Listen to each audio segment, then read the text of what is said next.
This is what they talk about in these writings. They talk about the Lord Archon, or what they call the Demiurge, and the Archons that serve the Demiurge and the Lord Archon, as they call him. They talk about the Demiurge being a fake god that created the physical material reality that we perceive, and they relate this to the Judeo-Christian Yahweh Jehovah God. They also relate it, in effect, to what people call Satan or the devil as well. And the Gnostics believed that there was a false god. And this false god was trying to convince us that we were nothing. And what these archons are is they do not possess the divine essence that we possess. And they're really jealous of us for that. So I suspect that's who told us we can't have the fruit of the tree of knowledge. Greetings. This is John from E511 with part 5 of the Pendulum Swing series. Once again, please make sure you've seen the previous parts before watching this, as this is part of an ongoing series. In the last video, we started talking about the Gnostic roots of conspiracy theory and how it promotes Gnosticism both directly and indirectly. And we covered a few main beliefs of Gnosticism: that the world is a prison, and that it was created by the Archons and their leader, the Demiurge, who the Gnostics identified as the God of the Jews or the God of the Old Testament, because they differentiated between Jesus and the God of the Old Testament. There is a demiurge. There is a false god making a world and telling us that this is the real world. And one of the things I mentioned near the end was that Gnosticism's contention that there's this wicked God who commands an army of evil archons and who's created this fake prison planet to manipulate and control us and hide important information or knowledge from us directly parallels conspiracy theory. Because conspiracy theory also hinges on the same idea of some dark force conspiring to keep important knowledge from us and enslave us through the media, entertainment, consumerism, the government, the banking system, technology, and a global police and surveillance state, which is why the term prison planet is so common in the conspiracy movement. So what the Gnostics said about the Archons corresponds directly with what the conspiracy movement says about the Illuminati, the Matrix, and the New World Order. They both speak of a network of evil beings, whether human or non-human, who've constructed this prison planet system to subdue and control humanity for its own wicked purposes.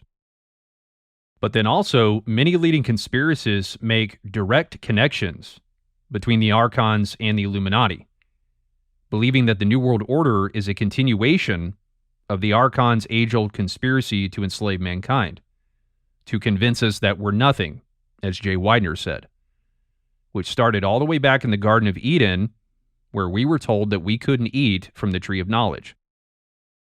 And so, if the New World Order is a continuation of the Archons' agenda, then the conspiracy movement is, in turn, a continuation of the Gnostics' rebellion against the Archons.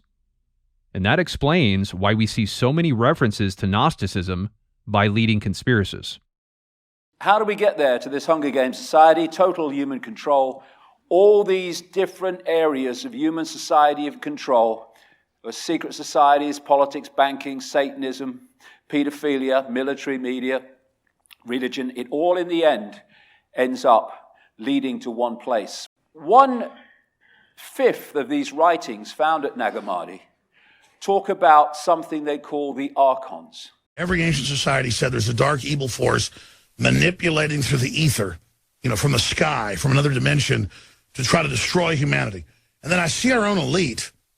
There's no doubt they're trying to destroy the creation, the genetics, the planet, us. And there's a force on this planet that is intentionally creating chaos and eating off of that energy. It's called the Archonic force. They are kind of the manipulators behind a lot of the things that are going on these days. Are they what we call the Illuminati? They are, and they kind of took over the leadership positions around the world 2,500, 3,000 years ago, and they've been in charge ever since.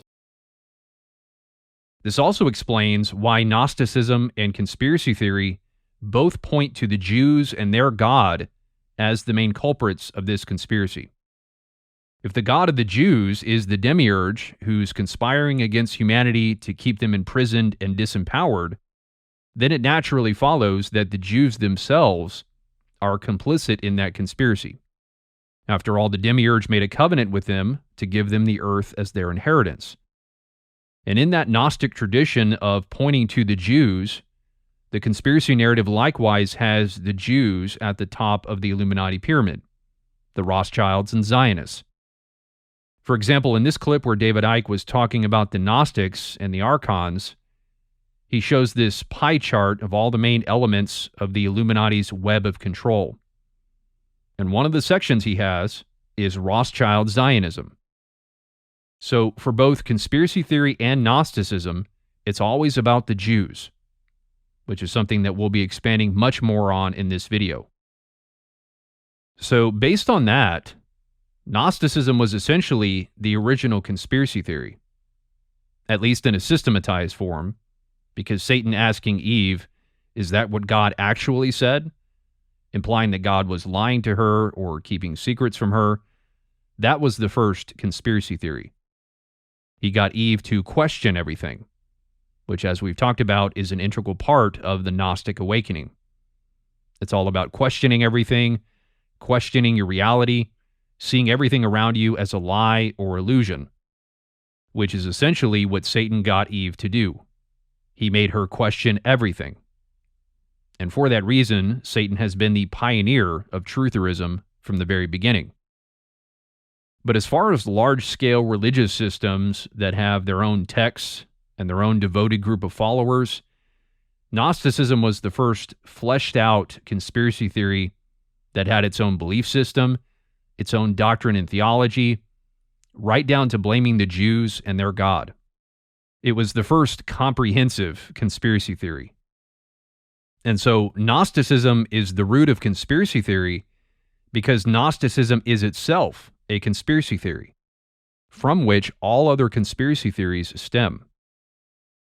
And it's fitting that the Gnostics, being the truthers of their day, honored the serpent as their savior, since Satan was the father of the truth movement. As 2 Corinthians 11:14 says, Satan disguises himself as an angel of light, and the Bible associates truth with light. Christ, for example, said that he's the light of the world in John 8:12, and that he's also the way, the truth, and the life, John 14:6. And Ephesians 5:9 says that the fruit of light is found in all that is good and right and true. Right? So there's a consistent association of truth and light. And consequently, the truth movement is the false light, of which Satan is the father of both. So Satan disguises himself as an angel of light, as well as an angel or messenger of truth, just as he presented himself to Eve. So the narrative that truthers have been espousing for decades about this massive conspiracy to enslave the human race was first espoused thousands of years ago by the Gnostics. And that's why Gnosticism is so heavily promoted within the conspiracy movement, because it's a continuation of the Gnostic tradition that's persisted all throughout history. There's an unbroken chain that connects the ancient Gnostics with today's truth movement. And consequently, conspiracy researchers like David Icke, Alex Jones, Jay Widener, George Humphrey, etc., look to the Gnostics as their spiritual ancestors, who were the first ones to expose this agenda that's now threatening to take over the world and turn the earth into a prison planet. They're honoring their spiritual ancestors, the Gnostics, as the original conspiracy theorists or truthers who exposed the Matrix. And again, that's why they both point to the Jews. The Gnostics had an implicit anti-Semitism built into their belief system by blaming the Jewish God for the cause of all the world's problems. And throughout history, as the Jews have increasingly been regarded as a nuisance within Gentile culture following the diaspora in 70 AD, after the Romans destroyed Jerusalem, that implicit anti-Semitism has developed into explicit anti-Semitism, with the conspiracy movement keeping that flame of anti-Semitism burning that the Gnostics first lit thousands of years ago. And today we're seeing the fire of anti-Semitism spread all over the world, with mainstream figures like Candace Owens, Kanye West, and Alex Jones openly criticizing prominent Jewish figures for their leading role in promoting sexual perversion and globalism, which has picked up a lot more since the last video. And admittedly, the Jews have added fuel to the fire, but the fire itself was first lit thousands of years ago by the Gnostics, who painted the God of the Jews as the grand conspirator.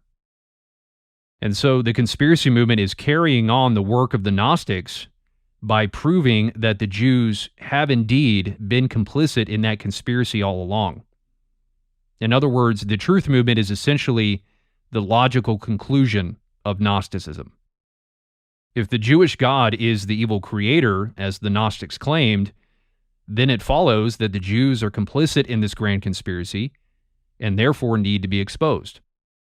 And that's what the conspiracy movement is doing and will continue to do. They're essentially proving the Gnostics right and finishing the work that they started. And it's very relevant and significant that the Gnostics were the first real enemies of the church, besides the Pharisees, of course, and other Jews who were causing trouble for early Christians, as described in the book of Acts. And then there were the Judaizers that Paul had to deal with, who were mixing the law and the gospel, as he talks about in Galatians. But outside of that, the Gnostics were the first big heresy that the early church faced. And it was somewhat within the church. That might be hard to imagine now, considering what we know about Gnosticism.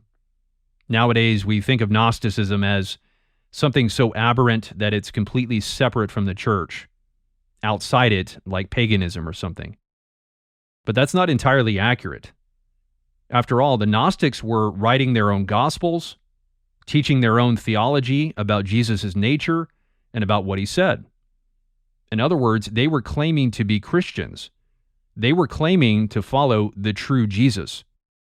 And as a result, Gnostic theology was legitimately creeping into the church through people like Marcion, for example, who we'll talk about.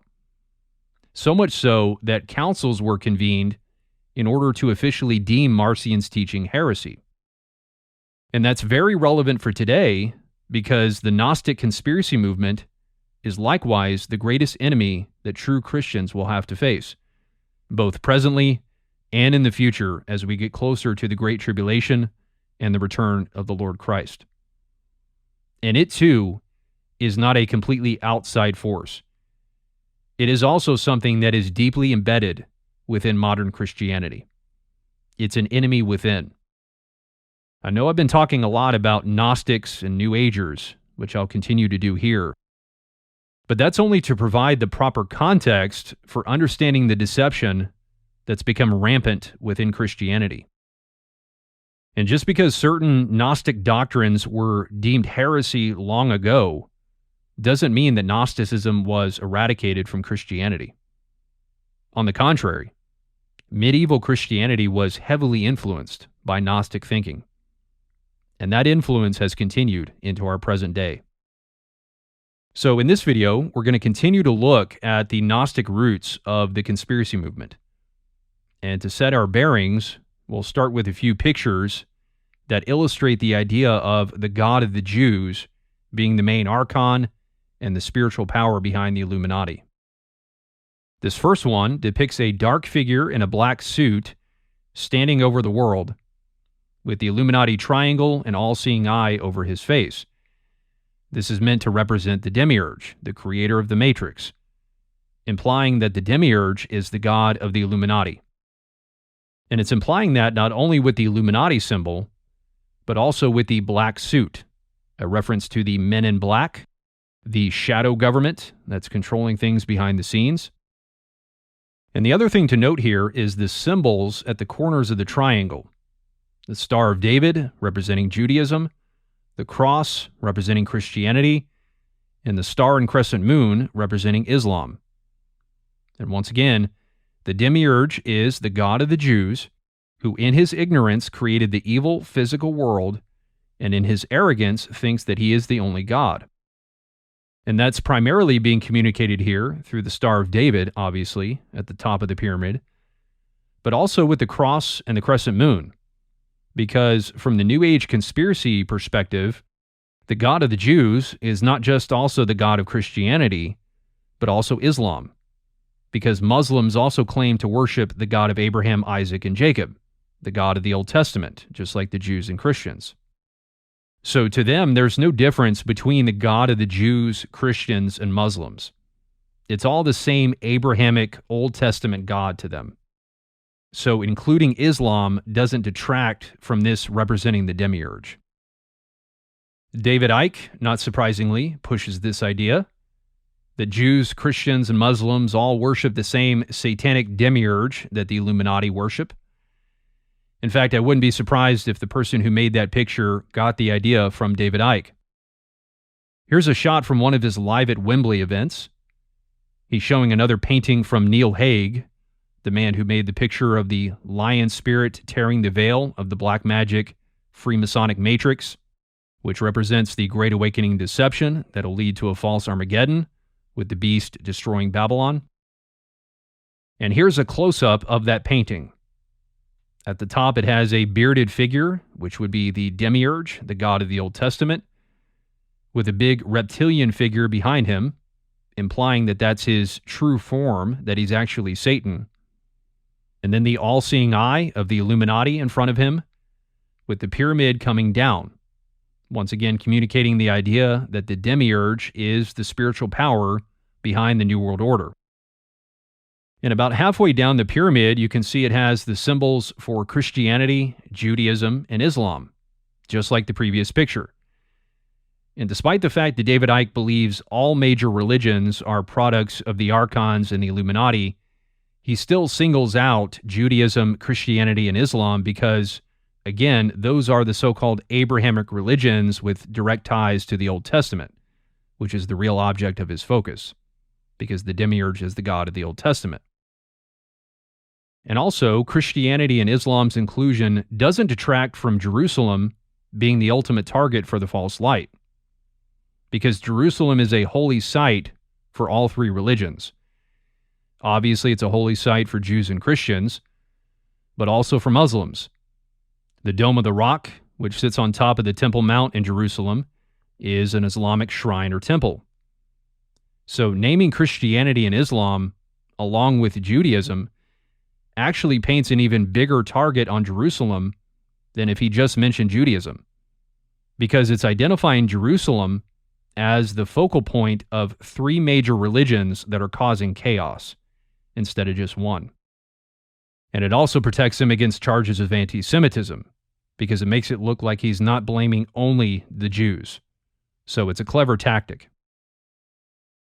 And also, conspiracists will often say that the reason for the tension between Jews, Christians, and Muslims in the Middle East over the past several decades is because of the fact that the Abrahamic God is the Demiurge and the god of the Illuminati, and that the Illuminati and their god are intentionally creating turmoil there in order to cause World War III so that they can usher in the final stages of their world government.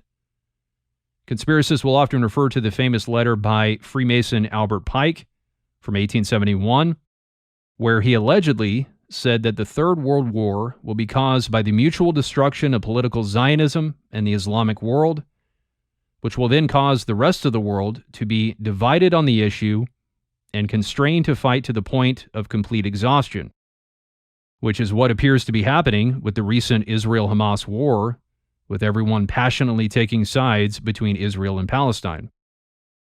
And so conspiracists are no doubt looking at what's been happening with the Israel-Hamas war as confirmation that the Freemason Illuminati agenda is proceeding just as planned, which explains the rising anti-Semitism from both the left and the right. Now, here's a couple other pictures by New Age artist Neil Hague. On this one, it says at the bottom, Wetiko, which is a Native American term for an evil spirit. So instead of Archon or demon or Satan, he's using Wetiko. And under that it says, Hell on Earth, Mind Virus. And Mind Virus is how the New Age community will often describe the Archons, as we heard last time in one of the programs from Gaia TV. As a biologist, I kind of see the reference of the Gnostic Gospels to the Archons as kind of like a virus on this planet or in the cosmos. And as you can see, this picture has all the typical conspiracy topics, like 9/11, 5G, elites like Klaus Schwab and Hillary Clinton and Bill Gates and Anthony Fauci, all of whom have been prime targets of the Great Awakening. For example, in this Great Awakening versus Great Reset picture from Clay Clark's Reawaken America tour, it's got Klaus Schwab and Bill Gates, among others, on the dark side. Hague also has organizations like DARPA and Moderna and Pfizer, also common targets of the Great Awakening. There's pedophilia over here to the far left, Satanism at the top, as is typical, along with a picture of the Vatican. Here's a Freemason symbol near the center. And it even has cancel culture over here at the top left, which has been one of the most frequent talking points of conservatives and evangelicals. Everybody's worked up over cancel culture. Having the courage to stand up against things like cancel culture. This is the message of the cancel culture. And they aim at more than destroying individuals who stray from their orthodoxies. It ambushes our lives. It is the cancel culture, fake news, political correctness, immorality of every kind. Well, you really can't get out with these guys. They will try to destroy you and mob you and take your job out. And this is what cancel culture is. And as your book title says, stealing God and this cancel culture and this censorship culture. We've gone into the realm of hysterical levels of censorship. Because if you listen to the messages within Tom MacDonald's music, it is all the things that we want to say right now, but we're not allowed to say. And they're this cancel culture is all about canceling Christians. And all this cancel culture is nothing more. It's a demonic tactic designed to harass and to intimidate and to attack everyone into fitting into one mold. And so cancel culture, it needs to be canceled before it cancels everything. The confusion in our society where Bruce Jenner is named Woman of the Year, the cancel culture, mobocracy. That if I can have this little award show for people who stand up to cancel culture, maybe that's true. Maybe this is a wave that's coming. I think when we get through all this cancel culture, this taking away our First Amendment, we get through all this and get our this election figured out, get these machines out of our country, it's going to be a great uniting. So this is the conspiracy. The New World Order, the Great Reset, the satanic elite's plan to take over the world. And it, too, is cast within a Gnostic framework. As I mentioned in the last video, one of the names of the Demiurge is Yaldabaoth. The secret book of John says, the Archon who is weak has 3 names. The first is Yaldabaoth. And here in the middle of the picture, it has a satanic, demonic-looking face representing the evil force behind it all. And then right above that, it has the face of a Terminator to represent the AI, robotic, transhumanist element of the New World Order. And right above that, it says Yaldabaoth, the first name that the secret book of John gives the Demiurge, which he misspelled, by the way, but that's not important. So New Age conspiracist Neil Hague, just like David Icke, is also saying that Yaldabaoth, the Demiurge, the god of the Jews, is the spiritual power behind the New World Order. And he's not just indirectly implying it, but quite blatantly saying it. And just to show you how deep into Gnosticism Neil Hague is, here's another picture he made. This one specifically depicting the Gnostic worldview. At the top it says Gnostic myth. On the right side is the Pleroma, which is the Gnostic version of heaven. Then Sophia up here, who gives birth to the Demiurge, who then created our prison planet matrix reality, depicted on the left side. And it says Demiurge and Archons, with the reality they created encased in the green matrix grid. And so the Archons, through the Illuminati and New World Order, try to keep us stuck over here, imprisoned in this matrix reality, not letting our souls escape the three-dimensional world and return to its spiritual home in the Pleroma. And Neil Hague has done many other pictures and paintings like this that mix conspiracy theory with New Age and Gnosticism, which he claims come to him in dreams, clearly under demonic influence. And once again, this points to the widespread phenomenon of conspiracies being revealed to deceived people through lying spirits sent by the Lord, just as he sent a lying spirit upon the prophets of King Ahab to lead him to destruction. And this is perhaps the biggest indicator that this is all a grand deception leading to the destruction of Babylon by the Antichrist. And as the scripture says, the Lord sends strong delusion. Not Satan, the Lord. And then here's one final picture. This is the Deep State Map, or QWeb, which is very similar to the Great Awakening map that I've shown before, done by a New Ager named Dylan Lewis Monroe. And just like the Great Awakening map, it started getting shared all over social media years back during Trump's presidency, when the QAnon movement went mainstream, to help spread knowledge about the New World Order to as many people as possible, and map out all the information that Q was leaving in his drops. And to that end, from top to bottom, it's filled with just about every conspiracy topic and buzzword that you can think of. Freemasonry, Illuminati, New World Order, Rothschilds, mind control, CIA, Pizzagate, Skull and Bones, Bilderberg, Project Paperclip, just about everything you can cram in. And we'll be talking more about this map and its maker later, but I just want to show this part here while we're on the subject of the Archons and the Demiurge and how the conspiracy movement identifies them as the spiritual power behind the New World Order. About halfway down, it says Archons/Demiurge, right above this Illuminati pyramid. And in the top right section, it says Nag Hammadi scriptures, which are the Gnostic texts, Gnosticism, and Yaldabaoth, just like Neil Hague's picture. And then he also includes the reestablishment of Israel in 1948. Because again, the whole reason behind the New World Order conspiracy is because the Demiurge has given the satanic Jews that land, along with the rest of the world, as their inheritance. And the reestablishment of the State of Israel in 1948 is a pivotal piece of that New World Order Archon agenda. So, the Gnostic spirit behind the conspiracy movement is quite undeniable.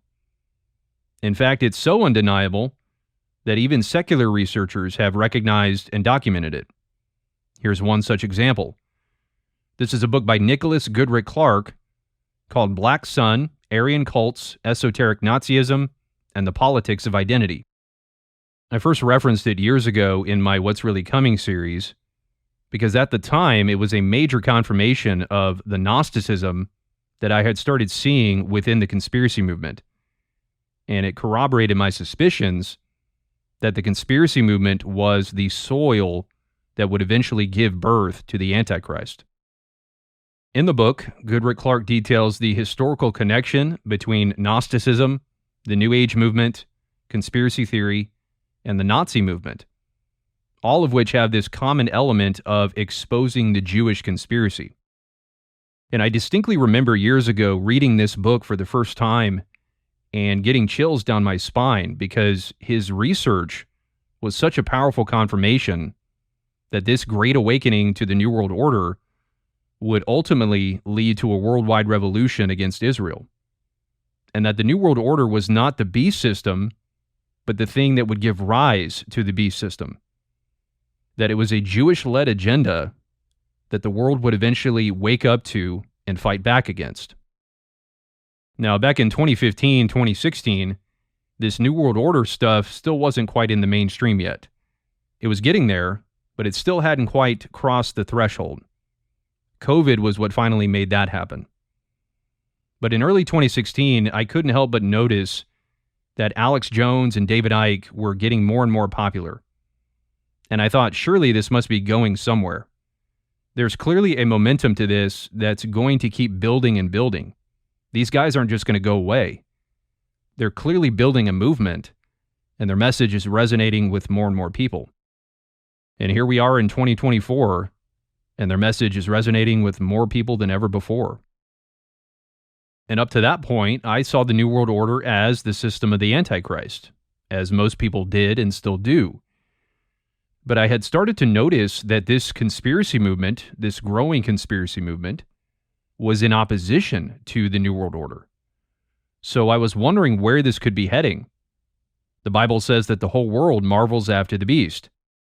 So needless to say, it was puzzling to see this very large anti-New World Order movement starting to emerge, especially considering that most of its leaders were very Gnostic.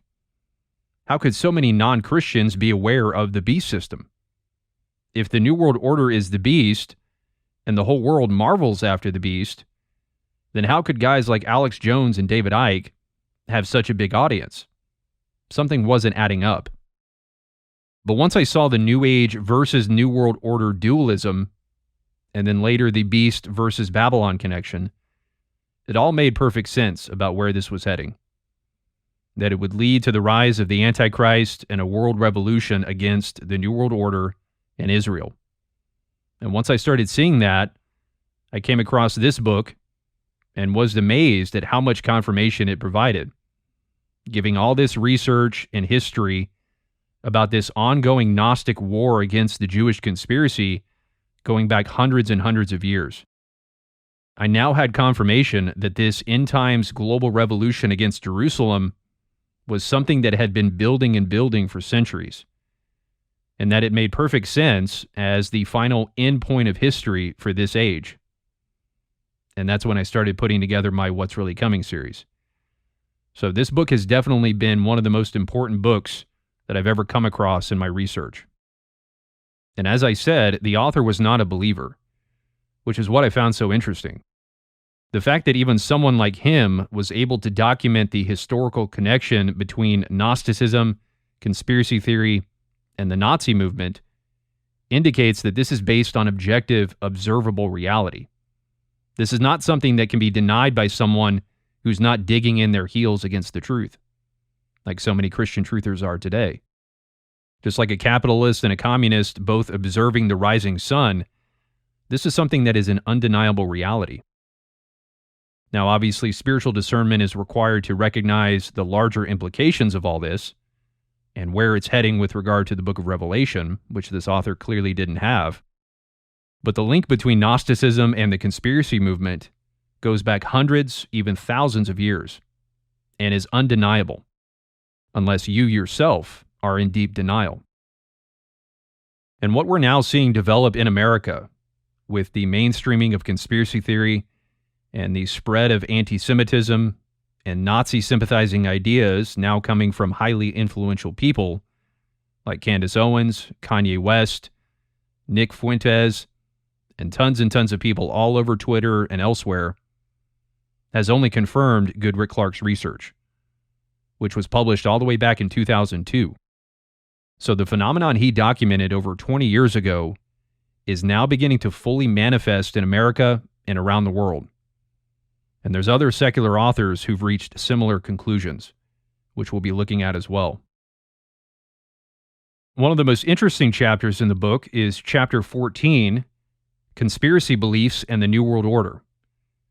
Noting the Gnostic roots of conspiracy theory, he says, as we have seen, conspiracy theory may be traced to ancient religious ideas involving humanity's thrall to an evil lower god who created matter in the inferior realm. Now that would be Gnosticism, with the evil lower god who created matter in the inferior realm being the Demiurge, Yaldabaoth, the god of the Jews who created the evil physical world. So he's saying that conspiracy theorists, like the Gnostics, also perceive themselves as being at war with the Demiurge, which we've already seen examples of. David Icke, George Humphrey, Jay Widener, Neil Hague, Dylan Monroe on his Deep State map. they all use Gnostic terms like archons, Demiurge, and Yaldabaoth. And Goodrick-Clarke saw a striking similarity between the Gnostic view of humanity being enthralled to, which means to be enslaved or held captive by, the God of the Jews, and the conspiracy movement's belief that humanity is in thrall to a global Illuminati or Jewish conspiracy. And Alice Bailey, as one of the mothers of the conspiracy movement, which we'll be talking much more about here, used that same word when she spoke of the great illusion which has held and still holds the sons of men in thrall. The great illusion created by the black magicians that the illumined white magicians are supposed to help shatter. And elsewhere, she both directly and indirectly links black magic with the Jews and the Zionists and Jehovah. So this is all part of this Gnostic idea of the prison planet matrix created by the Demiurge and his devotees. Then Goodrick-Clarke says, only the intervention of a higher, merciful God can enable man to attain spiritual redemption. These dualist ideas were integral to Gnosticism, Marcionism, Manichaeanism, which were versions of Gnosticism, and other heretical movements in the early history of Christianity. And it's interesting he notes these as heretical movements within Christianity, which goes back to what I said earlier about Gnosticism being an enemy within the church, not outside it. Now let's talk a little bit about the idea of dualism that he mentions. He says dualist ideas integral to Gnosticism, Marcionism, and Manichaeanism. Dualism refers to the idea of two opposing forces of good and evil, sort of like in Star Wars with the light side and the dark side of the Force. Now, obviously, the Bible talks about good and evil, but in dualism, the forces of good and evil are depicted as more or less equal and in perpetual struggle with each other, like in Star Wars, where the light side and the dark side of the Force are fighting over control of the galaxy. And this idea is also represented in the yin-yang symbol of Chinese mysticism. But God, by contrast, is not in a struggle with anyone. We are in a struggle against our flesh and against the temptations of the devil, but that's not the same as a perpetual or eternal struggle between the forces of good and evil, where God and the devil, or good and evil, are more or less on equal footing and have always been at war with each other, and each have their own respective armies that are fighting for control of the earth or the cosmos. That's dualism. And that's the view of spiritual warfare that exists in the New Age and conspiracy movements. But it's also indirectly the view of spiritual warfare within most of Christianity today. Even if most Christians won't outwardly affirm dualism, they'll implicitly affirm it by virtue of how much power they give to the devil. And consequently, you'll see this constant reference to the battle between good and evil, or the battle between light and dark within the Great Awakening movement. For example, the theme of the Reawaken America tour, the Great Awakening versus the Great Reset, would be a perfect example of dualism. Also, New Age conspiracist David Wilcock's book, The Ascension Mysteries, revealing the cosmic battle between good and evil. Here's what Britannica has to say about dualism. In religion, dualism means the belief in two supreme opposed powers or gods, or sets of divine or demonic beings that cause the world to exist. So this is a key distinction from the biblical view of good and evil. In dualism, the world is seen as the result of both good and evil forces. In Gnosticism, for example, the world came about through both Sophia and her child, the Demiurge, as opposed to the Bible, which says that the world was created solely by God. Now, obviously, Satan was integral in the corruption of the world, but he had no part in creating it, as Gnosticism and other forms of religious dualism espouse. It says, in a radical or absolute dualism, the two principles are held to exist from eternity. For example, in the Iranian dualisms, Zoroastrianism and Manichaeanism, which Goodrick-Clarke mentioned, both the bright and the beneficent and the sinister and destructive principles are from eternity. Again, that's a key distinction. In a mitigated or relative dualism, One of the two principles may be derived from or presuppose the other as a basis. For example, the Bogomils, a medieval heretical Christian group, held that the devil is a fallen angel who came from God and was the creator of the human body. Sounds like the Demiurge. Into which he managed by trickery to have God infuse a soul. Here the devil is a subordinate being and not co-eternal with God, the absolute eternal being. This then is clearly a qualified, not a radical dualism. Both radical and mitigated types of dualism are found among different groups of the late medieval Cathari or Cathars, a Christian heretical movement closely related to the Bogomils. So once again, we have references to heretical Christian movements that have been influenced by Gnostic thinking and have thus adopted mitigated forms of dualism, where although the devil isn't on completely equal footing with God, he's still much more powerful than he's depicted in the Bible, as with the Bogomils who believed that the devil created the human body, reinforcing yet again the notion that Gnostic thinking has been influencing Christianity all throughout history.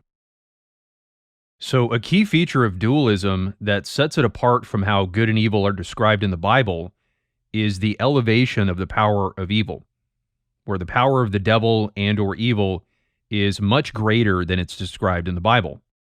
Whether it's radical dualism, where good and evil are equal forces, or mitigated dualism, where the forces of evil are subordinate to God, but still very powerful, like the devil creating the human body and being able to actually trick God into doing something, like the Bogomils believed. That's a far more powerful devil and far less powerful God than the Bible describes. So in either case, the power of evil is much greater than in the Bible. And these dualist concepts have been present in mysticism and heretical Christian groups all throughout history. And again, this is how good and evil are portrayed within conspiracy theory and the rest of the false light movement. This is something that I've mentioned before as being a feature of the false light movement. The devil is always given much more power than he should be, whether it's in Gnosticism or conspiracy theory or the NAR and deliverance ministry or the broader culture war in general. That's why the influence of Satanism is obsessively highlighted by the false light, whether it's New Agers like David Icke and Neil Hague, or Christian culture warriors like Sean Foyt and Good Fight Ministries, who are always pointing out satanic symbols in music performances, the Super Bowl, etc. They're effectively teaching a dualistic view of Christianity and spiritual warfare through their content, because it elevates the power of evil. If the devil looms that large in your mind, as it does for Good Fight Ministries and its followers, then to you, he's far more powerful than he actually is. And again, this is how the conspiracy movement depicts the devil as well. This nearly all-powerful being who has his tentacles in virtually every aspect of society. The devil's controlling the government, the media, the corporations, and everything else. It's an exaggeration of the idea that Satan is the god of this world. And that's the conspiracy mindset, which is why truthers are so focused on pointing out satanic and Illuminati symbols. Because in their mind, the devil is more akin to the devil of dualism than the devil of the Bible. And that's largely driven by their fear. And think about this. As I mentioned earlier, Neil Hague has Satanism on his Wetiko picture with all the conspiracy stuff. And Satanism has also been one of the biggest focuses of David Icke's career as well. And they clearly have a dualist worldview, right? That's without question. So it would be reasonable to say that New Agers like David Icke and Neil Hague expose Satanism so much because they have a dualist worldview. In other words, their exposure of Satanism in society is a direct outgrowth of their dualist worldview. That's clear and undeniable. They expose Satanism because they're dualists. There's no other possible explanation. And so what's the explanation for Good Fight Ministries and other Christian teachers and ministries exposing Satanism to the same degree that New Agers do? It's because they have the same dualist worldview that the New Agers have. They just hide it much better, under the guise of solid biblical teaching. And that is what makes them wolves in sheep's clothing. and thus far more dangerous than the New Age. So it's very interesting that Goodrick-Clarke also recognized a dualist worldview behind conspiracy theory, where the powers of evil are greatly elevated beyond what the Bible teaches. And in the conspiracy narrative's dualist worldview, the Jews would obviously be on the side of evil because they serve the Demiurge, which Goodrick-Clarke corroborates. He says, personified as the devil or Antichrist, with the Jews often cast as his representatives on earth, such dualist dynamics offered a powerful demonology in medieval Christianity, which, as I said before, had a lot of Gnostic influence. And the end result of this dualist dynamic, where the Jews are cast as the representatives of the devil or Antichrist, will be the beast destroying Babylon, Jerusalem, which the Bible says has become a dwelling place of demons and every unclean spirit and beast. Now, here's something interesting he says about Marcionism, which was one of the early Gnostic Christian groups, and its founder Marcion. He says, Marcion established his own religious community in Rome in the 2nd century AD, whereupon sister churches spread throughout the east and west of the empire. Marcion's theology was dualistic. In the gospel, he found a God who is goodness and love, and who desires faith and love from men. In the Old Testament, he saw a just, stern, jealous, and wrathful God who requires obedience, fear, and righteous conduct from his servants. Marcion taught that man was created out of matter by the just and wrathful God and fell under the curse of the Demiurge, until a higher God took pity on the wretched race of mankind and sent his Son down to earth to redeem men. This strict distinction between the Christian God of the Gospel and the Jewish God of the Old Testament was the basis of Marcion's doctrine. So again, Marcion presented himself as a Christian, as a true follower of Christ. Marcion taught that all should put their trust in the good God and renounce their allegiance to the Demiurge. The true Christian should shun all things sensual and perishable, which are the works of the evil Demiurge. God redeems only the spirit of man, as all matter perishes, an influence from contemporary Gnosticism.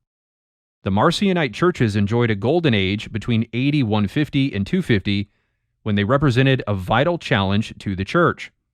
Thereafter, they declined, with many Marcionites going over to the Manichaeans in the east, another group of Gnostics, and providing impulses for the Gnostic Paulicians, Bogomils, and ultimately the Cathars in the west. Listen to this. By identifying the Jews as evil antagonists in a dualist cosmology, modern Marcionites are typically anti-Semitic. So there it is again. The Jews being seen as the evil antagonists in a dualist worldview, all rooted in Gnosticism and leading to anti-Semitism. Exactly what's happening today, but on a much grander scale. The idea of the Jews being the evil antagonists of humanity has been building and building throughout history, through various Gnostic and heretical Christian groups, all the way up to the Nazi and conspiracy movements. And this idea will soon capture the entire world. Now, here's a couple examples of the modern Marcionites that Goodrick-Clarke referenced. Nazi conspiracy theorists named Norbert Jurgen-Ratthofer and Ralph Ettl, who started writing in the 1990s. They idolized Rudolf von Sabbatendorf, the founder of the Thule Society, which was the precursor to the Nazi movement. I mentioned him briefly at the end of the last video. He's the one who declared Judah or Israel as his deadly enemy. Goodrick-Clarke says, Jurgen-Ratthofer and Ralph Ettl claim that Rudolf von Sabbatendorf discovered old texts or oral traditions on his travels in the Middle East relating to this dualist rejection of El Shaddai, Yahweh, the God of the Old Testament, whom Jesus identified as the devil, John 8:44. So you see this theme over and over. These people profess to follow Jesus Christ, and it's the same thing today. Sabbatendorf also allegedly found Persian and Babylonian references to a millennial battle between good and evil. In other words, to put it in biblical terms, the beast versus Babylon. Just like David Wilcock's book, Revealing the Cosmic Battle Between Good and Evil, or The Great Awakening versus the Great Reset. Now listen to this. This is pretty remarkable. Sebottendorf was supposed to be acquainted with the prophecy of the third Sargon by the Babylonian seeress, which told of terrible woes and the inversion of all values until the Avenging Emperor would arrive from the north and destroy all evil by fire. Now, this is clearly a reference to the Antichrist. It wasn't meant that way, but that's what it is. First of all, the idea of this Avenging Emperor destroying all evil by fire sounds a lot like what Revelation 17:16 says the horns of the beast will do to Babylon, that they will devour her flesh and burn her up with fire. So this is not Christ that they're talking about. Christ comes from the clouds, Matthew 24:30 and Revelation 1:7, and destroys evil with the breath of his mouth, 2 Thessalonians 2:8. And the fact that this Avenging Emperor is said to come from the north also lines up with what the Bible says of the Antichrist. Daniel chapter 11 talks about a great war between the kings of the north and the south, which has dual fulfillment. It was first fulfilled in the 2nd century BC by Antiochus Epiphanes, who was a type of Antichrist, but it will also be fulfilled in a grander way in the future by the Antichrist, who, like Antiochus Epiphanes, will be the king of the north. So in addition to describing the wars of the past, Daniel 11 is also talking about future wars that the Antichrist will be a part of on his rise to power. And we know that for a few reasons. First of all, Jesus himself says that Daniel 11 is referring to the Antichrist.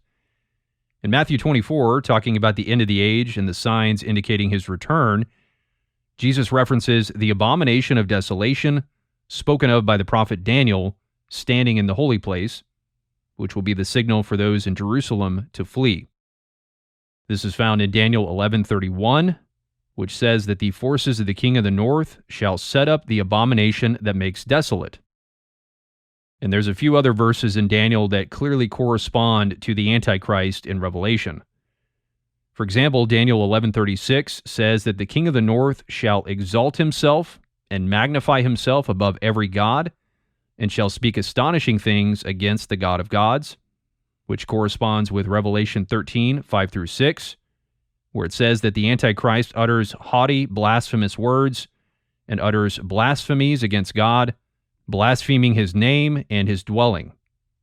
And then in verse 37, he shall not pay attention to any other god, for he shall magnify himself above all.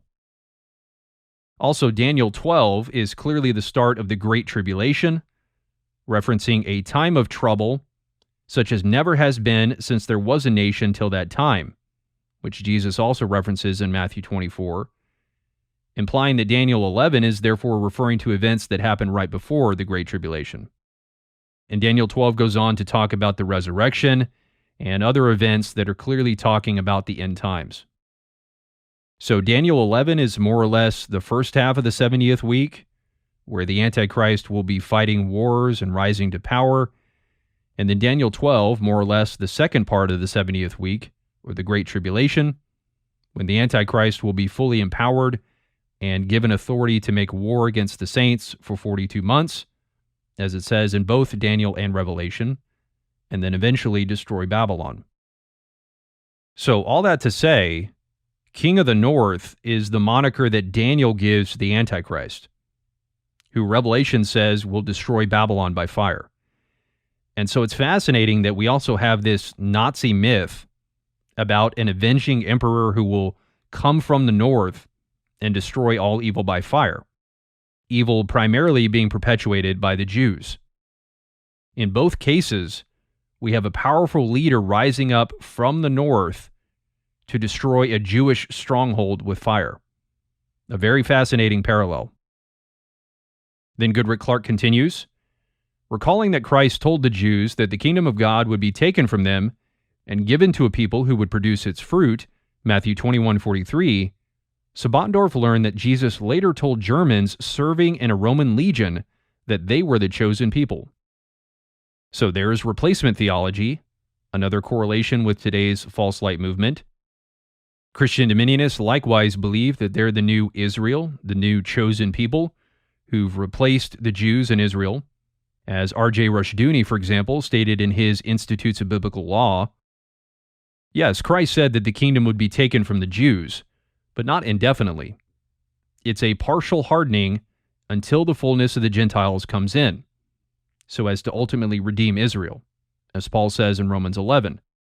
And Jesus says in Matthew 23:39 that when he comes back, some of the Jews are going to be saying, "Blessed is he who comes in the name of the Lord."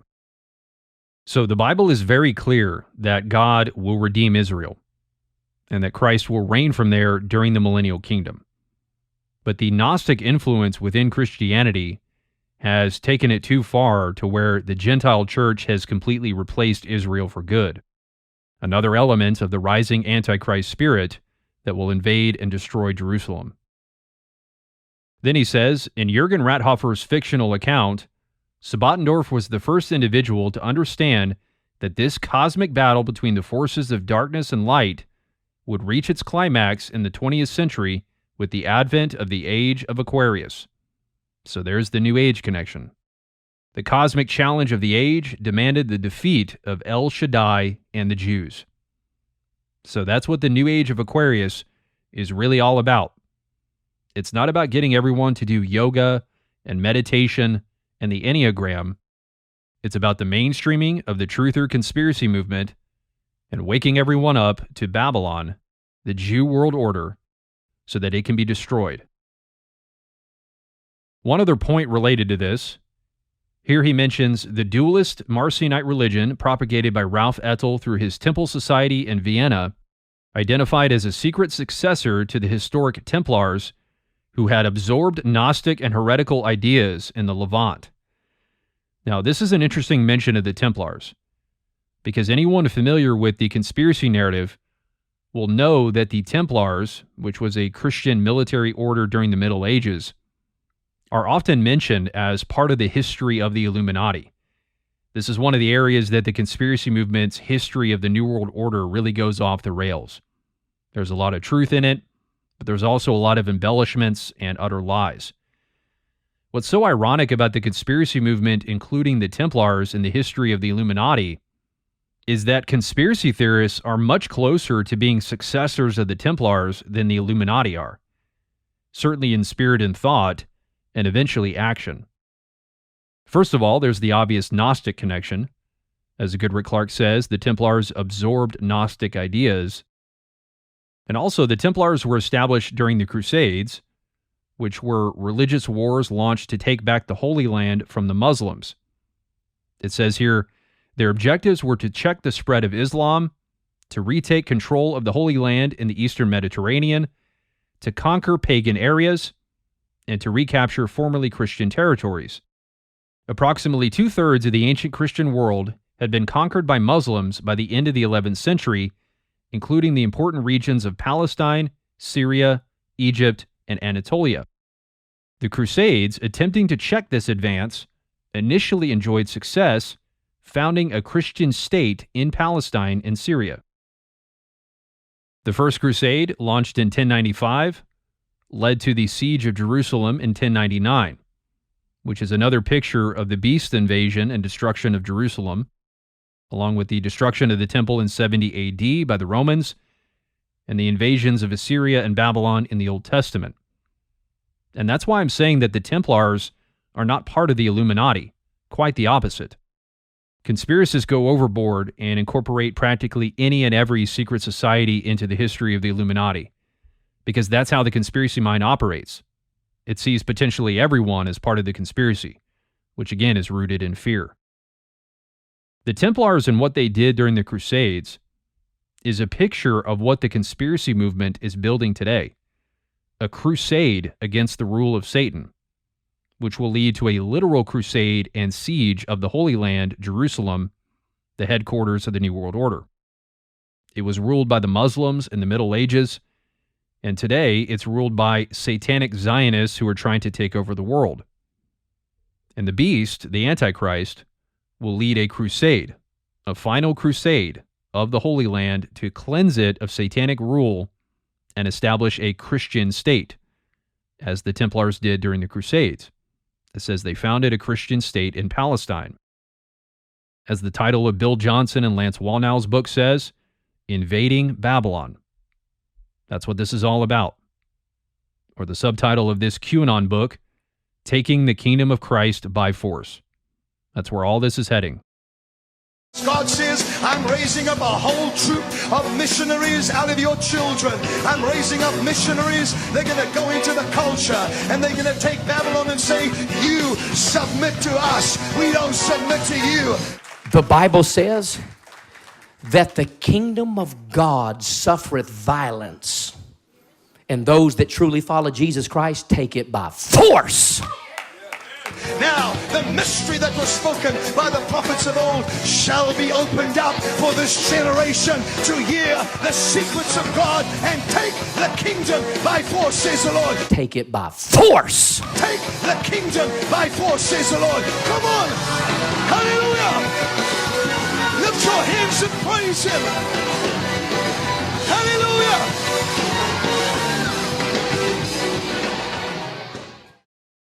And that's why Billy Graham's famous evangelism campaigns were called crusades. Think about it. We've all grown up being conditioned to think that crusades is a perfectly biblical Christian idea, when really it's part of the gradual rise of a militant Christianity that will eventually get physical and bloody. And Billy Graham was not only a false ecumenical teacher, but was anti-Semitic as well, which we'll get into at some point later.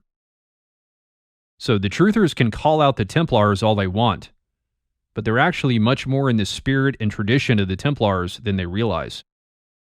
But in fact, some of them actually do realize it. For example, Dylan Lewis Monroe, the maker of the Deep State map that we looked at earlier, has a channel on Rumble called New Templars, despite the fact that he includes the Templars on his Deep State map. So he's embraced the Templar identity as part of his opposition to the New World Order. And what's so interesting is that he's a hardcore New Ager. He doesn't even pretend to be a Christian in the slightest. And yet he's embraced this very militant Christian identity. And he's even shown support for the Reawaken America tour, which is at least somewhat nominally Christian. Here's a behind-the-scenes video that he did at one of the events. And naturally, conservative Christians are also increasingly embracing the Templar identity. For example, here's Mark Driscoll using Templar imagery in a video on spiritual warfare called How Real Men Fight the Devil. Another one with Templar imagery called How a Real Man Takes Ground. And if you can believe it, which you should because this guy's as false as they come, here's a video he did on June 7th called It's Time for Another Crusade, with an arrow pointing at a Templar knight saying based, meaning that he deeply agrees with it. And while he couches it all in terms of spiritual warfare, there will come a time very soon when it will become literal war. Holy war rhetoric eventually leads to holy war action. And fittingly, here's a video he did on the Democrats with Babylon in the thumbnail. Further clues about where this is all heading. The Templar and Crusade theme has been most prominent within conservative Catholicism, which makes sense since the Templars were part of the Catholic Church. For example, the Catholic Identity Conference, started a few years ago by Michael Matt of The Remnant, a popular conservative Catholic media outlet, uses Templar imagery in their promotion.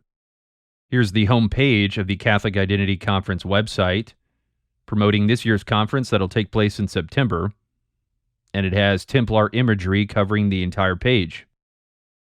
This has become a pretty prominent conference in the past few years. Candace Owens will be speaking at it, along with a number of other prominent Catholic leaders and influencers. And the title for this year's conference is, And He Shall Reign, Restoring All Things in Christ the King. That's what all this Christ is King stuff that's been trending all over social media this year is about. It's all leading to the rise of the beast, who will lead a literal crusade of the Holy Land. As Mark Driscoll said, it's time for another crusade.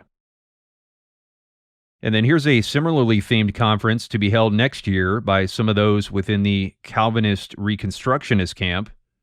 Christ is King, How to Defeat Trash World. Quite a juvenile title, which shows you the real immaturity of these men with beards who pretend to be brave warriors. The speakers include Jeff Durbin, Joel Webbin of Right Response Ministries, and Stephen Wolfe, the author of the now famous book, The Case for Christian Nationalism. This camp is equally as dangerous, if not more so, than the Catholics. Many of them, if not all, are post-millennialists, which means they believe the millennial kingdom happens before Christ returns and is brought in by the church instead of Christ. So you can see the obvious foreshadowing of the conquest of the Holy Land in the name of Christ. So you got both sides here, Catholics and Calvinists, two denominations that are practically on opposite sides of the spectrum.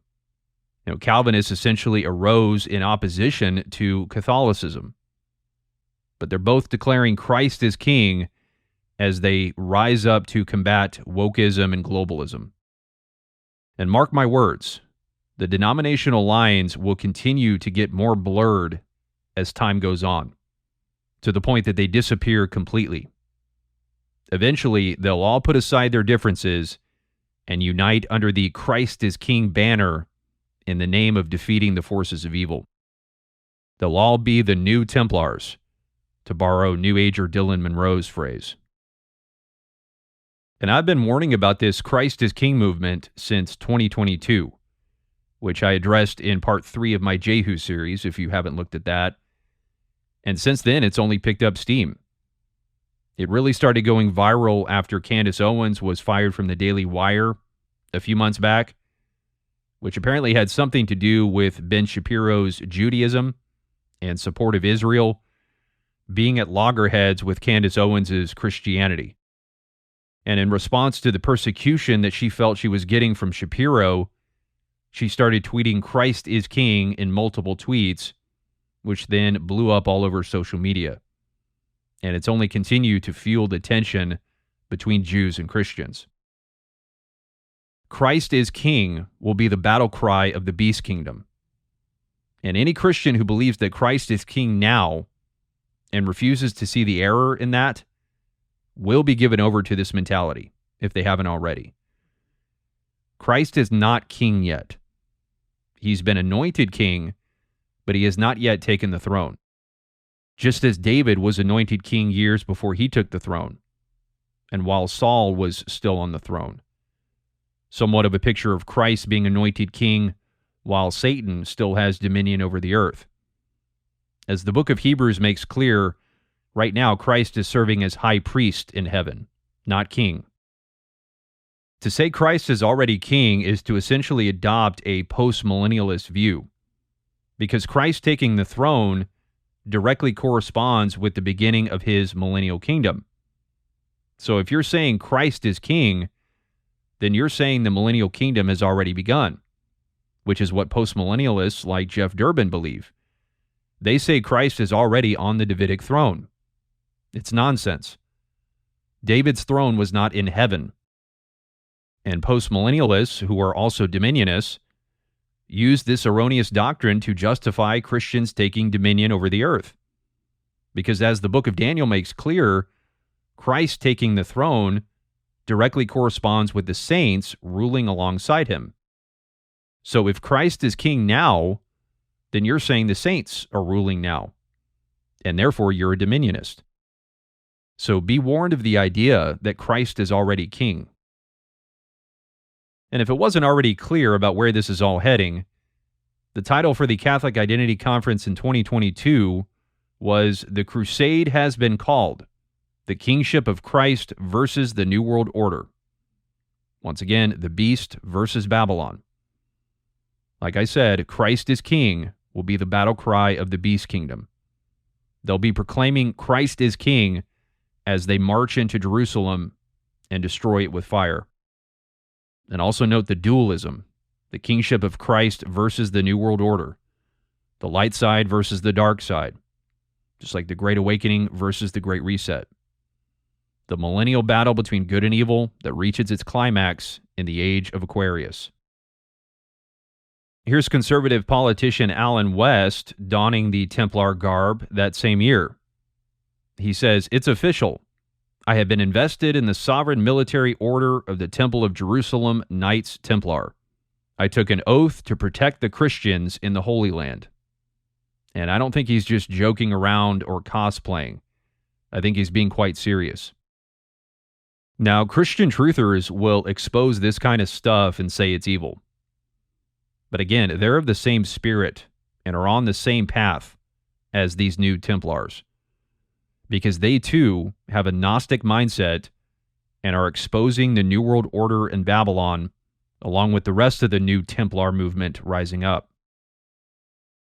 Case in point, Spencer Smith. He often calls out the Templars, most notably in his Third Adam documentaries, but he too is of the same spirit. He has patriotic tendencies.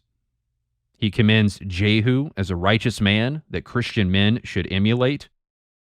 And as I'll be talking more about at some point, he's quite deep in the conspiracy mentality. Not to mention being all too zealous in calling out wokeism and Satanism, just like the rest of the Christian culture warriors and false light. He's clearly on the militant path as well. And here's further proof of that. He makes jokes about getting soaked with blood fighting against pedophiles with his pastor friend Stacy Shiflett, who commented this on Spencer's page. He said, "Be careful standing too close to me. You might get some blood on you. The battle against the pedophiles and their protectors in our circles is a hot and bloody battle." To which Spencer responds, "I am soaked with blood and radicalized." And he puts a gif of Sylvester Stallone from some action movie, all beat up and bloody. And notice how many likes these comments got. This is sick. And it's a testament to the deeply corrupted state of modern Christianity.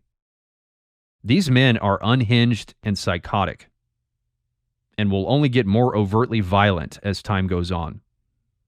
The only reason you make jokes like this, especially so proudly and publicly on social media for everyone else to see, is because there's some truth to it. As Jesus said, out of the abundance of the heart, the mouth speaks. Meaning your mouth verbalizes what's in your heart.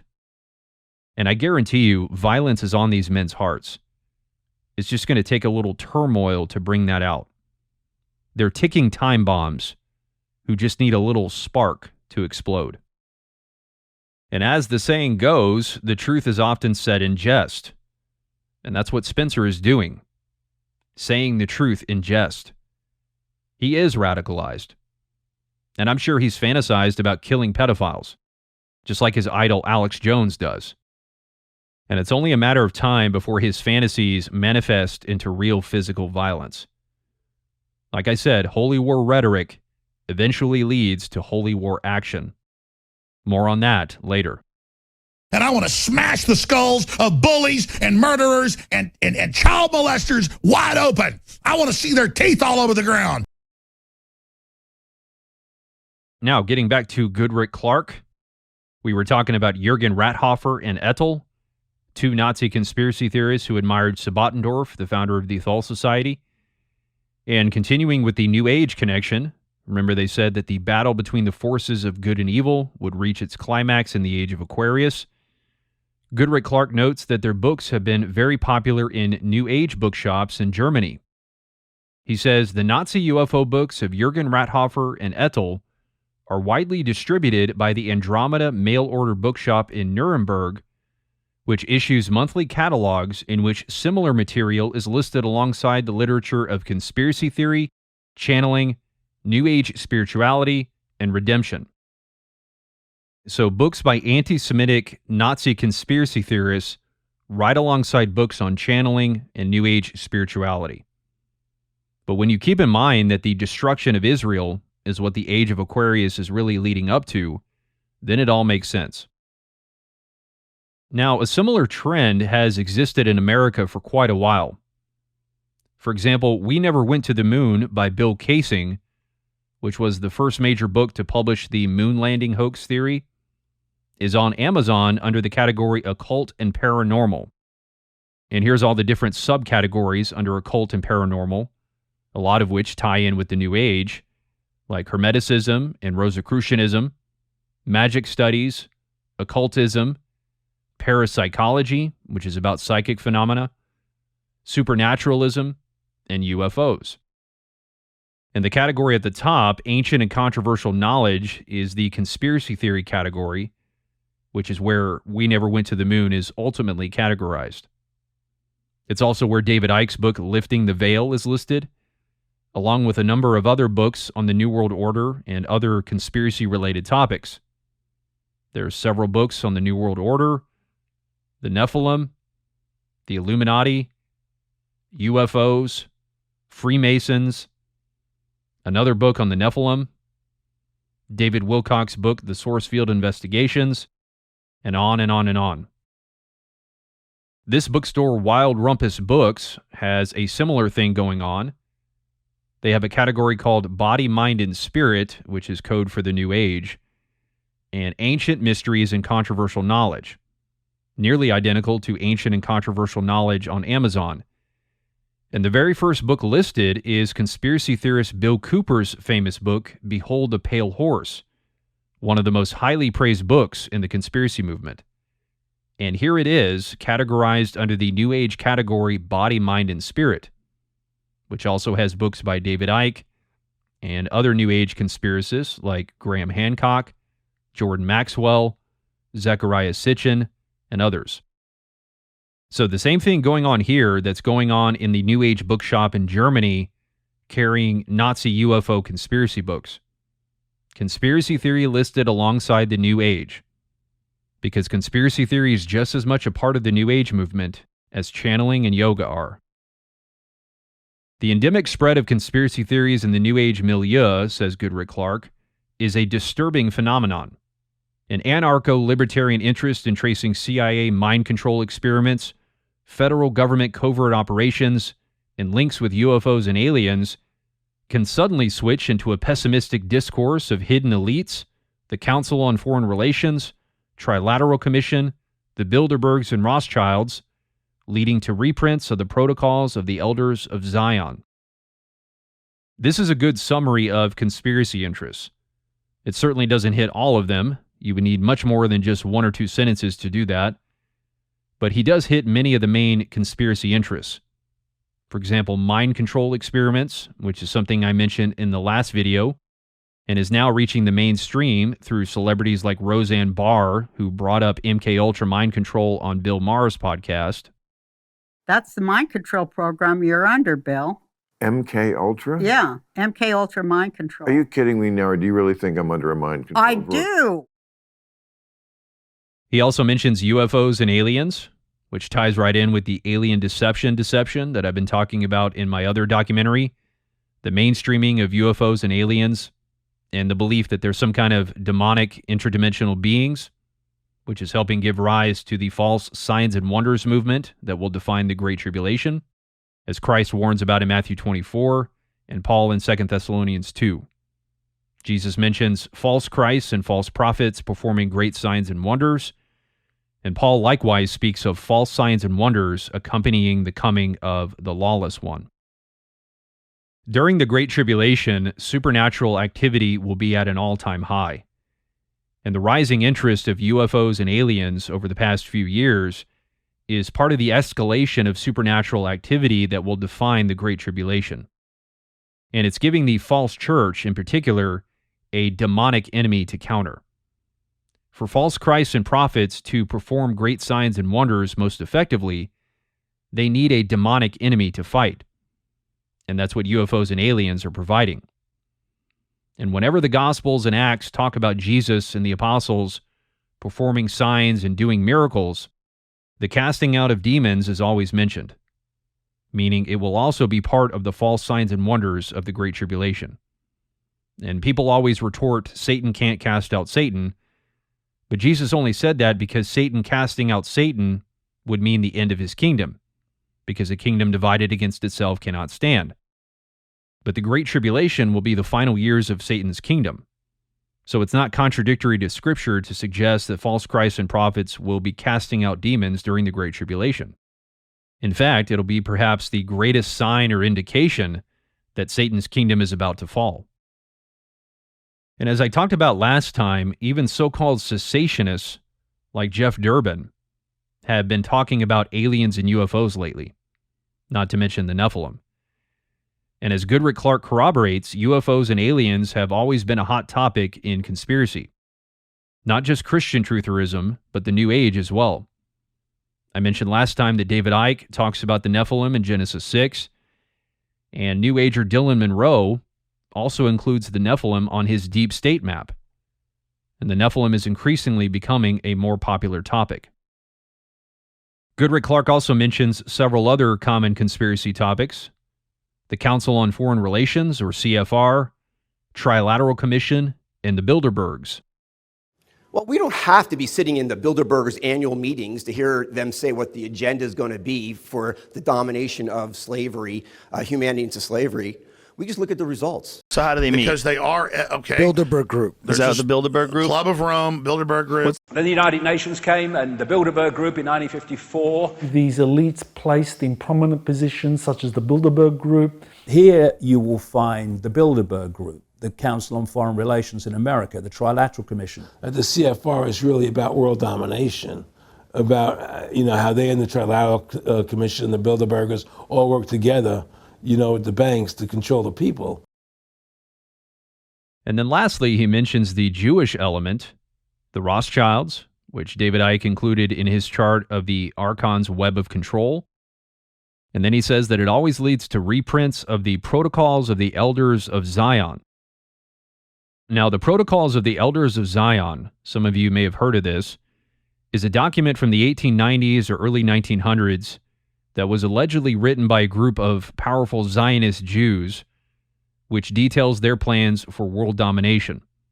This was around the time that the Zionist movement started emerging, and so this document apparently outlines the plans of Zionism.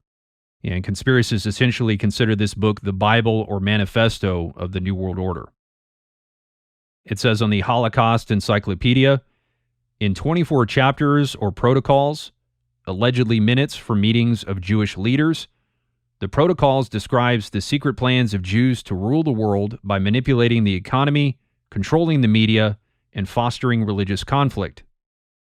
And many conspiracists believe that this has always been the real purpose behind the founding of the State of Israel, which is what Adolf Hitler believed as well, because he too was a truther. In Mein Kampf, he said that the point of creating a Jewish state wasn't for them to live there, but to create, quote, a central organization for their international world swindle. And naturally, Hitler was intimately acquainted with the Protocols, and as you can imagine, it became a major propaganda tool for the Nazis.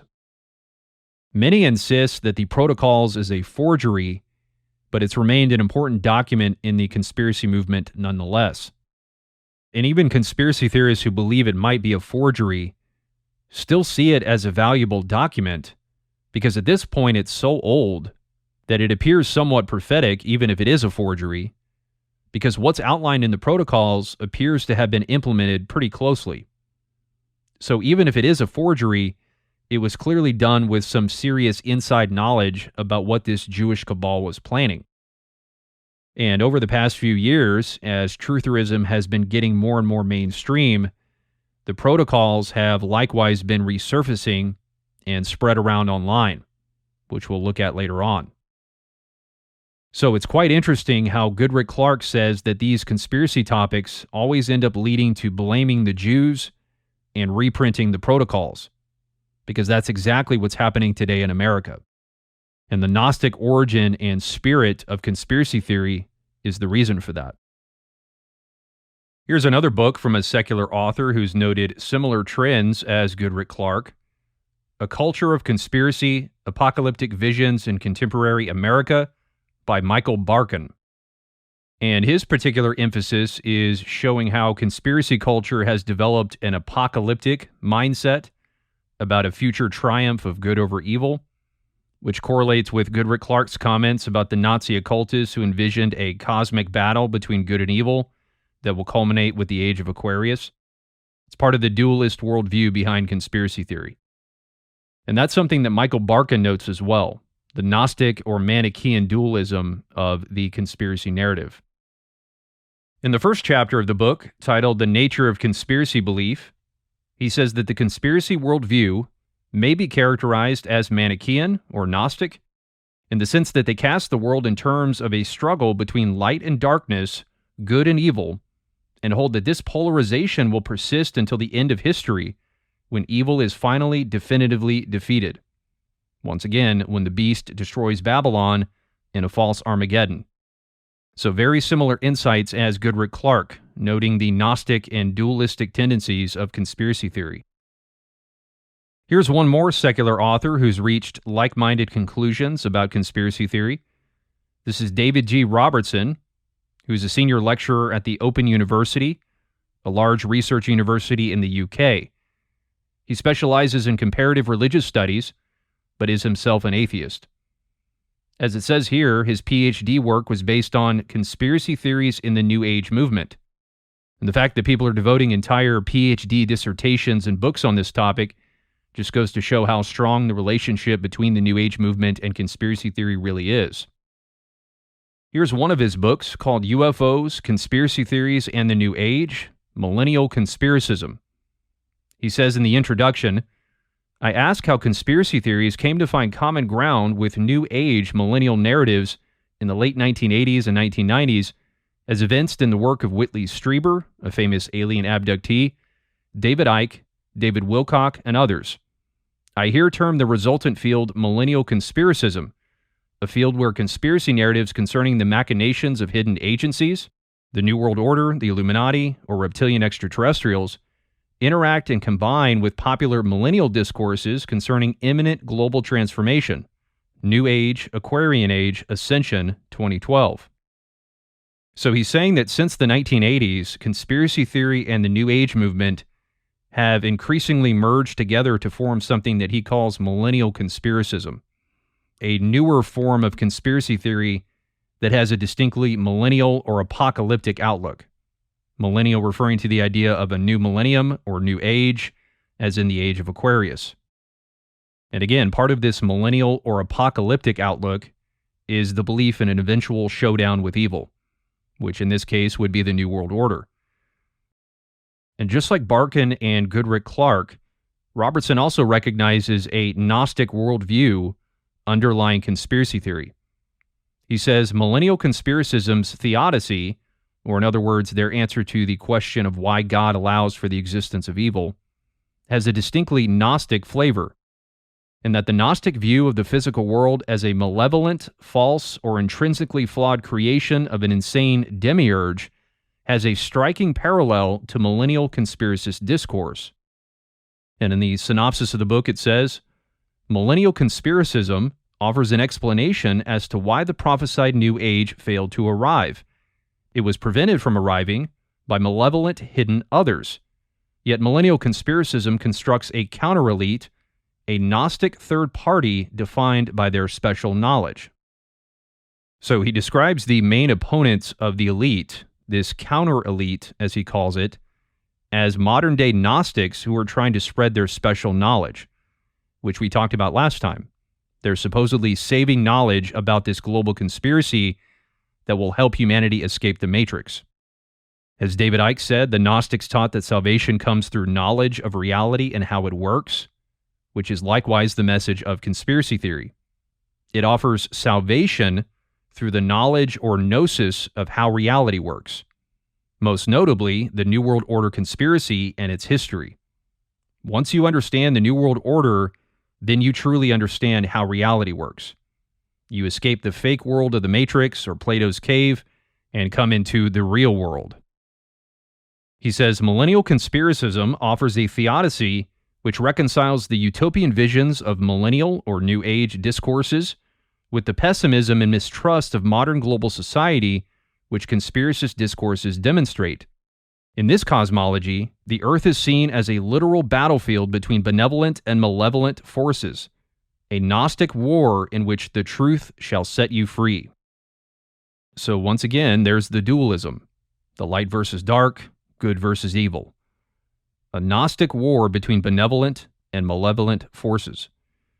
That pretty much sums up what I've been saying for almost 8 years now, that this rebellion against the New World Order is a Gnostic war against Satanism, a false apocalypse a false Armageddon that will end with the beast destroying Babylon, the dwelling place of demons, Revelation 18:2. This whole thing is a territorial war masquerading as a spiritual war, just like the Crusades and just like the Christian culture war that's raging today.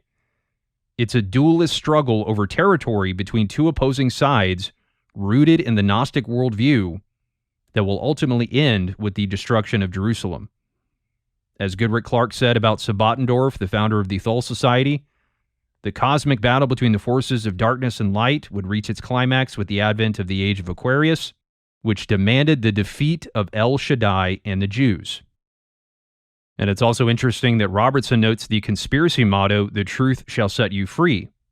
I talked about that last time as well, how this is a common tagline of the conspiracy movement. Learning the truth about the New World Order will set you free from the Matrix prison planet, a Gnostic counterfeit of John 8:32. And Robertson has recognized it as such a prominent tagline for conspiracists that he titled the prologue of his book after it, "And the Truth Shall Set You Free," which he got from David Icke's book of the same title.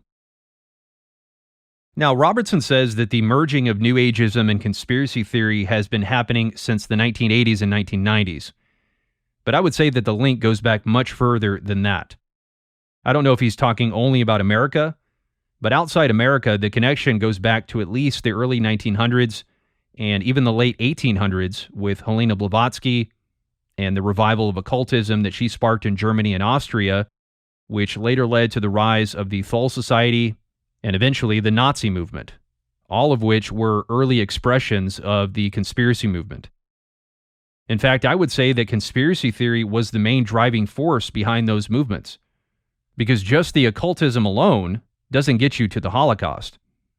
It's the conspiracy theory, the notion that this globalist agenda is real, that the Jews are behind it, and that something must be done about it, that led to the rise of the Thule Society and Nazism. And then, of course, there's Alice Bailey as well, writing in the 1920s, 30s, and 40s, who was also steeped in the truther mindset, as we'll be talking more about here.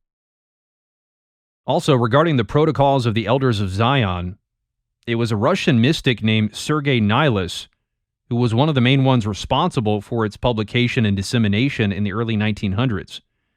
Another early example of New Age occultism and conspiracy theory mixing together. And again, we'll talk more about the protocols later, because it's very important in understanding the history of all this, especially in regard to the Christian Gentile versus Satanic Jew dualism that's been building over the centuries.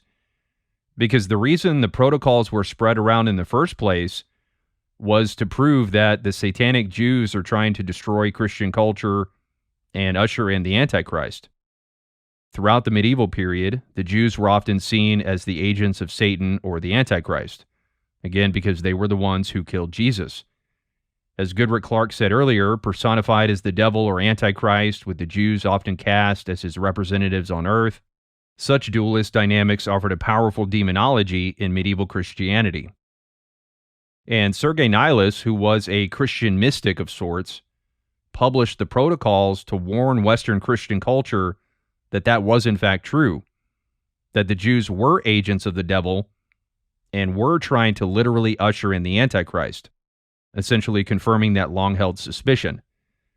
He put the protocols as an appendix or final chapter in his book, The Great and the Small, The Coming of the Antichrist and the Rule of Satan on Earth. So this was not from a Protestant or Catholic Christian, but a mystic. And he was apparently deeply fascinated with biblical apocalyptic literature and end times prophecy. As the abstract of this book chapter says, Nilus had a broad anti-modern reading public that relished doomsday scenarios as the answer to revolution brought on by Jews and Freemasons, henchmen of the Antichrist.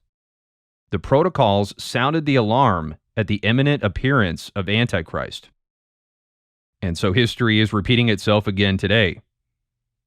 It's pretty remarkable that a mystic was talking about the coming of the Antichrist over 100 years ago and was pointing to the Jews as his main agents who were helping to usher him in. This is exactly the view on the rise today.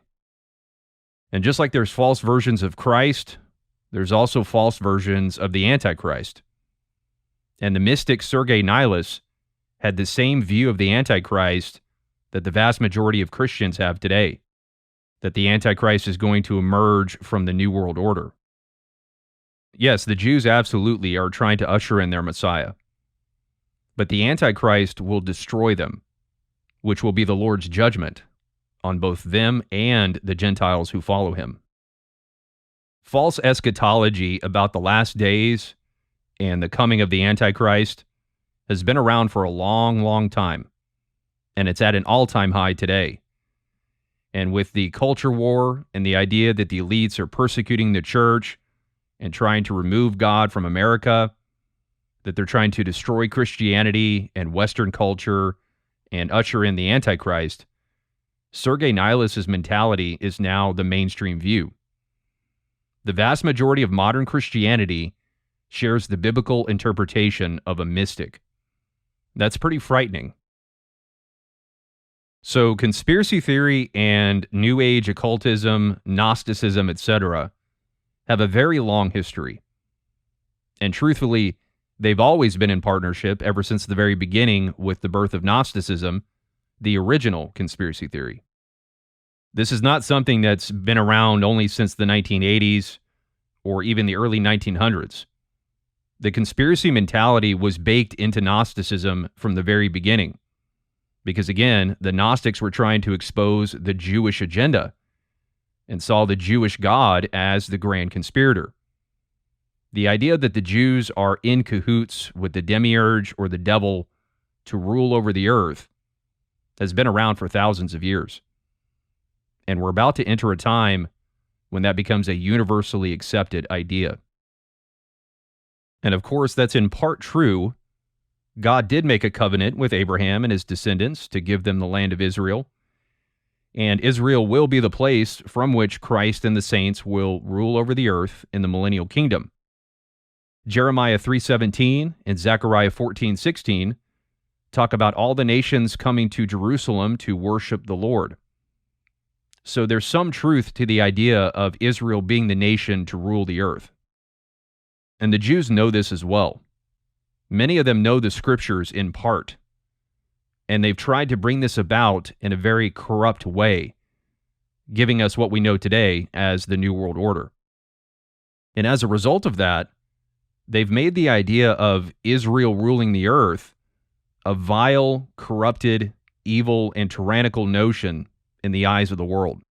And that's why the saints will also be targeted and killed during the Great Tribulation. In Ezekiel 36, God talks about how the Jews have profaned his name among the nations, right before he says that he'll bring them back into the land in verse 24. He says, I will take you from the nations and gather you from all the countries and bring you into your own land. Now, that's clearly not the original Israel that he's talking about, right? Because they weren't scattered throughout all the nations and countries. They were only in Egypt. So this is clearly talking about the post-70 AD Jews who were scattered all throughout the world after the Romans drove them out of Jerusalem. But God says multiple times that they've profaned his name among the nations that they've been living in. And that's why anti-Semitism has been so constant throughout history. It's not just because the world hates God's chosen people. It's also because of their actions. They've profaned God's name. They're jealous over the gospel being preached to the Gentiles, as it says in Acts 13, 45 through 46, and Romans 11:11 and 14.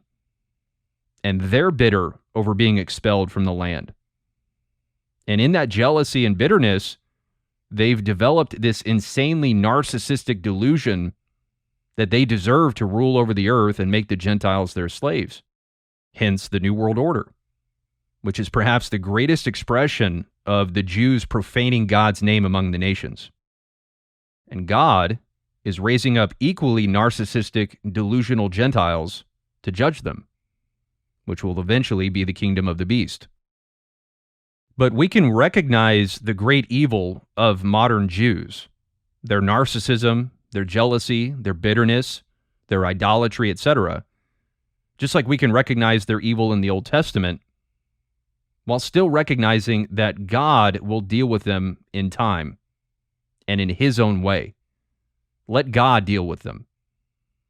He'll not only bring great judgment upon the Jews, but ultimately redeem them and save some of them. And recognizing that is how you maintain a biblical balance among all the chaos and nonsense. It keeps you from joining either side. It allows you to recognize the evil, including many of the conspiracies, while keeping you from thinking that it's your place to expose them and get caught up in unbiblical judgment of the world. That's what the false light is doing. Like I said, God is using equally narcissistic Gentiles to judge the Jews. So anyway, like I said, Gnosticism was a conspiracy theory from the beginning. I don't see conspiracy theory as a separate movement that later became infused with Gnostic or New Age teachings, as many people believe. I remember years ago seeing videos by Christian truthers like The Vigilant Christian, another ex-New Age fraud, interestingly enough, warning about the New Age infiltration of the truth movement. And many other Christians take the same stance. And that was one of the big things I made a point of stressing in my What's Really Coming series, was that the New Age did not infiltrate the truth movement. The truth movement has always been a product of the New Age and Gnosticism. It's not something that was infiltrated by or taken over by or contaminated by the New Age. That would be like saying yoga is contaminated with New Age beliefs. It's not contaminated. It is New Age through and through. And it's the same thing with the truth movement and conspiracy theory. The truth movement stems from Gnosticism like a branch on a tree. It has no existence independent of Gnosticism. Now, the Gnostic nature of conspiracy theory may have become much more blatant in recent decades, since the 1980s and 90s, as David G. Robertson says, through people like David Icke and David Wilcock. But the relationship has always been there. They're simply different departments within the same institution. But nevertheless, it's very interesting that these three authors have all recognized a bond between New Age Gnosticism and conspiracy theory. As Goodrick-Clarke said, the endemic spread of conspiracy theories in the New Age is a disturbing phenomenon. And the reason he says it's disturbing is probably because he's recognized what the spread of conspiracy theory led to in Germany with the Nazis. He also says the compatibility of conspiracy theories with New Age ideas is not new. And we're going to take a deeper look at this compatibility of conspiracy theory and the New Age movement. We've gotten a good glimpse of it in the last couple videos, but I want to take some time to really dive deep into this topic so that anytime you see conspiracy theory being espoused, you'll immediately recognize the red flags and understand that trutherism cannot be Christianized. It is fundamentally Gnostic and New Age through and through.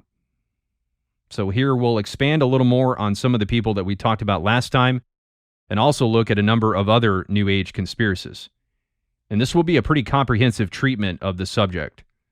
That way I can say everything I need to say about it, and I won't have to go this deep on this topic again, and just use this as a reference.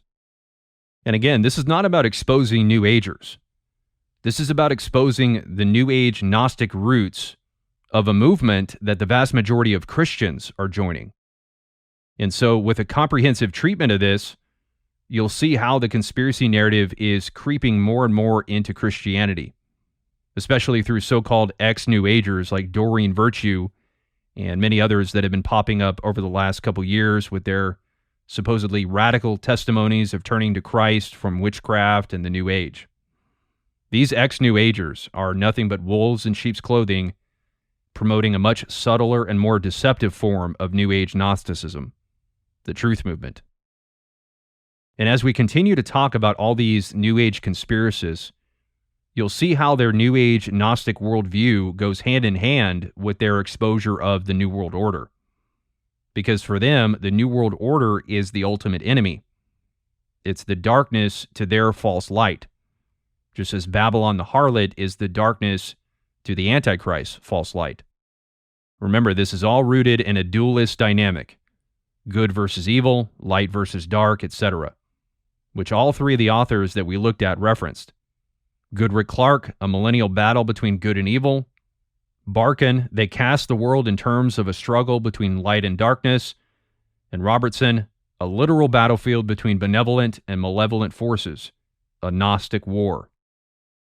And if you understand conspiracy theory as the movement that the Lord is using to expose and judge Babylon, ultimately through the Antichrist, then you'll understand why it goes so well with the New Age. That's why the New Age movement is obsessed with conspiracy theories, because the conspiracies are ultimately connected to Babylon. And the Lord has been using the New Age movement, among other things, to bring judgment upon Babylon. And so, by looking at all these examples of New Agers talking about conspiracy theories and vice versa, it's my hope that everyone watching fully understands the Antichrist spirit behind conspiracy theory, that it's as much a part of the New Age movement as yoga and meditation, and that any professing Christian involved in conspiracy theory and trutherism should completely separate themselves from it. This stuff cannot be Christianized any more than yoga and Satanism can. So first up, Gaia TV, which we've been looking at here and there over the past couple videos. In recent years, Gaia has become very well known for its promotion of conspiracy. Here's an article from Elle magazine in 2021 about singer Demi Lovato becoming an official partner of Gaia TV.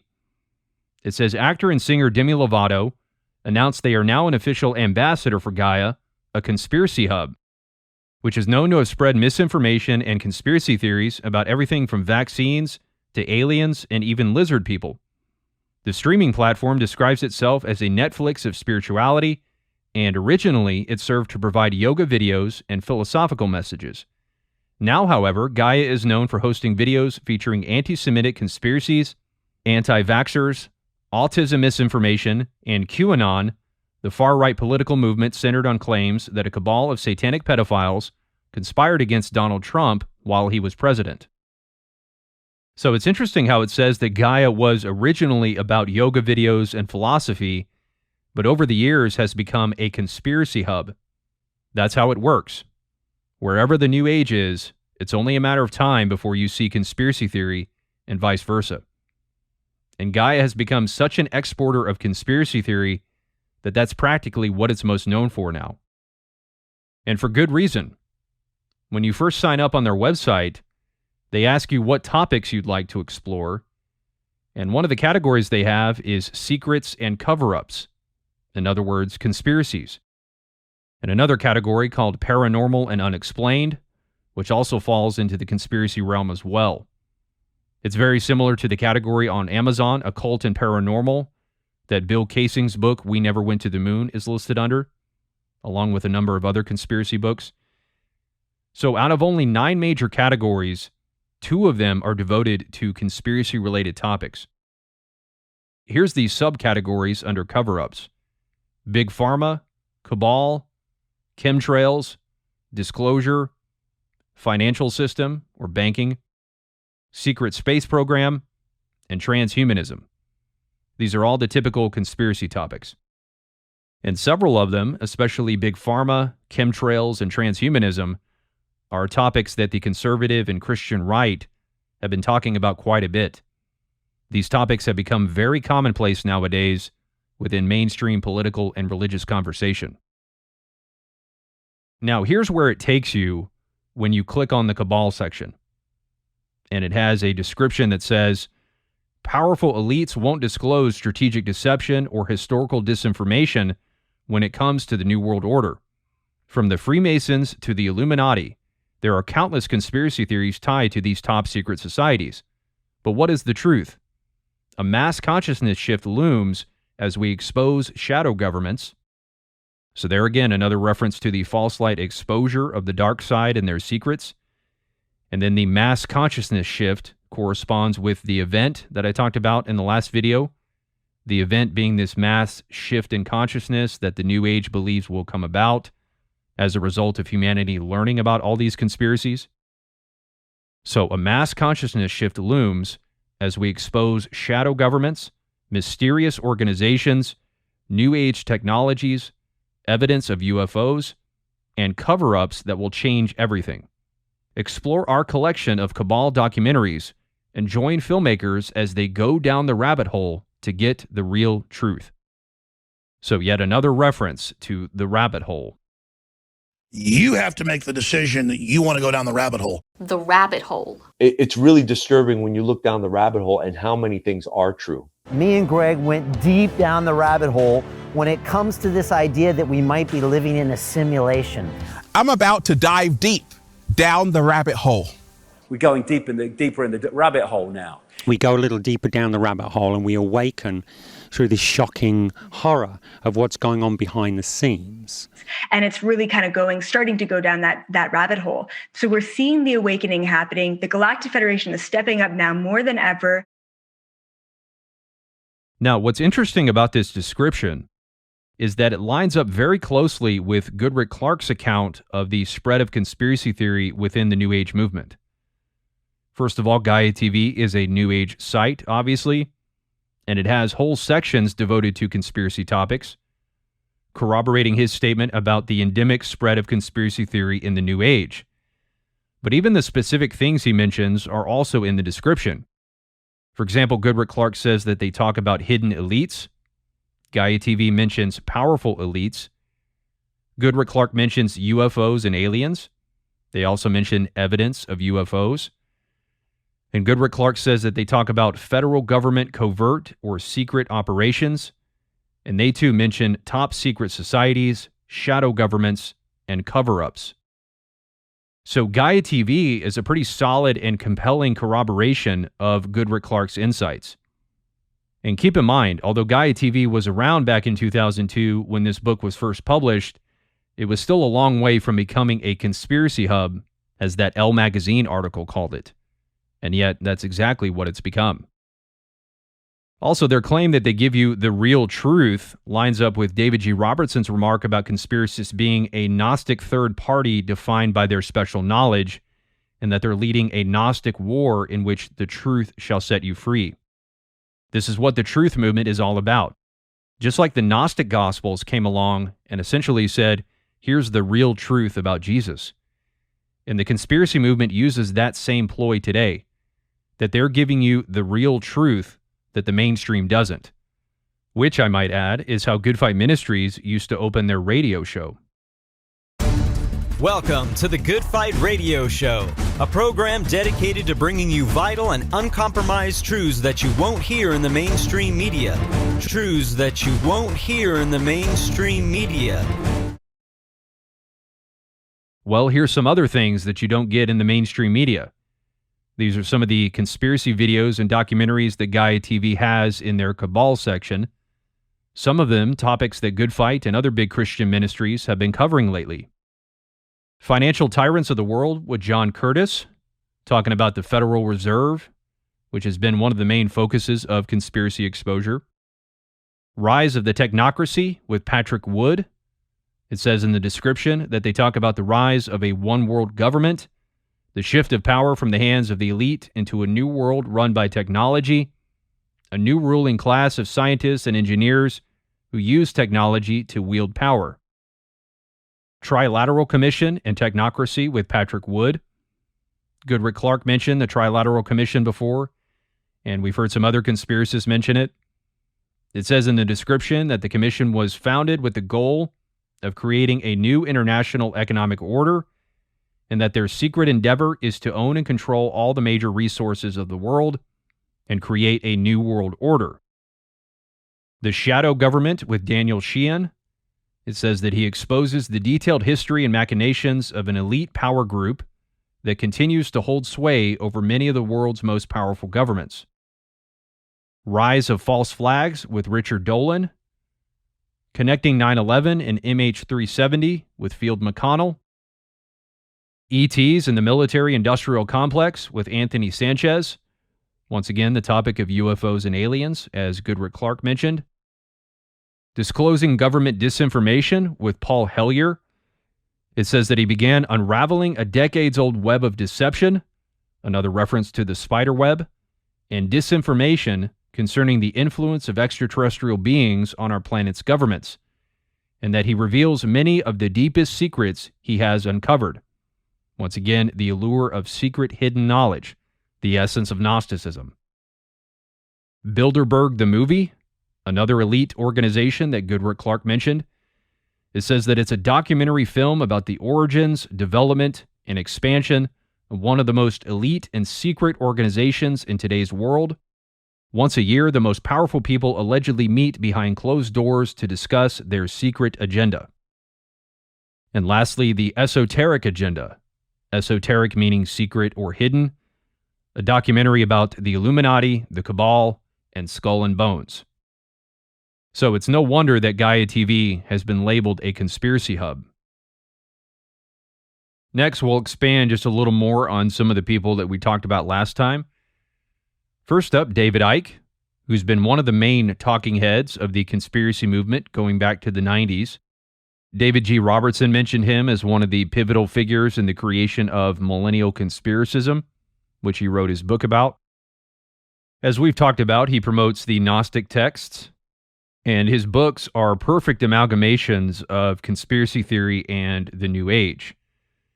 For instance, in his book, The Biggest Secret, which interestingly Robertson says is very similar to Helena Blavatsky's book, ISIS Unveiled, something we'll talk more about later on, he pairs the history of the Illuminati and the New World Order right alongside New Age teachings about how to awaken your inner godhood through the activation of the Kundalini energy and the 7 chakras, which he says gives us a constant supply of enormously powerful energy with which to create whatever you choose, and that as we raise our frequency, we reconnect with the awesome power of our multidimensional self.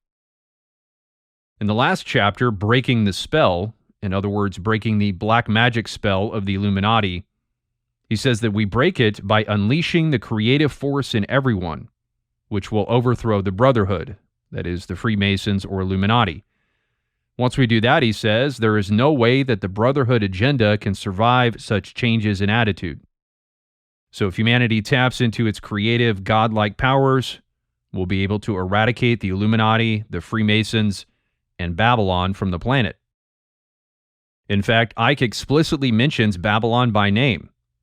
Chapter 11 is called Global Babylon. This is one of the biggest confirmations that the focus of the false light movement is Babylon, and that the truth movement is the seeding ground of the coming beast system that the Lord will use to judge Babylon. It really can't get much clearer than that. One of the biggest talking heads of the conspiracy movement for over 30 years has been calling out Babylon for a long time, which should tell you what the focus of his conspiracy research has been.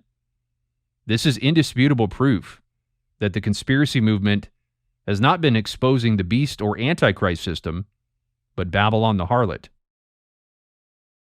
Next, Alex Jones, who's had David Icke on his show many times and is into the same things that Icke is: Archons, Illuminati, Ascension of Humanity, etc., and he's been pushing New Age ideas for many years. In the previous video, I played a clip of him on Joe Rogan from 2019, saying that we're all God. And then here's a couple clips from a monologue he gave a number of years ago called On What We Really Are. Humanity is magic. Humanity can literally reach to the stars and beyond. The development of our species to this point is only the larval stage. And we're now going into a phase where we're literally in a cocoon and about to metamorphosize into something else. We are an incredible species with a destiny to populate the stars, to go beyond the stars. We can't even imagine our full potential, that you will bloom and that you will literally accelerate towards a higher level of enlightenment. So humanity is magic, we're incredible, we have great potential and a great destiny as a species. We're on a road to higher levels of enlightenment, about to morph or develop into something greater. He mentions us being in a cocoon, like a caterpillar about to morph into a butterfly, which is a common analogy that New Agers use to represent the idea of spiritual evolution and reaching higher levels of consciousness. But again, it's never just about promoting the New Age. It's also about exposing and fighting the New World Order. And to that end, Jones talks about how the elites are intentionally keeping these great truths about humanity's potential a secret, and that the suppression of humanity is the entire point of the New World Order. This is the great secret. And the great evil of the New World Order engineers is that they fully understand this primal rule. And they have made the greedy, selfish decision to keep these great truths from humanity that would fulfill and empower our species. They are afraid of you finding your true potential and power, because when you become enlightened and awakened and expand your horizons, you threaten their monopoly of power and control. That the establishment, that the social engineers are dumbing us down by design, that they are nurturing and funding and activating and promoting all of the most base instincts and things that are destructive, so that we can be basically damaged goods that they can control and use as their biological androids, as their slaves. And this false god was trying to convince us that we were nothing. They have damaged the human species. They have misdirected our prime directive to grow and to build and to search and to trailblaze and explore. But the minute you start exploring and creating and loving life is the minute that the pendulum begins to swing from tyranny and dehumanization towards liberty and a literal Valhalla for future generations. So they're dumbing us down by design in order to make us their slaves. They're keeping us from reaching our full potential and power. And we become a threat to them when we become enlightened and awakened. This is all playing right into the ego. So just like David Icke, Jones mixes New Age with conspiracy theory to form this cohesive and compelling narrative about humanity's great potential that's being held back or suppressed by the New World Order, which is constantly framed as the great enemy of mankind. The New World Order is what's holding humanity back, just like what the Gnostics said about the Demiurge and the Archons. And we can get rid of the New World Order by becoming enlightened and awakened, just like David Icke saying that we can break the spell of the Illuminati's control by raising our frequency and reconnecting with the awesome power of our multidimensional self. So again, wherever the New Age is, conspiracy theory is always close by. And Jones made an interesting reference to the pendulum swinging from tyranny toward liberty and a Valhalla, or utopia, which is the theme of this whole series. But the minute you start exploring and creating and loving life is the minute that the pendulum begins to swing from tyranny and dehumanization towards liberty and a literal Valhalla for future generations. Next, Alex Jones's friend George Humphrey. His book Life, Love, and Joy is also a perfect blend of New Age Gnosticism and conspiracy theory. The cover is obviously very New Age, depicting an enlightened human sitting in a meditative position with his crown chakra activated at the top. And in it, he talks about astrology, the age of Aquarius, the new paradigm, fifth dimensional consciousness, law of attraction, chakras, and more. And of course, it's also riddled with conspiracy. He says here, the goal of the New World Order is full spectrum domination.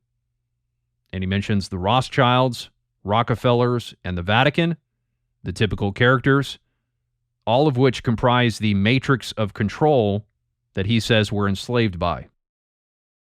He also promotes the Nag Hammadi Gnostic texts, which he talked about with Alex Jones. And he pushes Gnosticism pretty hard in the book, essentially calling the God of the Old Testament the Demiurge. He says, the Jehovah of the Bible, Torah, and Quran was an Anunnaki, or reptilian ET, one of the versions of the Archons. And notice how he lumped together the Bible, Torah, and Quran. In other words, Christianity, Judaism, and Islam. Just like David Icke and Neil Hague, and this other picture that we talked about earlier, all having the symbols of Judaism, Christianity, and Islam in connection with the Demiurge and the New World Order. So this is another example of all three Abrahamic religions being lumped together under the umbrella of the Demiurge. Then there's David Wilcock, who David Robertson also mentioned in his book on the New Age and Conspiracy. Back in 2019, he did an interview with Tim Ray of UI Media and Frequency Wars. And here's some footage from that interview where he shares some of his New Age views.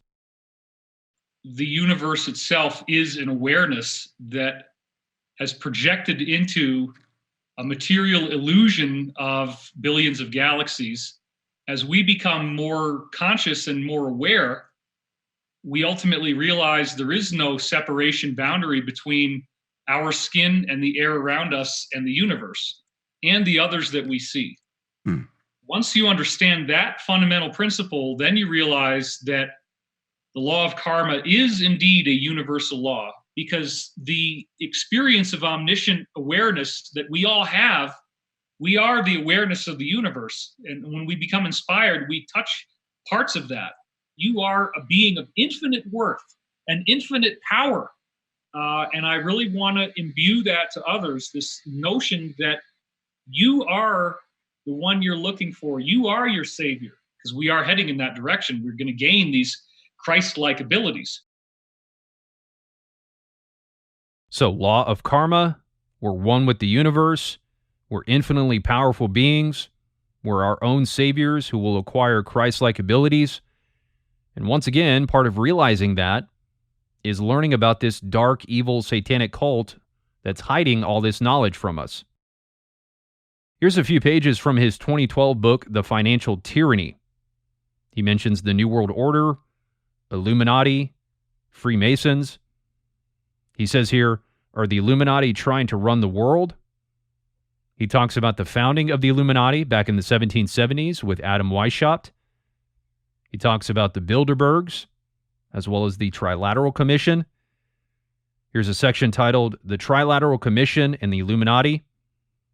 And naturally, he includes the Rothschilds, a section called No One Denies the Power of the Rothschilds, Quite an Inordinately Successful Family, and Nathan Rothschild Buys the British Empire. And he brings up some of these topics in his interview with Tim Ray. Watch. There is a very sinister force at the top levels of the world government, and it essentially involves a genocidal, satanic, deep state cult that runs the world. The highest level people I spoke to from what we would think of as the Illuminati was I had as one of my insiders a guy who came forward who had been working as essentially like a broker and an assassin for the Rothschilds. The top Rothschild guy, and he was one of their top people, okay? Not just a sideline player, but a major political figure within that group. One of the guys at Dimensions of Disclosure is Sasha Stone. Yes. And he is the main conduit, the main interviewer of Ronald Bernard, who is the most exciting Illuminati whistleblower to have come forward in years. Because here's a high-level banking executive who's talking about how he gets brought into these satanic ceremonies. At first, it's all about getting high and all these beautiful naked women and there's boobs in your face, and it's amazing, right? Yep. But then you find out, oh, well, all this weird stuff that they're doing and the black candles and the masks and the robes and all that. Oh, now that they've given me the good stuff and I've had some parties, now they want to bring me into child sacrifice. Yep. Now they want to bring me into blood drinking. Now they want to bring me into a satanic pentagram where we're trying to summon something, right? And so, little Jeffy's Island there, what is he doing? He's taking pictures of you, all for blackmail. All this stuff is going to come out. So we're about to have a global vomiting, a global dark night of the soul, where all of our worst fears come true. It's starting to happen now, but it's still under the bed. Right. It's not going to be under the bed very long, folks. It's going to be public. It's going to be something everybody knows. The world was being run by a satanic cabal, and what they do is they drink your blood when they torture you to death, and they get super high, and then they see demons in the room with them. And then they ask the demons to do favors for them in this three-dimensional world. Exactly. So, a satanic deep state cult that runs the world, involved in blood sacrifice, satanic rituals, and blackmail, all headed by the Rothschilds. And he mentions Jeffrey Epstein and his island, who had just died shortly before this interview in 2019. And he says it's all going to come out, this information about the world being run by a satanic cult. Eventually, everyone will know about it. The conspiracy narrative will be embraced by all. And 5 years later, things have no doubt progressed in that very direction, and will continue to do so. And you heard him mention these Illuminati whistleblowers that he knows, him and another New Age conspiracist named Sasha Stone. This is not an uncommon occurrence. In fact, it's very widespread. Very often, these whistleblowers who come out of the Illuminati to expose what they've seen will come forward and give their information to New Agers like David Wilcock, which again should tell you something about the nature of this exposure. That the Lord is using the New Age movement, along with false Christianity, to expose Babylon. And that it's therefore not something that those who profess to know Christ should be involved in. The New Age movement is not just about yoga and meditation. It's about real, practical activism against the New World Order, which involves exposing their evil deeds to the public and building a resistance movement. And speaking of Tim Ray and frequency wars, that whole network, called the UI Media Network, founded by Tim Ray, is also a massive blend of New Age and conspiracy theory. Here's some of the conspiracy-related videos that they have. This one on the New World Order. Here's one called AI Takeover, Technocracy, A Brave New World. Another called False Flags, The PSYOP Wars. This one called Hospitals Killing for Money, Murder by Numbers, about the stuff happening during COVID. Another one called Transhumanism, The End Game. Here's one on the Great Reset, called Our Controlled World. One on Freemasonry. And then a video about the satanic influence behind the World Health Organization, which has been another big topic of discussion lately among conservatives, such as Michael Matt of the Remnant Underground, the man who founded the Catholic Identity Conference that we talked about earlier. Here's a video he did on that.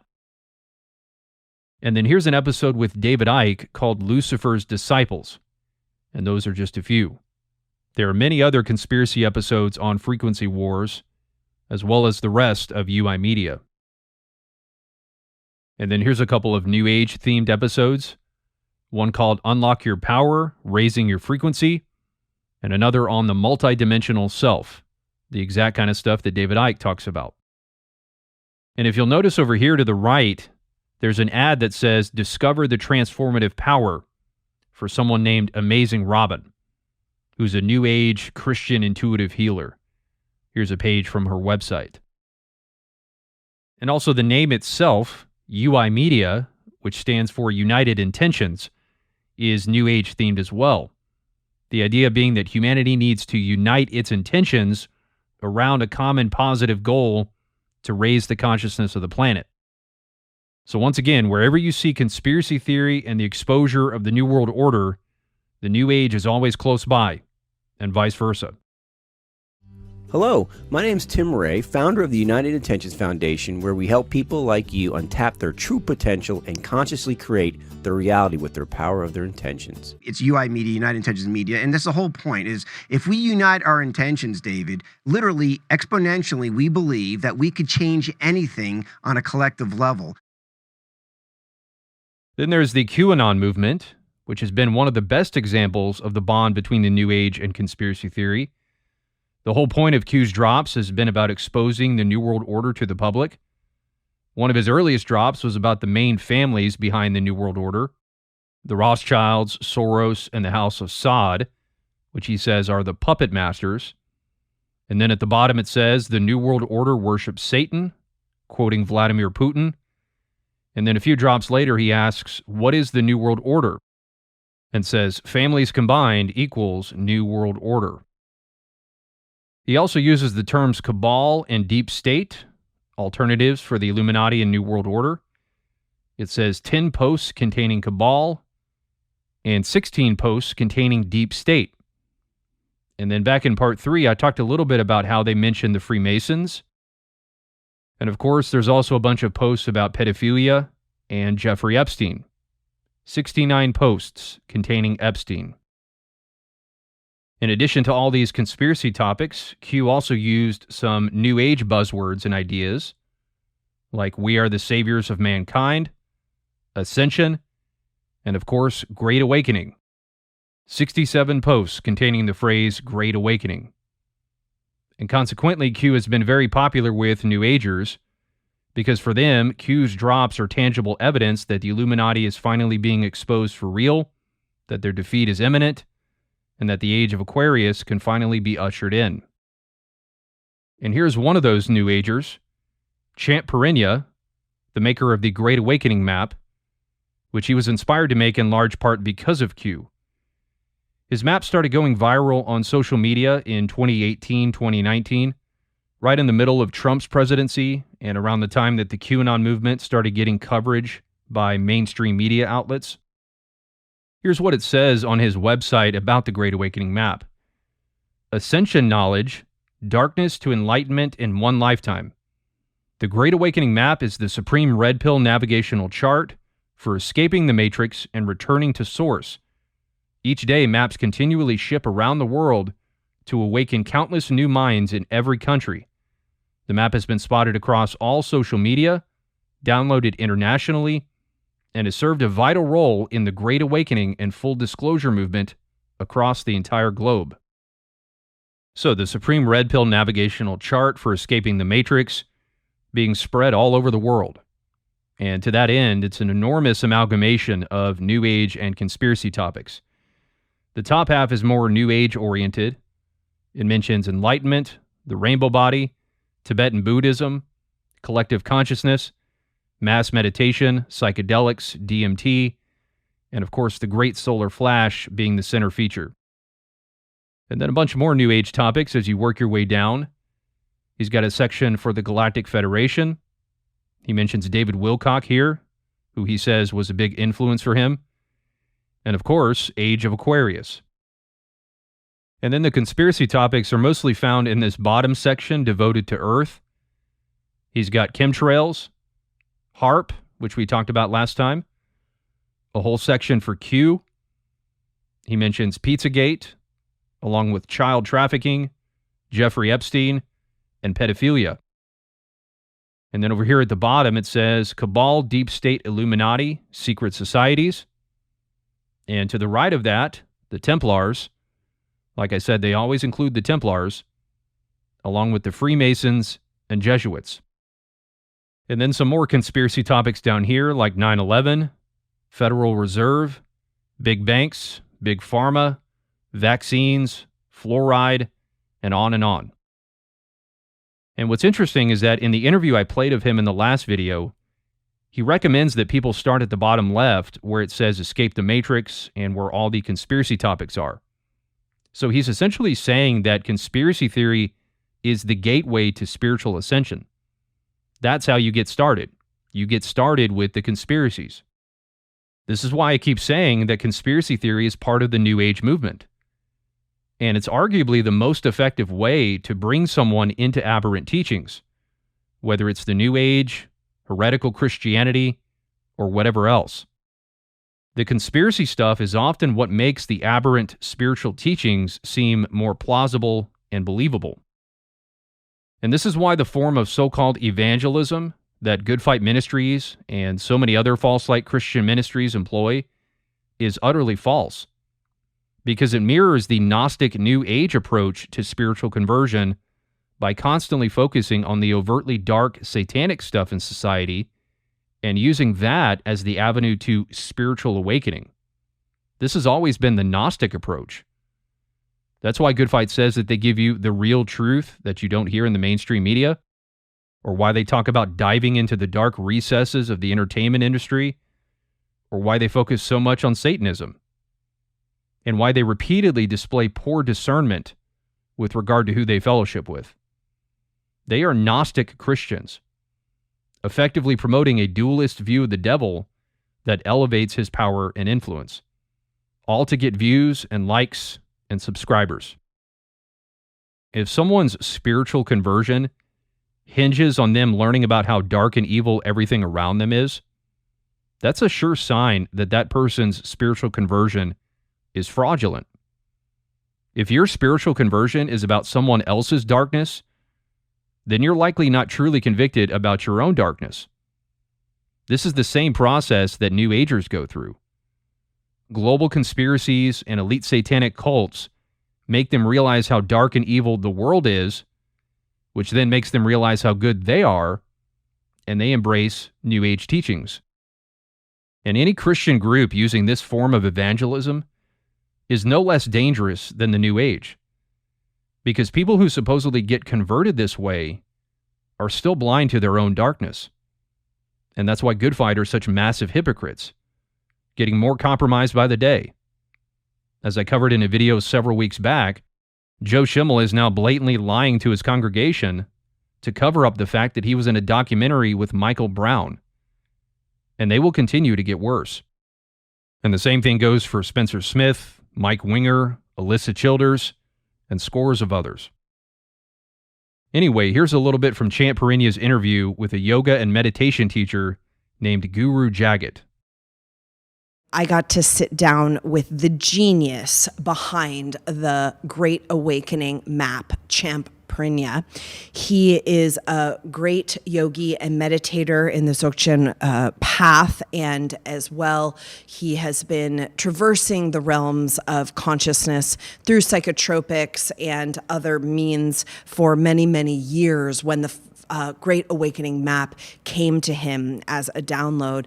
I branched out and I started researching other researchers such as Dolores Cannon and David Wilcock, for example. So these are the people who helped me learn about consciousness and meditation and the third eye and all of these different forms of healing and awakening.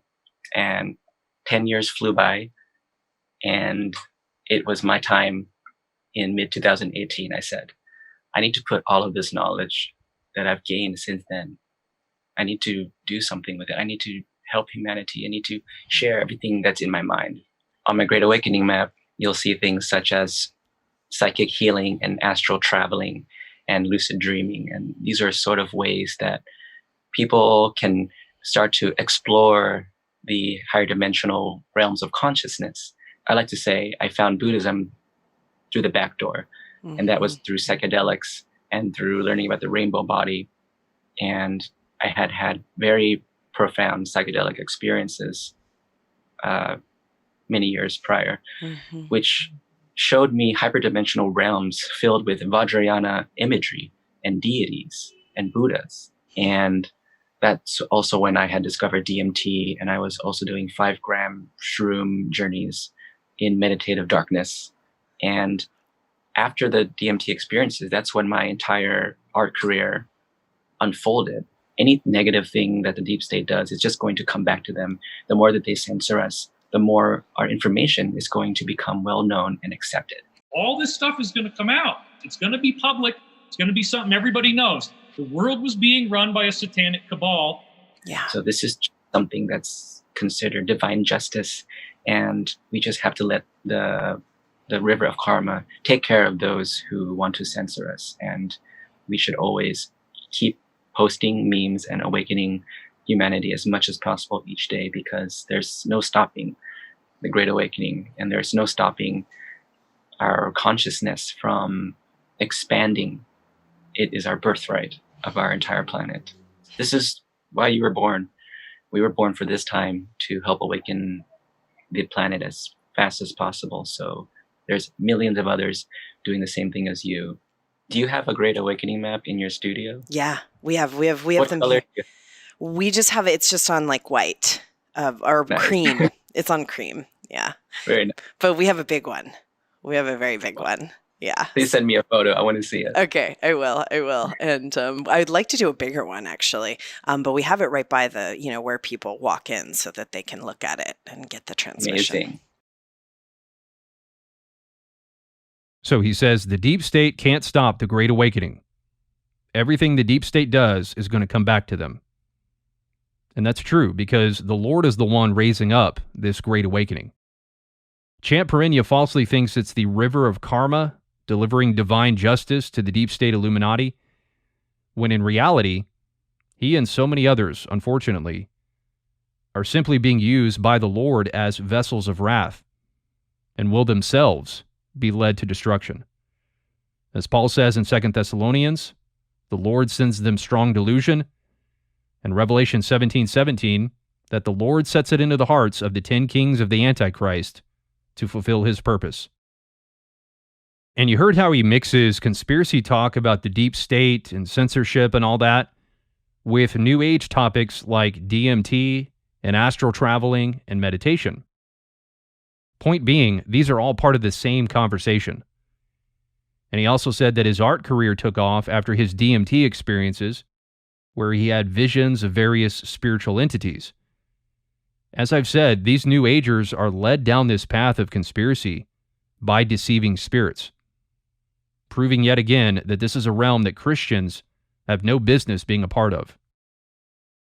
And at the end, Guru Jagat said that she has a big Great Awakening map in her studio. Think about that. This is a New Age guru who's as deep into the New Age as you can be. Here's her website. She's a famous Kundalini yoga and meditation teacher who's even taught celebrities. She has testimonials from them on her website. And she has a Great Awakening map, a huge one, hanging up in her studio for everybody to see, which includes all these conspiracy topics, which again is what Champ Perinia recommends people begin with. So she promotes conspiracy theory just as much as Champ Perinia does. And she's spreading all this information to her students as well. And along those lines, here's a picture from his old Instagram of a woman meditating in front of a Great Awakening map. Once again, trutherism and conspiracy are as New Age as yoga and meditation. Dylan Monroe, the maker of the Deep State map, which I mentioned at the beginning, is also an avid follower of Q. His map is similar to the Great Awakening map, but with a greater focus on conspiracy topics. And he does a lot of conspiracy and New Age graphics and artwork similar to Champ Perinia, who says that he was inspired to do his map after seeing Dylan's map. So he thinks quite highly of Dylan's work. Here's some footage of Dylan from an online New Age conference in late 2022. That quote was from El Morya, the statesman, master of divine will, Chohan of the first ray, taken from this book, The Rainbow Masters. So the Ascended Masters are here to help us. That's why I think El Morya popped into my mind to drop in these messages throughout this presentation. I continue to tap into higher and higher levels of spiritual awakening and clearer channels of guidance. My goal is always to get to a place where any question I have can be answered by my guides or God, source, whatever you perceive the highest power to be. Will ascension happen in the next 5 years? It's up to you. You can ascend when you are ready to, and it's not necessarily the government holding you back. Can we, the light workers, set this planet up better than those who currently run it? It's time for us to start considering these things. Going back to the basics, I mean like Plato's Republic basics, and reinventing life in New Earth from the ground up. Having a profound religious experience, such as that of Moses or Jesus, is now within the realm of possibility and accessibility to any of us. For those of us who choose to consciously attune ourselves to the higher powers and to our own ascension, our potential is unlimited. I invite you to either enter a meditative state or simply observe.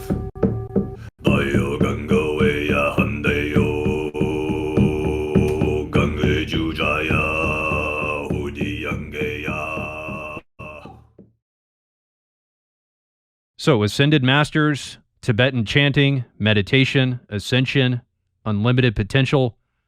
He's as New Age as they come.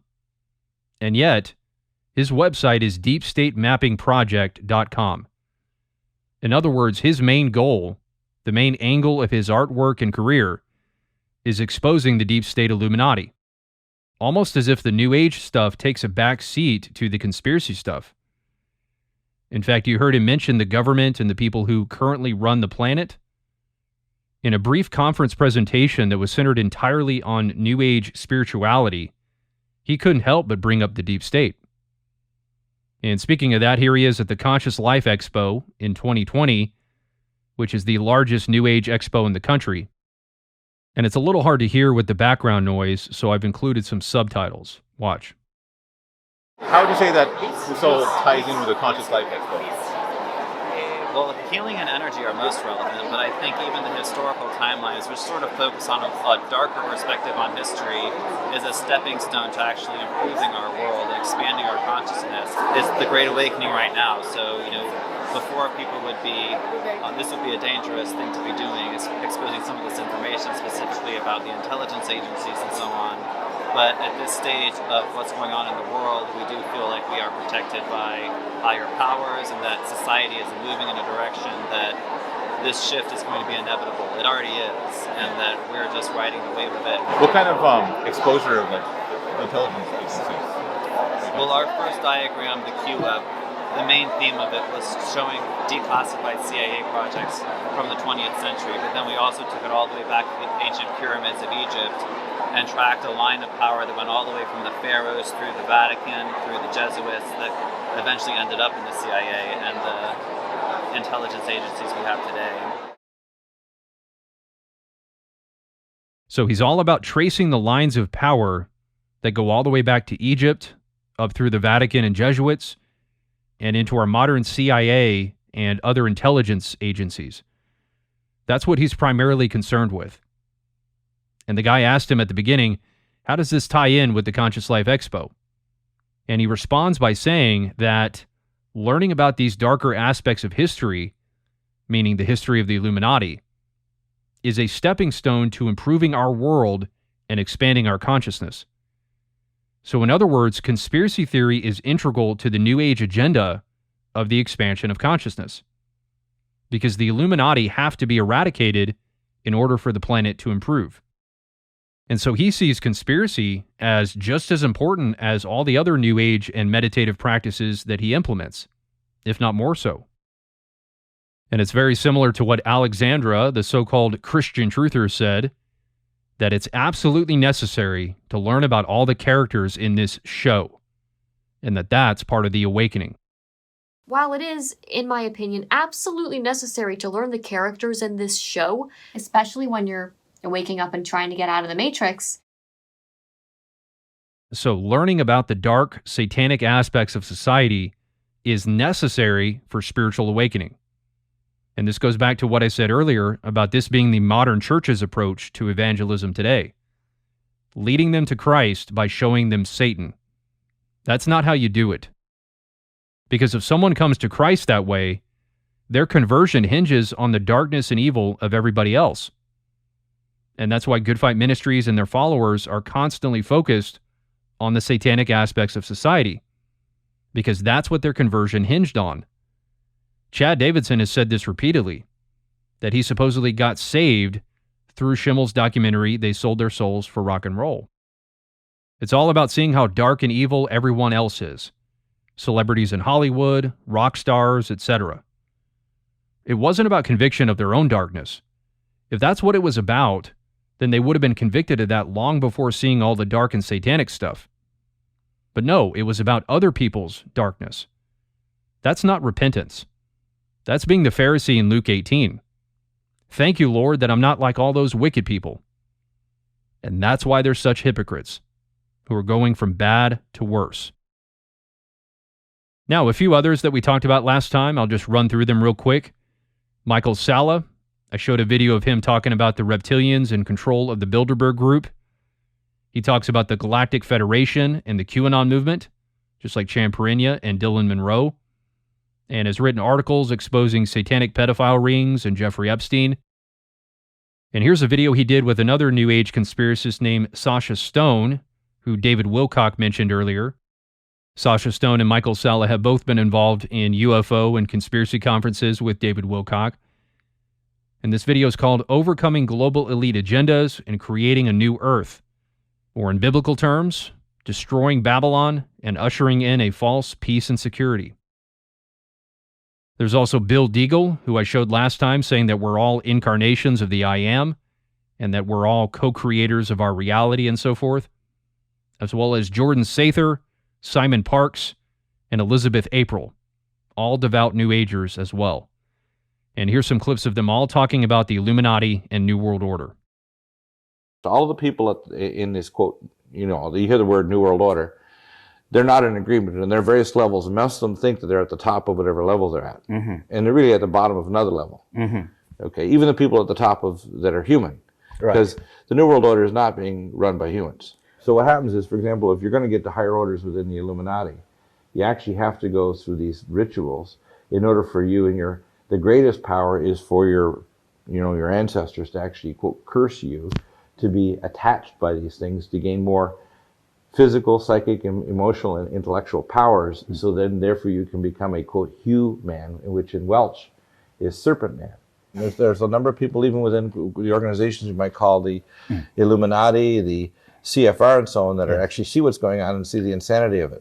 And you will find that any Illuminati person will have Rhesus in his or her bloodline, because that is the key link that goes back thousands of years. Then you start to wake up and you start to realize the main agenda that's taking place here on this planet, whatever you want to call it, New World Order, Illuminati, Cabal, it doesn't matter. There's a shadow government that's going on behind the scenes, the corruption of the shapeshifters, of the control within the government and the money system and all of that. The fact that the, quote, deep state or New World Order or Illuminati, if you will, whatever you want to call them, the group of very wealthy, very sick sociopathic individuals that have gained control of basically the planet and infiltrated into every facet of our society, these people exist. The Cabal being the CF, Clinton Foundation, Saudi Arabia, the Bushes, George Soros,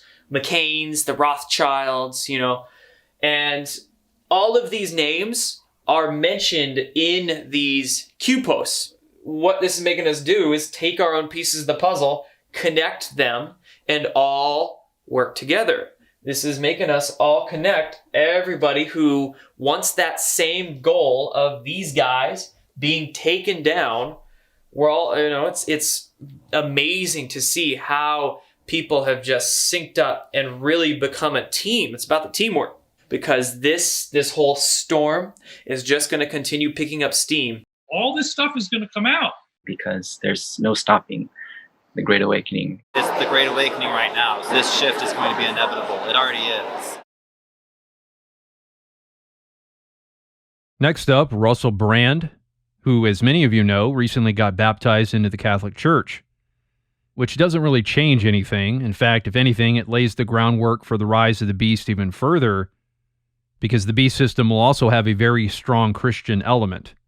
That'll probably be the biggest feature of its identity, in the vein of the Christian crusader going to war against the forces of Satan, as we talked about earlier with the Templars and the Crusades. And Catholics have the greatest history of holy war violence. So Brand joining the Catholic Church makes sense. And as I mentioned before, even New Agers like Dylan Monroe are adopting a militant Christian identity, like with his channel New Templars. And as Revelation 6 says of the first seal, the white horse, which is a precursor to the beast, the rider mimics Christ with a crown and white horse and goes out to conquer. And perhaps the white horse is also describing the forces of the King of the North from Daniel 11. And I've been talking for a while now about how the beast system will be a synthesis primarily of the New Age and Christianity. And Brand's baptism is only further confirmation of that. And considering who he's been collaborating with over the years, people like Tucker Carlson, Candace Owens, and Charlie Kirk, it almost seemed inevitable that Brand was going to embrace some kind of Christian identity. He's clearly gotten more and more comfortable with the conservative Christian crowd over the years, because they too are passionate about exposing globalism and the New World Order. And Brand becoming Catholic creates a stronger bond between him and other Christian crusaders and culture warriors. And interestingly, he said that he was reading C.S. Lewis's Mere Christianity. So he's really putting in a lot of effort into engrossing himself in Christian thinking. And if C.S. Lewis doesn't offend a clearly unrepentant sinner like Brand, that just goes to show you how weak and watered down C.S. Lewis was. And not coincidentally, Lewis was also friends with Catholics and merged New Age and occult themes with Christianity in his Chronicles of Narnia books. So it's no wonder that Brand has also gravitated toward Lewis's work. And since he's obviously not a true convert, he can have his cake and eat it too, and still hold on to some of his New Age beliefs, like tarot cards and such, which he's still using. So he's still clearly New Age at heart. And he's been a very outspoken adherent of New Age spirituality going back many, many years. Watch. I think that there's an infinite creative force that generates all consciousness and all matter, and we are all connected. And if you align yourself with this infinite creative force, then you can be positive and you can be beautiful. I don't think it's a personal God. I don't believe in any particular doctrine or dogma, only that humanity is connected. These invisible energies have to be harnessed and accessed because it's the only truth that matters. As long as we prioritize this material truth over spiritual truths, we will live in tyranny because we are living in an illusion. Like what I've felt quite a lot yogically and meditatively is a cessation of what I would call my individual consciousness. Like, oh, I'm not this. This isn't who I am. This is just a temporary experience. I believe that that state of oneness and transcendence that you're talking about when you, through your DMT experiences, that says, you know, love and kindness and love and awareness, I believe that is the most real thing. I think that preceded all matter. Hello there, you 5.6 million awakening wonders. Together we voyage towards unity and light. Let us voyage onwards together, stirring the light, awakening, connecting, becoming as one. Thank you for joining us on this journey towards awakening.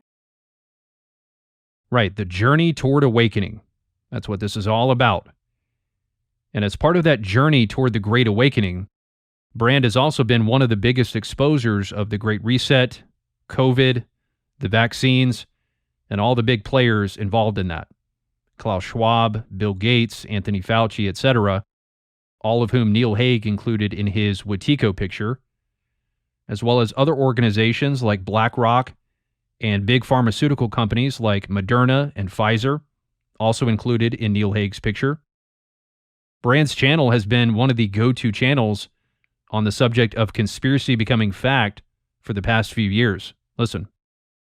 But actually what's really happening is a global conspiracy is taking place, and you can see the individual jigsaw pieces. This is not conspiracy theory. I'm going to read you the actual facts here. While many think that the Great Reset is merely a conspiracy theory, the US property market indicates the likeliness of a possible future where you will own nothing and you'll be happy. It's not really a conspiracy theory, is it? There's a video with them like sort of saying it and stuff, isn't it? Like they've got into a lot of trouble to make it look all nice. The idea that we will own nothing and we will be happy sounds like a terrifying, not Orwellian, but sort of Huxleyan idea that we will be somered into compliance, drugged by a sort of a magical substance in our water, into dumb compliance with the objectives of the powerful while we live as kind of human drones. Let's forget the fact that the whole gala of the White House Correspondents' Dinner shows you that the media and the establishment are one coalescent force, bludgeoning you into a state of compliant idiocy. And what does that tell you? That the big media and big pharma and the government are in alliance, not in some sort of way, but just in there'll be people on the board of big media that are on the boards of big pharma that have held government office, and the whole thing is accepted to be sort of a network of nodes of interconnected and mutually supportive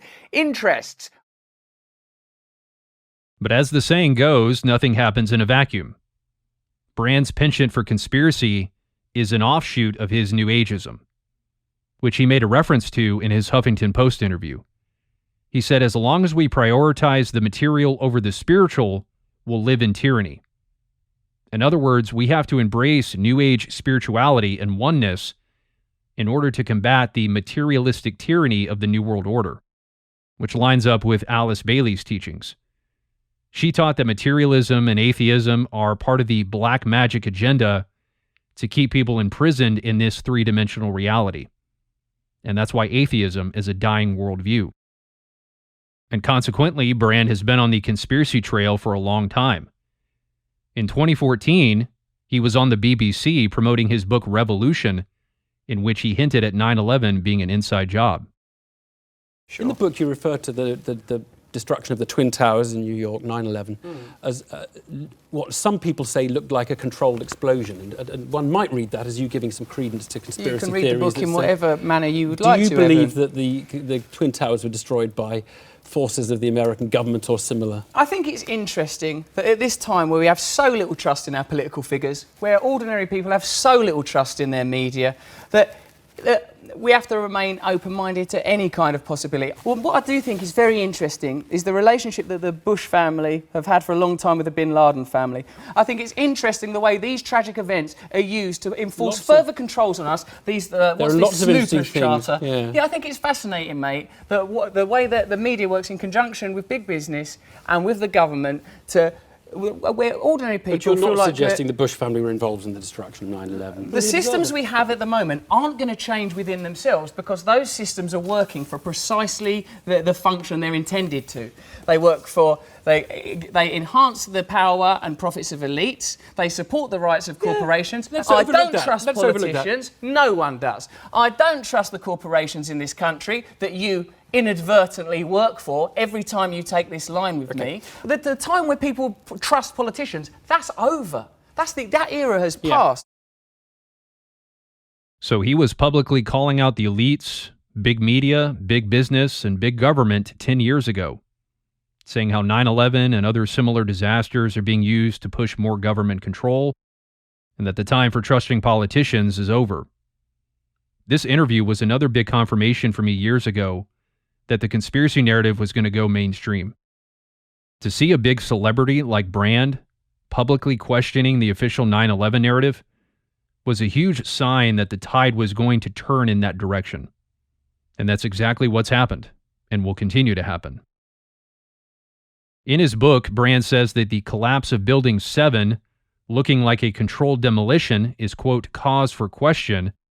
It notes that there was, quote, documentation of a plan to invade Iraq prior to 9/11, implying that the attacks were done, or at least encouraged, by the American government to justify an invasion of Iraq. A fact that's all but been confirmed by Alex Jones, who talked about all this with Tucker Carlson late last year. Here's Carlson's tweet just prior to the interview. Alex Jones predicted 9/11 in detail and on camera months before it happened. So it's no wonder that Brand has become so close with Carlson and other conservatives, because they're all united against this common threat of the New World Order. And even long before his interview on the BBC, Brand had been getting close with David Icke. Here's a picture of them all the way back in 2008. And then in 2013, the same year as his Huffington Post interview, he appeared on Alex Jones for the first time. So like I said, Brand has been on the conspiracy trail for quite a while. And that's precisely because he's a New Ager. Listen. Man, I tell you, you're on fire. It seems like you have really had an awakening. I mean, you've been awake for a long time, but it seems like your awakening is accelerating. Is that accurate to say? Yeah, I think you might be right, as a matter of fact. So the people do have the power, and the power structure realizes that, but as long as we're aware of the manipulation, it's game over.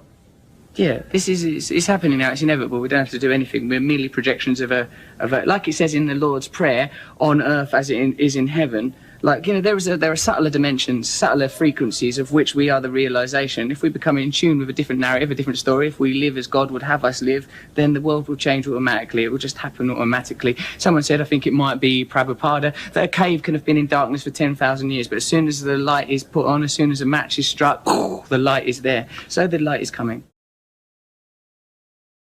Another New Ager we've been discussing is Ralph Smart of Infinite Waters, who's been talking about his awakening from the Matrix for many years. And interestingly, but not surprisingly, he's been getting more conspiracy-focused lately. Here's the thumbnail for a video he did last year called The Cabal is Falling.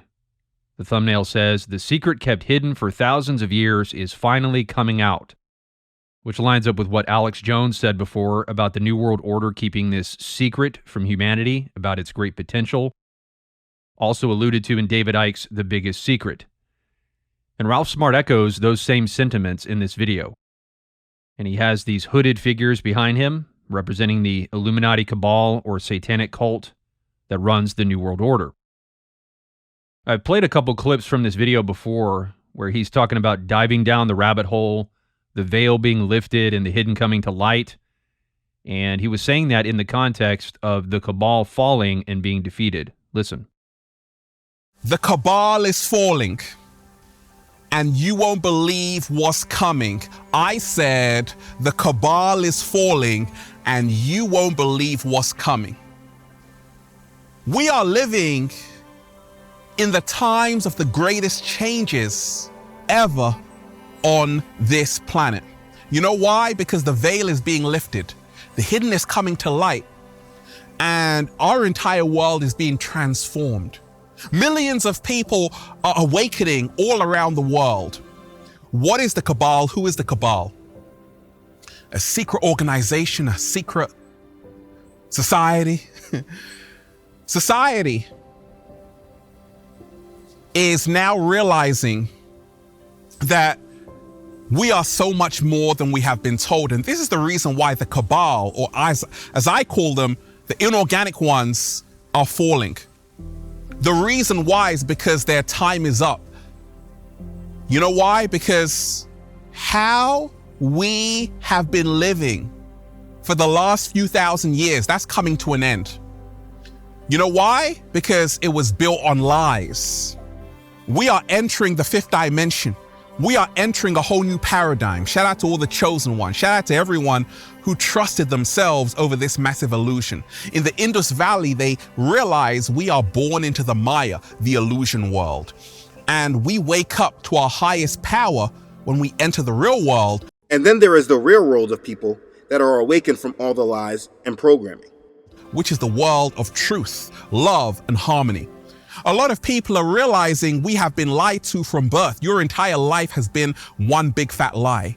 And this is the reason why the cabal is falling, not because I say, but because it's the shift of the ages. We are entering the age of Aquarius. And this is the reason why the cabal is falling. So this is a perfect example of what David G. Robertson said about conspiracy theories finding common ground with New Age millennial narratives, and that conspiracy narratives interact and combine with popular millennial or New Age discourses concerning imminent global transformation, New Age, Aquarian Age, Ascension 2012. Because here, Ralph Smart talks about the world being transformed and entering the age of Aquarius, right alongside conspiracy talk about the fall of the cabal. This is the epitome of the New Age and conspiracy theory merging to form a singular narrative about the defeat of evil and the spiritual transformation of mankind. And it's another example of the Gnostic dualism of the conspiracy narrative, the counterfeit spiritual war between light and dark.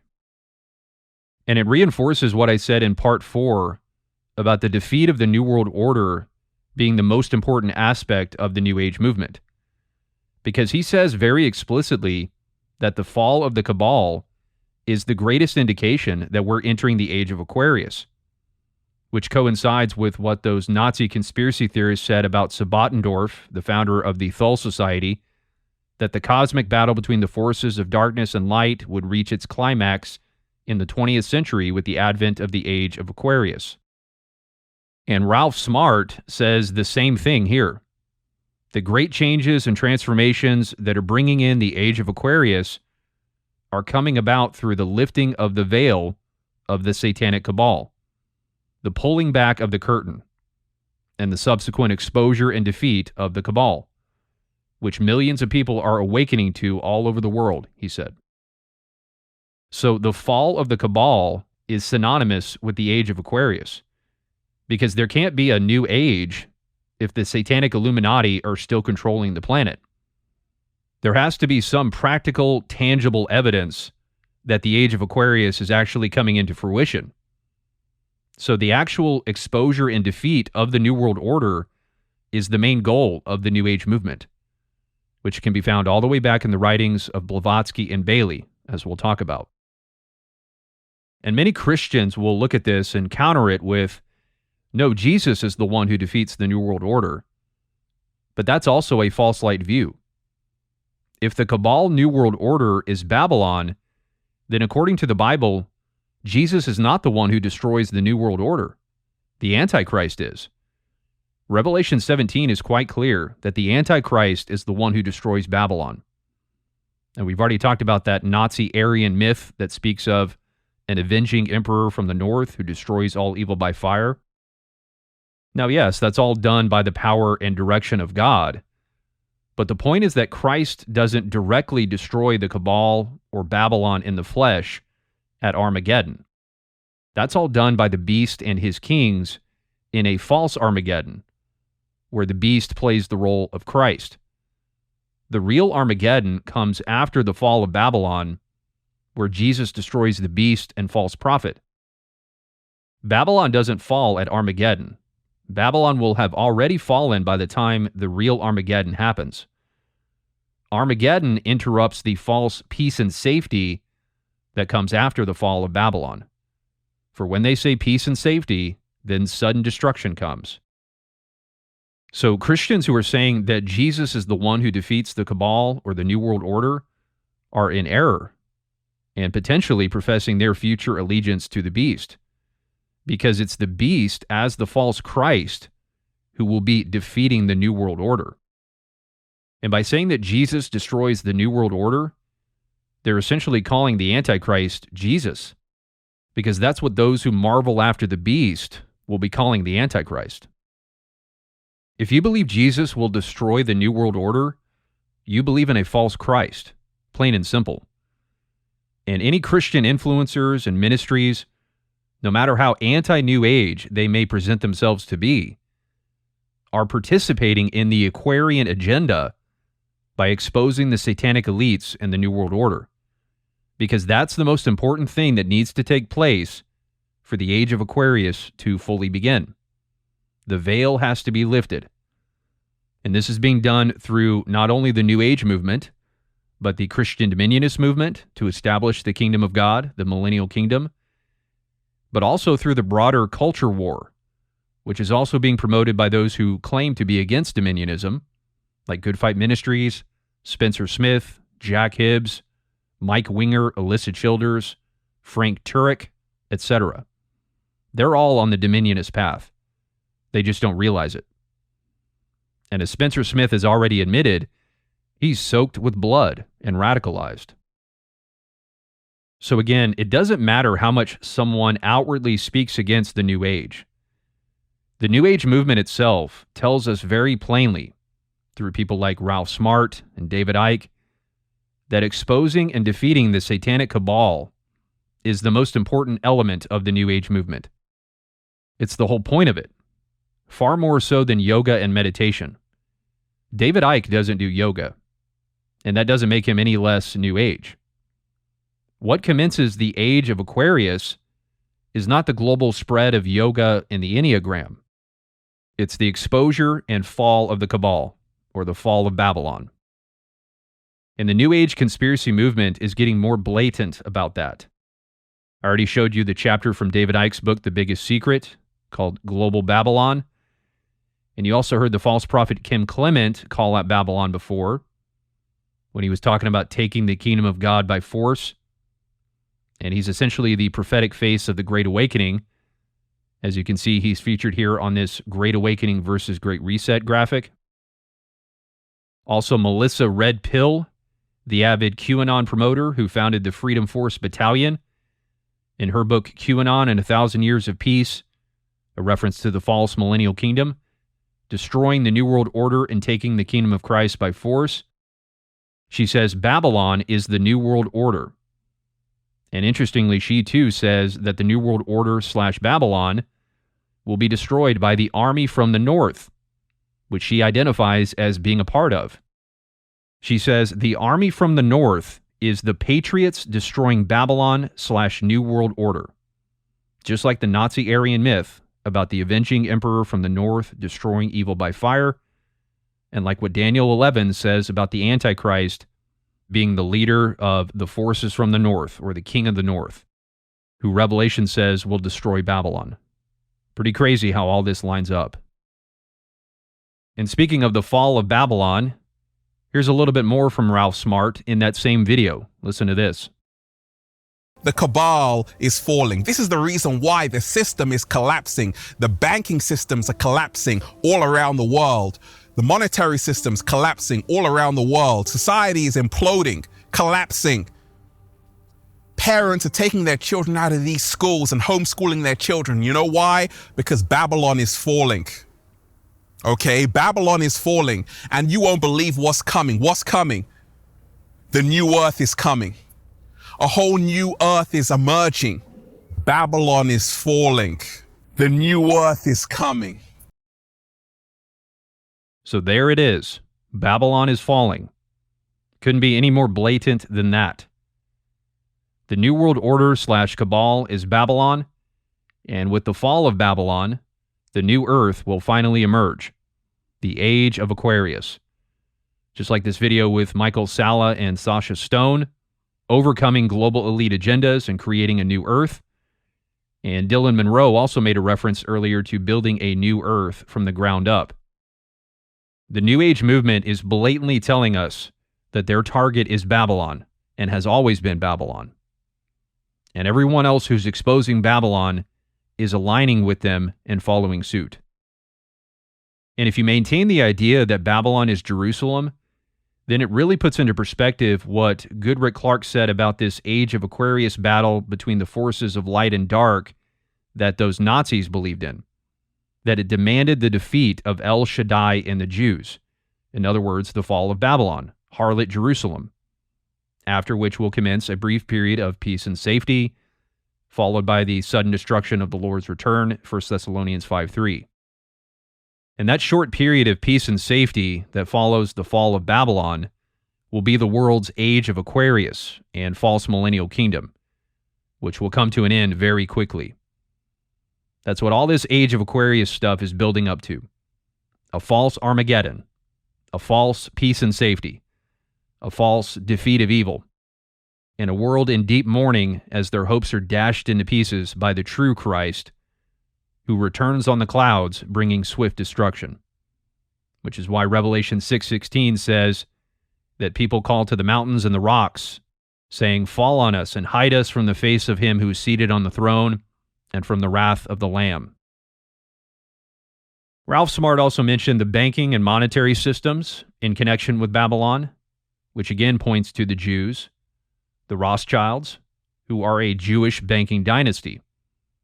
It says on Britannica, the Rothschild family is the most famous of European banking dynasties, dating back as a banking house to the late 18th century. And then on Wikipedia, Rothschild & Company is a multinational private and merchant bank, headquartered in Paris and London. It is the flagship of the Rothschild banking group, controlled by the British and French branches of the Rothschild family. And that's why they're always mentioned at the top of the New World Order pyramid. Being in control of the nation's wealth gives them great power. And remember this New Age blog that we looked at last time, called The Portal?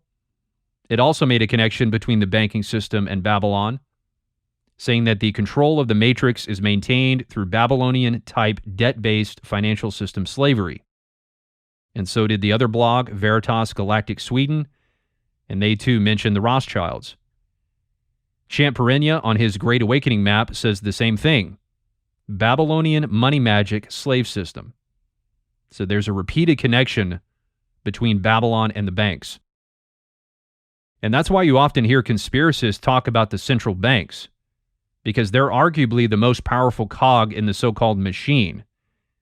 David Wilcock, for example, his book, The Financial Tyranny, centers on the theme of how the New World Order has gained its power primarily through the banks and financial systems, hence the title of his book. He says the Illuminati believe in controlling an area through its banks and financial institutions, and mentions the Illuminati banking leaders, such as the Rothschilds, Rockefellers, etc. Q likewise referenced the banks and financial institutions, right underneath his point about the Rothschilds being the cult leaders or church of the New World Order. And then, as I mentioned before, one of the categories under cover-ups on Gaia TV is financial system. And they have this video called Financial Tyrants of the World, talking about the Federal Reserve, which is what created the central banking system in the U.S. And interestingly, a number of the chairmen of the Federal Reserve, such as Alan Greenspan and Ben Bernanke, have been Jewish. The Federal Reserve is also on the deep state map, featured quite prominently near the top in bold letters, indicating that it's one of the most powerful elements. The Great Awakening map also references it, along with big banks. Also, Aaron Russo mentioned the banks working with the CFR, Trilateral Commission, and Bilderberg Group, and Elizabeth April referenced the corruption of the money system. The CFR is really about world domination, about how they and the Trilateral Commission, the Bilderbergers, all work together, with the banks to control the people. The control within the government and the money system and all of that. All of this plays right into the anti-Semitic portrayal of the Jews as greedy money grubbers, which is not to say that there's not some truth to it, just that it's part of the rising hatred of the Jews and the growing recognition that they're the main architects of the New World Order. It's also interesting how Ralph Smart mentioned the rise of the homeschool movement in connection with the fall of Babylon as well. Parents are taking their children out of these schools and homeschooling their children. You know why? Because Babylon is falling. This will be very important for when we eventually get around to talking more about the homeschool movement and its role in the Christian culture war. Christians are not the only ones pushing the homeschool movement. Ralph Smart is one of several New Agers that I've seen speak out against the public school system and show support for homeschooling. This is indeed another area where New Agers and Christians are uniting against the common threat of Babylon. And that doesn't mean that homeschooling is inherently evil or antichrist. It's about the attitude behind it. So when anyone talks about the veil being lifted or the curtain being pulled back, like Good Fight Ministries does in their Hollywood Unmasked documentary, take that as a sign that they're being used as vessels of wrath against Babylon. Because all these phrases and buzzwords are part of the same false light movement.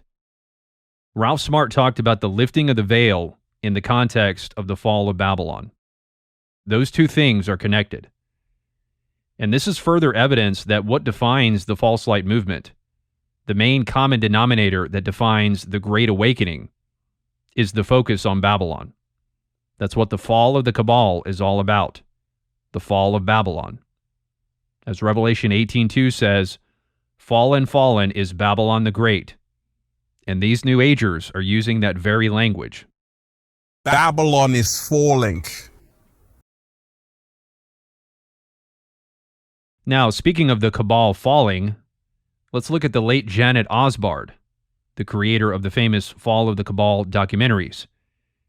She was a Dutch author and researcher who had been studying the UFO crop circle phenomenon and was close with a psychic medium named Robert Vandenbroek. Here's an interview that she did with him in 2012. And then in late 2017, she came across the Q drops and went on to produce The Fall of the Cabal, published in 2019, based on her research into the information that Q was leaving in his drops, especially in regard to satanic pedophile rings. And with it being completed in 2019, it was in a perfect position to go viral in 2020 during the quarantine, with everyone stuck inside, and was no doubt influential in bringing many, many more people down the rabbit hole, acting as a gateway into conspiracy theory, the QAnon movement, and the Great Awakening as a whole. This documentary was very pivotal in spreading the conspiracy narrative, which is looking more plausible than ever in light of COVID and the Great Reset. And not surprisingly, she was on an episode of Frequency Wars with Tim Ray in 2021. Finally joining us is documentary producer of The Fall of the Cabal and author Janet Osbard to discuss how long this depopulation program has been occurring and what to expect in our near future. So put on your thinking cap, take a deep breath, and welcome to Frequency Wars. Now, I would play clips from Fall of the Cabal, but I've had problems with them being flagged before, and I'd rather not take the chance of having this video taken down, so I'll just read from the official transcript. She says, I was never really interested in politics, but the Q drops opened my eyes to a whole new world, a world of secret societies, secret services within secret services, and secret deals made on a grand scale, a world with shadow governments within the excessively rich 1% of the world population that actually runs the world. Not our political leaders, not our presidents, but a very small group that we refer to as the Illuminati or Cabal. I learned about an evil master plan to completely dominate the world. We watch TV and go to bed not knowing that there's a battle being fought over our heads for world dominance, a battle between good and evil. So there yet again is the Gnostic dualism. David G. Robertson, the earth is seen as a literal battlefield between benevolent and malevolent forces. Michael Barkun, they cast the world in terms of a struggle between light and darkness, good and evil. And Goodrick-Clarke, a cosmic battle between the forces of darkness and light, and a millennial battle between good and evil. And that's what you heard Janet Osbar just reference. The same cosmic battle between good and evil that will end with the fall of Babylon and the temporary victory of the Antichrist. Then she says, there is a war going on for world dominance, for the absolute submission of the masses. How is this achieved? By the constant waging of war, by the introduction of the Federal Reserve Bank and central banks, by trafficking drugs, oil, and people. So she too mentions the Federal Reserve and central banks, just like the others, like David Wilcock, Gaia TV, and Dylan Monroe on his Deep State map, which she actually references in the documentary. She says, the map was made by Dylan Lewis Monroe. It contains an overview of the true history of mankind and its covert power structures. So that goes to show just how influential that map has been and how rapidly this information spreads. And then at the end she says, the world as we know it is about to end. Just like Ralph Smart saying that our entire world is being transformed and that the way we've been living for thousands of years is about to come to an end. It's all about the fall of Babylon. What is awaiting is a new era of peace, liberty, equality, and harmony. The dawn of the golden age, as in the age of Aquarius, as described in each and every source text. For when they say peace and safety, then sudden destruction comes upon them. Next, this is Dr. Carrie Madej. She was on Frequency Wars alongside Janet Osbard and has been on other episodes as well. She started going viral during the initial COVID outbreak, speaking out against the vaccines and the masks, using her medical expertise as a point of authority. And here she is talking about frequencies and humanity's divine power. We need to remember what we are and who we are and the power we have within us, that we have the Christed spirit, with the Christed soul, the light, that we are powerful beings. Once you remember that and you remember the power that we have inside of us, and then start coming together in groups and start supporting one another and showing that positive energy, that high frequency, you encourage everyone else around you to do the same. And there is something to energy and frequency. Once you start lighting that up, that's a high frequency. Very fast we can overcome this very evil agenda to enslave and to take over humanity. So positive energy, high frequency, we have great power within us, the Christed spirit, often called the Christ consciousness. And as is so often the case, the conspiracy theory is right there side by side with the New Age. She mentioned the evil agenda to enslave and take over humanity. Once again, the Gnostic theme of enslavement. And just like David Icke, she says that we can overcome that evil agenda, or break the spell, as David Icke said, by raising our frequency, spreading positivity, remembering that we're great, powerful beings, and banding together against the evil globalists. Here's a little bit more from Dr. Madej. There is a shift into pushing us into a whole new great reset, or another new world order.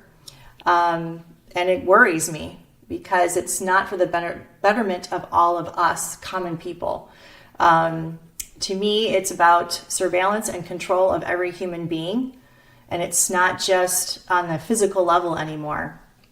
It's a way to actually control your sovereignty and your freedoms and your independence. It's affecting your mind as well. And I think that's the ultimate of enslavement. It's masking us based on no data that it works. That's dehumanizing, that's suppressing us, that's oppressing us. They're telling us not to touch each other, not to hug each other, not to sing or dance, not to go close to one another. We're social creatures. That connects us. That really kills our soul when that happens, and it's happening for a long time. And I want everyone to wake their eyes up because we have the power. There's more of us.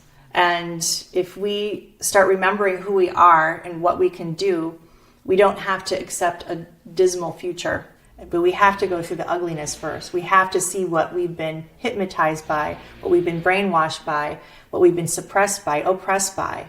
It's the grand awakening right now. That's what's happening, right? We're now awakening to what has been happening in the world for a long time.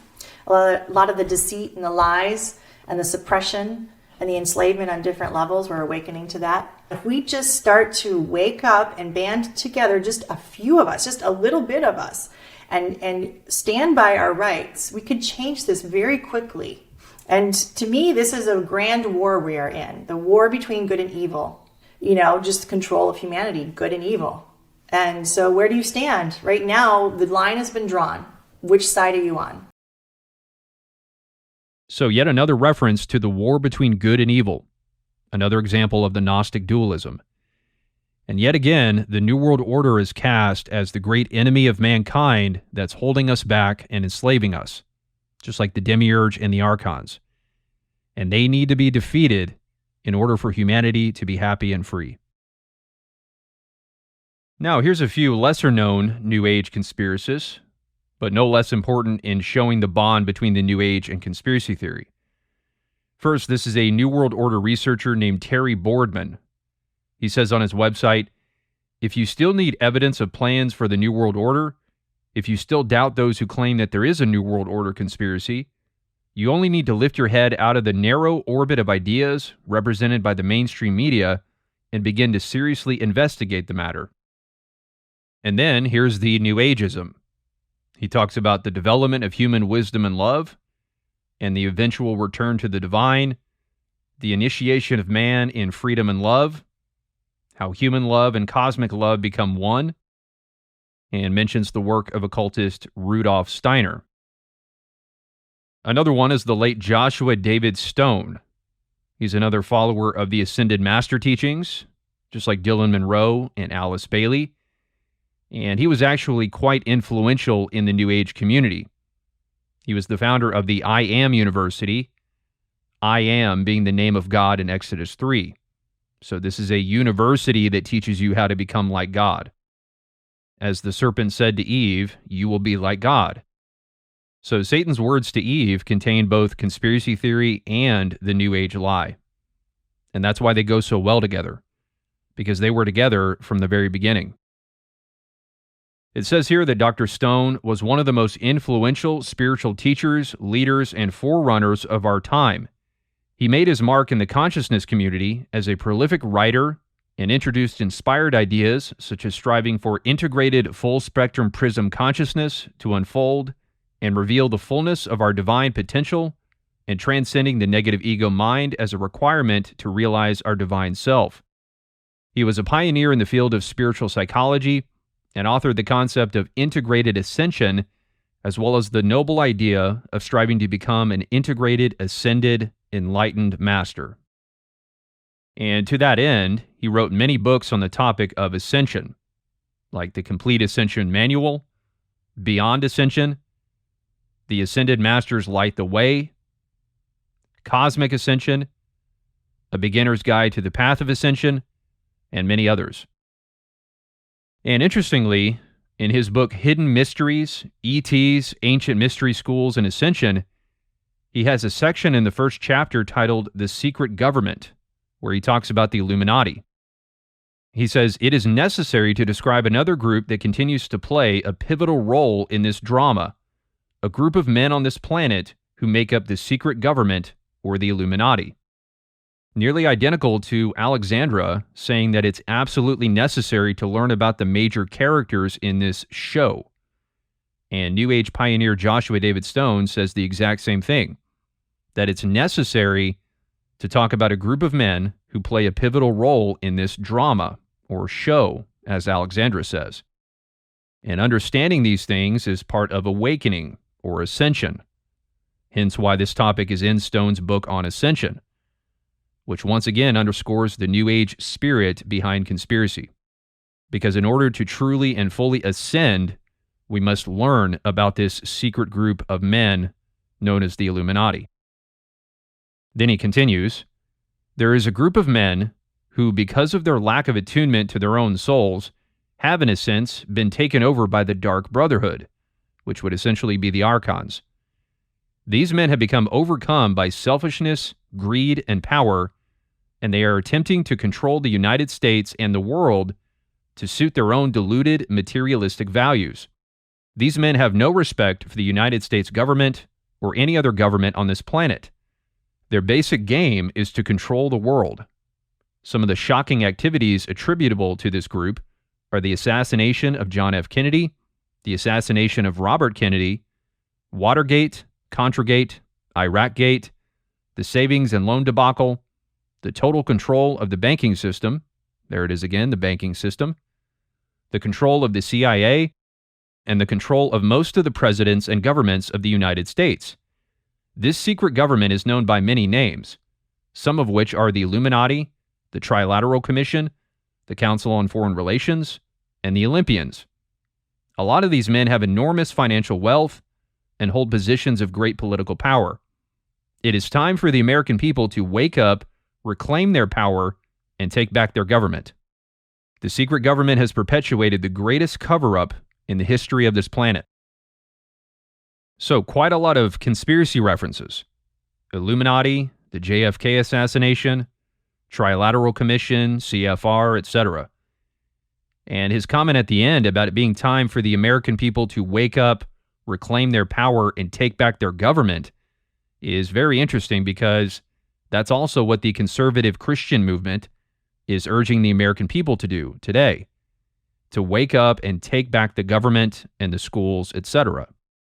We're taking our government back. We have enough in our mouth to take America back. We need to take back the education of our children. We are the army of God, and we are going to take this nation back in the name of Jesus. And so here we have this very patriotic, culture war, and even dominionist-like proclamation from a hardcore New Ager. And he's not the only one. And even more interestingly, he personally cites and acknowledges the work of conspiracist Bill Cooper, author of Behold a Pale Horse, which I mentioned earlier, categorized under the New Age category Body, Mind, and Spirit on this bookstore's website. It's one of the most famed books in the conspiracy movement. And here's a hardcore New Ager, a follower of the Ascended Master teachings, honoring Cooper's work. So it's no wonder why Cooper's book is categorized along with other New Age books. He says here, I would like to acknowledge Milton William Cooper's book, Behold a Pale Horse, as the source of much of the information in this chapter. The book is fascinating, as are the 2 videotapes his organization has put out. Cooper is a true patriot who has done a tremendous service for humankind. So he honored patriotism, something I hope to explore in more detail later. And keep in mind, this is coming from a guy who founded the I Am University and wrote over a dozen books on the topic of ascension. This isn't Alex Jones, right? This isn't a career conspiracy theorist. This was someone whose life was primarily about spreading the Ascended Master teachings. He was a pioneer in the New Age community. It says here that his I Am University is a global online education platform with the goal in mind to create awareness for humanity's evolutionary goal to grow into a soul-conscious species. Through the products, programs, and services of the I Am University, we provide the tools and instruments our awakening human family needs to take the next step in our evolution, unfold their divine potential, and shine their light in the world. And yet, the founder of this online New Age university that had global reach, apparently, talked about the Illuminati just like any typical conspiracy theorist, and honored the work of one of the most well-known conspiracy theorists of all time, Bill Cooper, not to mention promoted patriotism. This bond between the New Age and conspiracy theory is not something reserved to just a few isolated examples.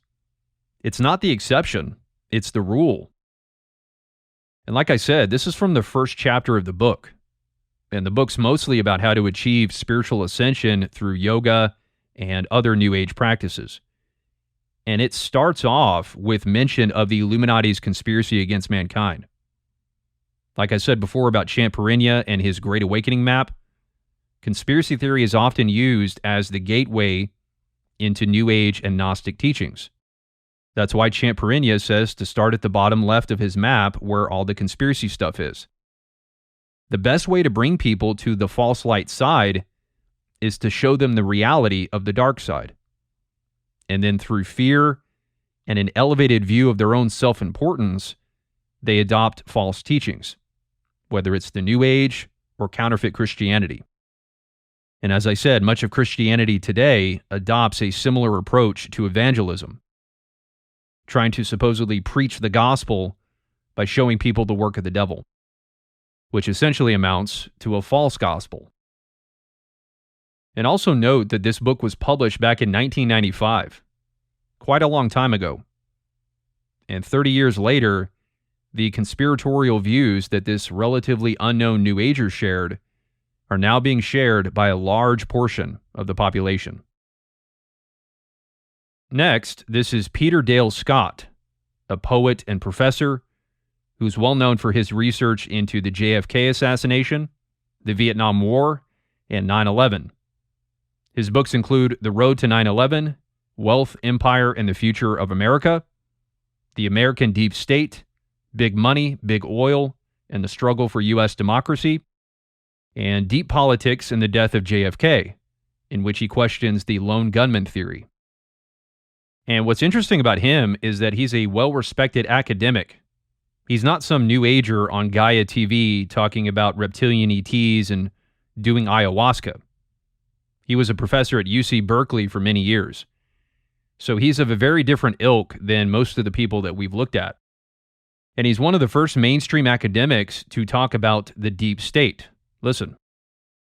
We do have a deep state in America, and the thesis of my book is it's secret, it's not properly controlled, it gets involved in larger and larger enterprises, which were never envisaged, by the way, when the CIA was first created, which become more and more disastrous for everybody, including the United States. And the balance between the public state and the deep state has been shifting more and more towards the deep state because there are checks and balances on the public state, and nothing that works by way of checks and balances with the CIA and DIA and the Drug Enforcement Administration, the various components of the deep state. The deep state is not serving the interests of America. It may be serving the interests of American oil companies, but it is certainly a danger to the American public state, and that's been particularly true in the last 5 years. And yet, despite not being some hardcore New Ager like David Icke, he still expressed a fondness for Eastern mysticism. Because again, you can't have an interest in deep state conspiracy without at least a touch of mysticism. Here's an article he wrote in 2011 in the Asia Pacific Journal, in which he shares a poem that he wrote called Changing North America. He says, "The whole arc of the poem had led me to a glimpse of what Buddhists call original mind, or anatta, where we get back to the purity we began with, which smacks of returning to the Garden of Eden." And in one line, he references Gandhi, the famous Hindu activist, saying, "I want that freedom which Gandhi said is like a birth," clearly a counterfeit of being born again. And real quick, regarding the idea of a counterfeit birth, the term matrix originates from the Latin word for mother, which later came to mean womb. It says here, a matrix is an environment or structure in which something originates or develops. And that's how the New Age conspiracy movement sees the Matrix, as this dark womb or cocoon, like what Alex Jones said earlier, that will give birth to the new human. Conspiracist Bill Deagle mentioned this as well in his Project Camelot interview. And if you want to think of the earth as a living being, it's like a giant womb of these spirit beings called human beings on earth, or mankind, that are about to be birthed to become, I call, Homo luminous or Homo galacticus or Homo, we're literally in the birthing room now. And we're now going into a phase where we're literally in a cocoon and about to metamorphosize into something else. Let's continue to discuss the nature of the world and how to truly break the matrix and become free. So they too are referring to that freedom which Gandhi said is like a birth, to quote Peter Dale Scott, who was essentially talking about escaping the matrix, or being born again out of the matrix womb. Another example is Jim Keith.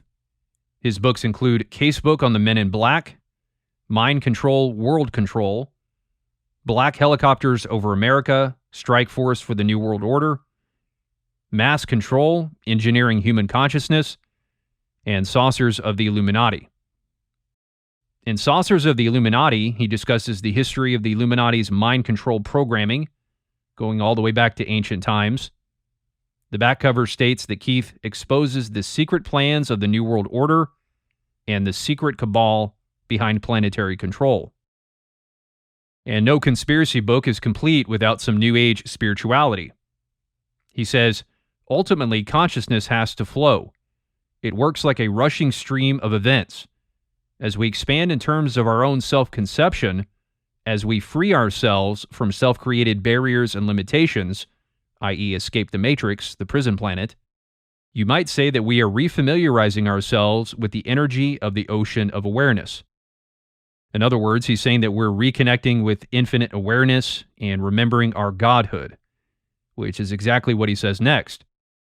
I think that potentially we can remove finally all barriers to perception, to creation, and theoretically come up with an unlimited awareness, capable of knowing anything, capable of doing anything, and one which is totally free of limiting definition. This naturally smacks of conceptions of godhood, but I'm not trying to get religious here. I'm saying that this is part of the spectrum of possibilities of awareness. And well, the thing is, he did get religious. That's a clear promotion of New Ageism. This is very similar to what David Wilcock talked about with Tim Ray, about the infinite awareness of the universe that we're all a part of. Same kind of stuff that David Icke talks about as well. He's constantly referring to these Gnostic themes and ideas about breaking free of limitation as we reconnect with our godlike identity. And once again, part of remembering our godhood and reaching that state of unlimited awareness is waking up to the Illuminati. Just like with virtually all New Age conspiracists, Jim Keith says that the Illuminati are hiding or covering up this knowledge about the power of awareness in order to keep the vast majority of humanity from reaching its godlike potential. Exactly what the Gnostics believed about the Demiurge, that he was covering up secret knowledge about humanity's godhood, and that's why he didn't want Adam and Eve to eat from the tree of knowledge, which Keith makes an explicit reference to. He says, there seems to be a cover-up going on, in other words, a conspiracy, about the fact that awareness creates reality. Who's doing the cover-up? Well, scientists, I suppose, and the guys who don't believe in ESP and the paranormal. And of course, if people believe this, there wouldn't be any organized religion, so I guess the priests are covering this up, and maybe the societal structure, the elitists who don't want the commoners getting any delusions of grandeur that they can do anything they want and throw the bums out of the Federal Reserve or whatever. Another mention of the Federal Reserve. There really is a reality monopolization going on and a continual indoctrination that is forever insisting on the limited nature of awareness. In other words, the Illuminati are trying to convince us that we're nothing, just like the Archons. And listen to this. This is the tree of knowledge of good and evil that we're not supposed to pick from. So there's a pretty blatant declaration of Gnosticism.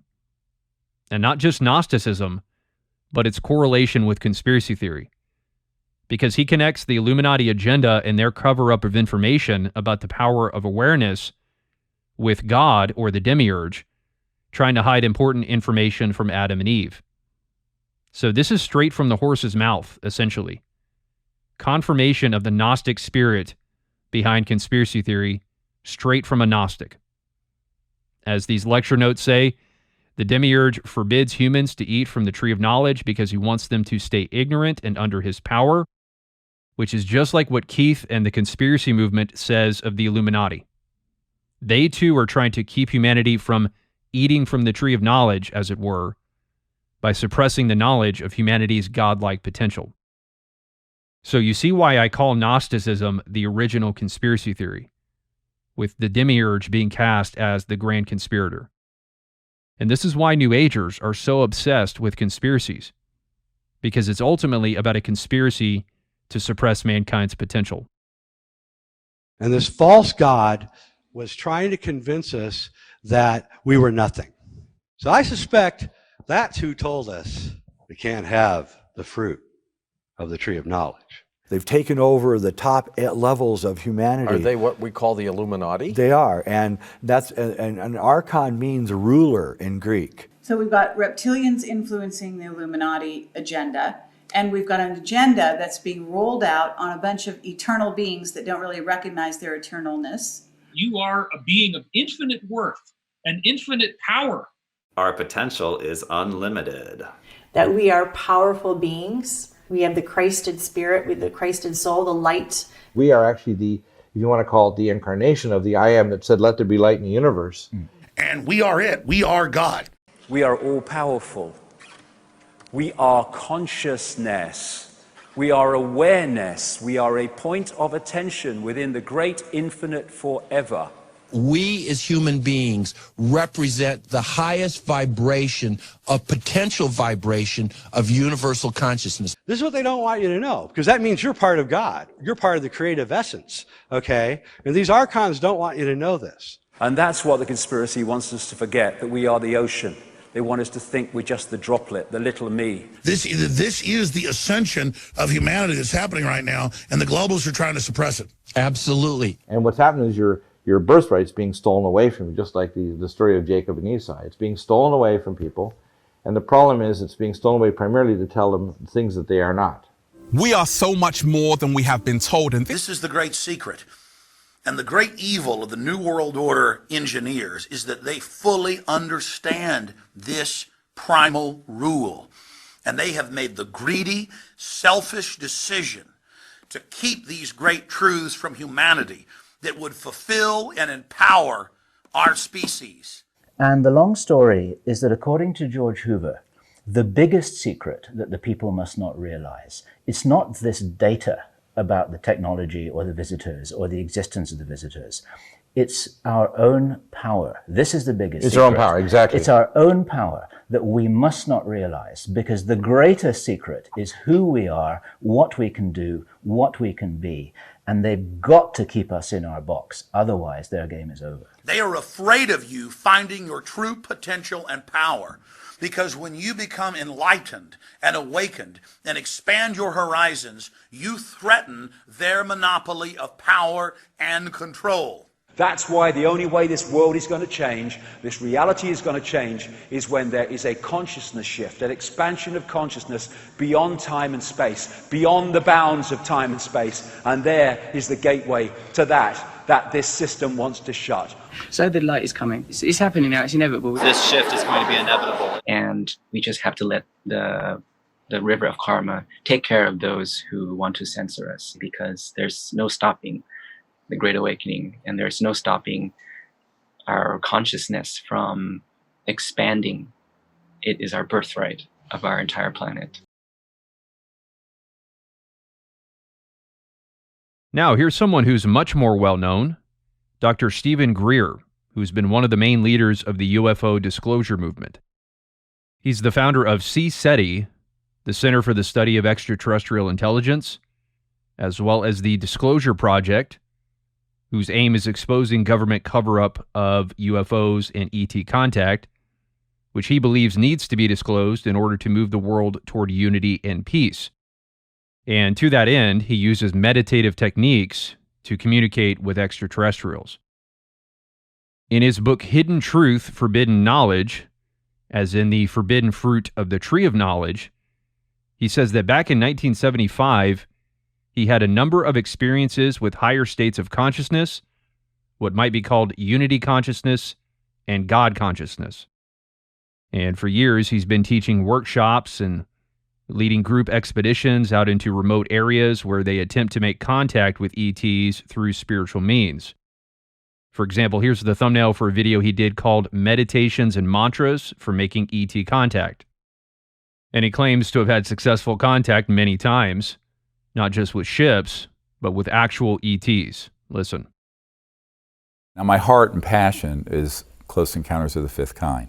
Higher states of consciousness, the development of training people in the ability to enter into samadhi states, remote view, make peaceful contact with these civilizations. That's how I started. Now, really what we do when we do the Close Encounters of the Fifth Kind protocols is that we're going into deep meditation and doing it consciously. You know, we're not going to sleep. Well, some people go to sleep because we're out till 2 in the morning.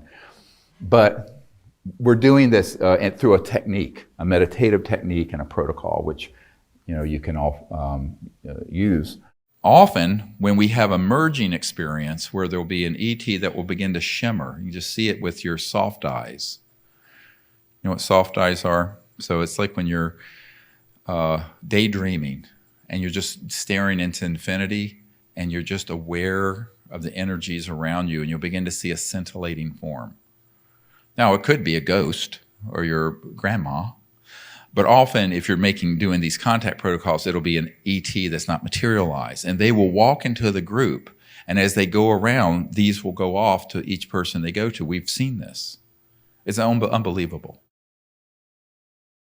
And like so many other New Agers, his passion for spirituality and contact with ETs goes hand in hand with his hatred of government corruption and secrecy, which he thinks is holding us back from making further contact with ETs and building a better, more peaceful world. He's another regular on Gaia TV. He has 2 series on there, one called CE5 Contact and another called Disclosure. And he's also featured in a number of other Gaia programs, including Breaking Free of the Matrix, along with David Icke.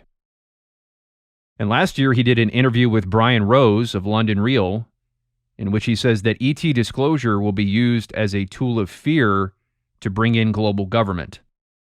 If you look at sort of the lockdowns and global control that happened, that was, can I be blunt? I know for a fact that was a beta test for what they're wanting to do on this issue. And that is to disclose it in such a way that it manipulates the public into fear so that they can then, through sort of a totalitarian militarism and central state authority, control the whole world, not just one country. And speaking of Brian Rose, London Real would also be another great example of the Gnostic bond between the New Age and conspiracy theory.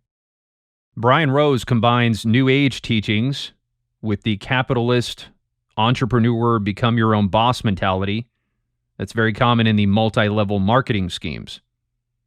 He says that salvation lies within, that we have the power to transform our lives with our thoughts. On his website, he says, our mission is to create a mass-scale transformation of humanity into a fully empowered, conscious, and cooperative species. And in the promotional trailer for his site, he mentions transforming the world. Transforming ourselves so we can transform the world. How far can we go?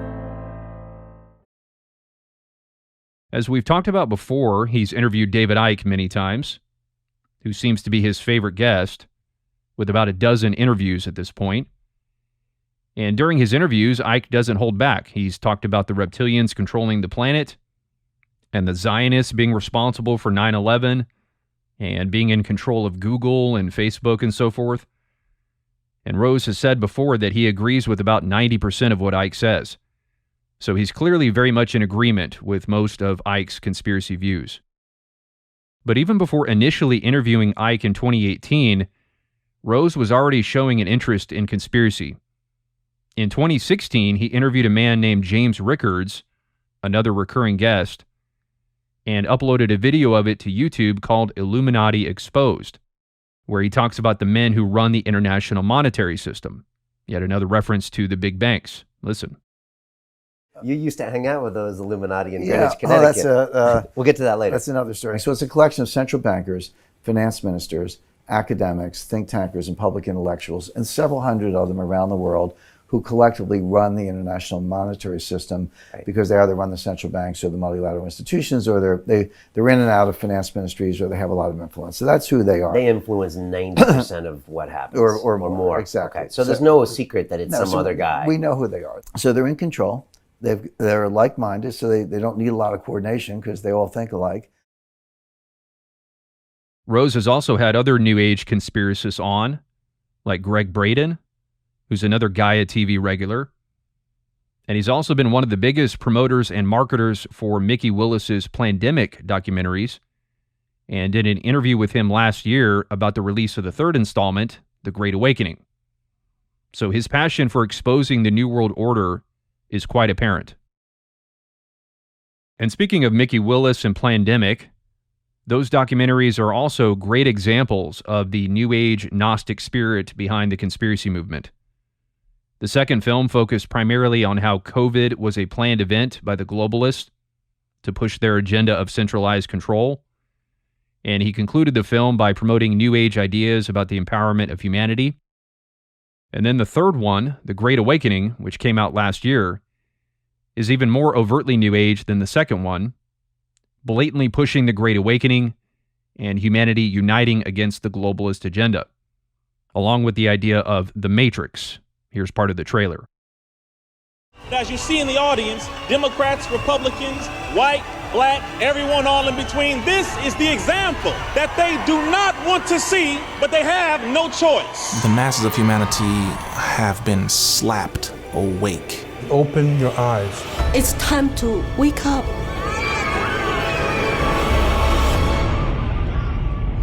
This is the Great Awakening. People cannot go back into the Matrix now. A lot of people are trying to. They can't.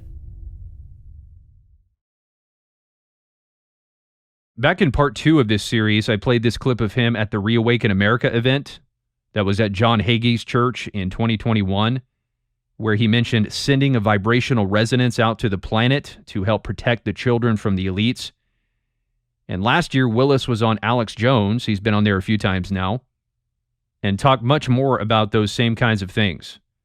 The power of frequency and vibration, healing frequencies, Tibetan meditation music, alchemy, and like David Icke, saying that the Illuminati, or the Dark Ones, are trying to lower our frequency so that they can control us more easily. Listen.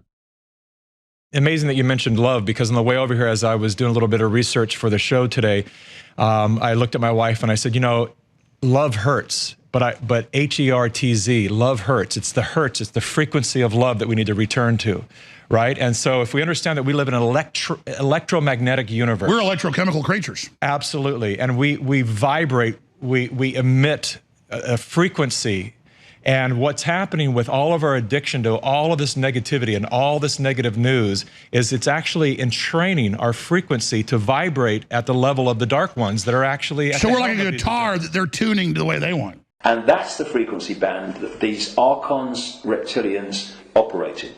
One of the good ones, I mentioned those earlier, is 432, right? That's a healing frequency, which is used. There's a lot of, you mentioned Tibetan music, there's a lot of Tibetan music that's tuned to that.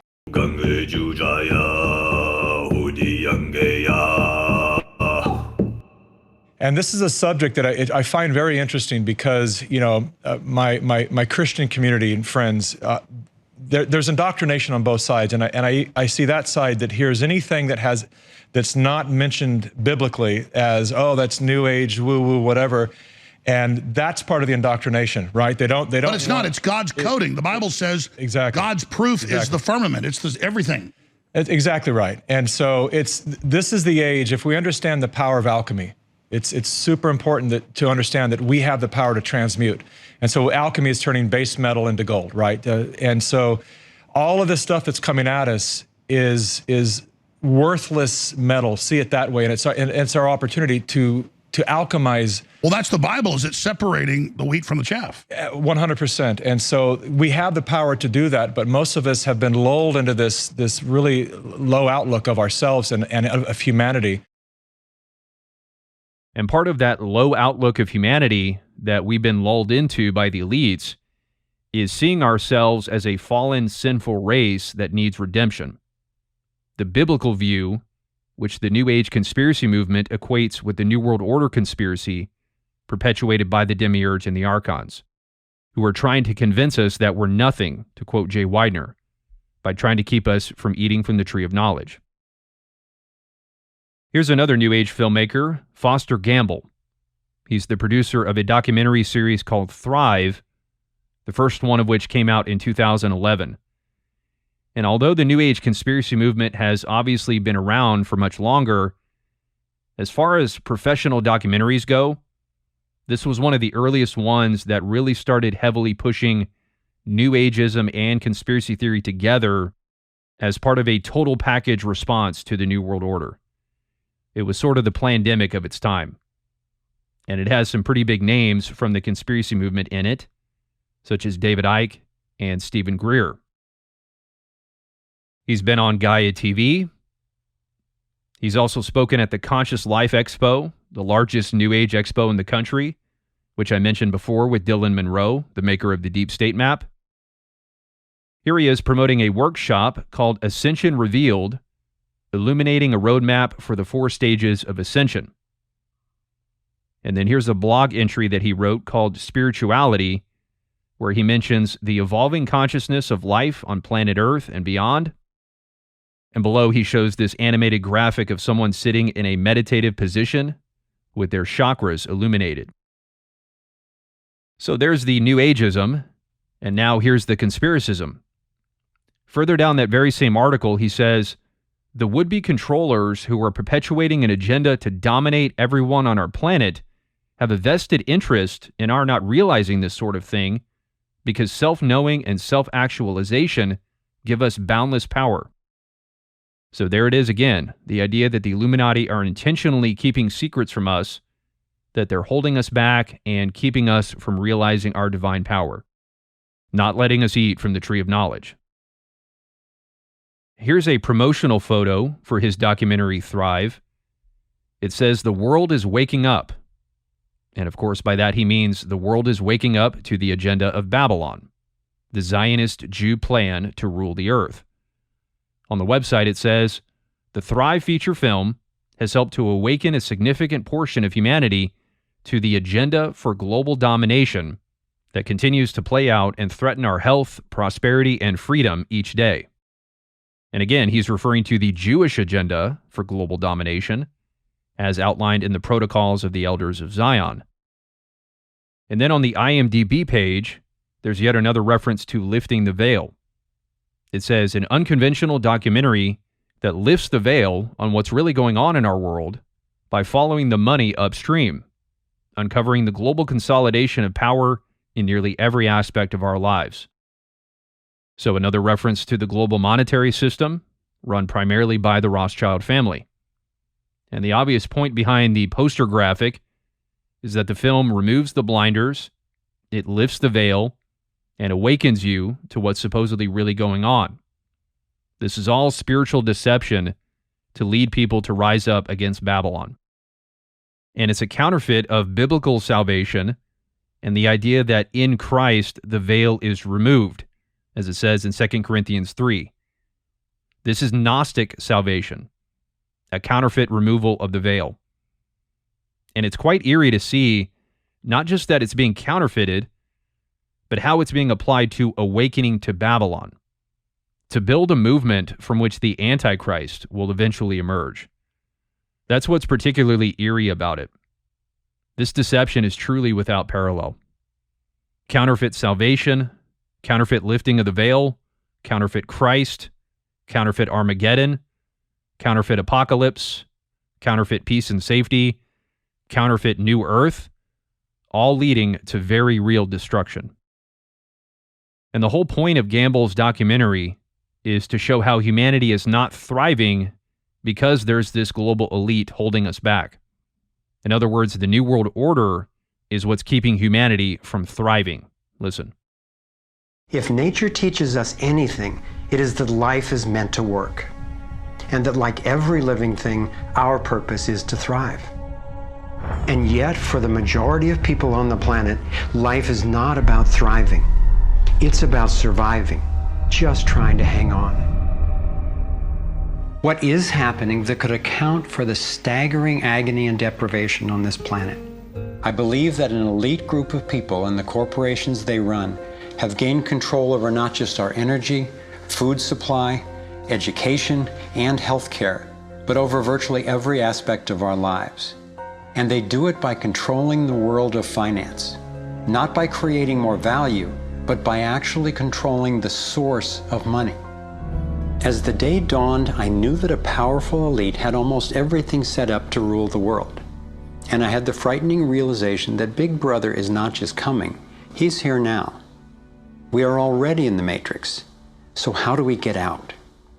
Given the condition of our world, a new world order can sound like a great idea, but I had to distinguish between what I was discovering about global domination, a one-world government run by an elite few, and the reality of our global interconnectedness. In this new world order of theirs, a tiny number of people would exercise total control over the lives of everyone through a system of intrusive surveillance, violent suppression of dissent, and debt slavery. So he says there's an elite group of people who have gained control over every aspect of our lives through surveillance, censorship, and debt slavery, which harkens back to what this New Age blog said about the Matrix ruled by the Archons, that control is maintained through Babylonian-type debt-based financial system slavery. Similar language about the slavery of the financial system. And he said that the elite have gained all this control by controlling the source of money. It's always about the money. That's why it says here, follow the money above the Illuminati pyramid. And humanity is not thriving, he says, because of this elite group who's taken control over every aspect of society.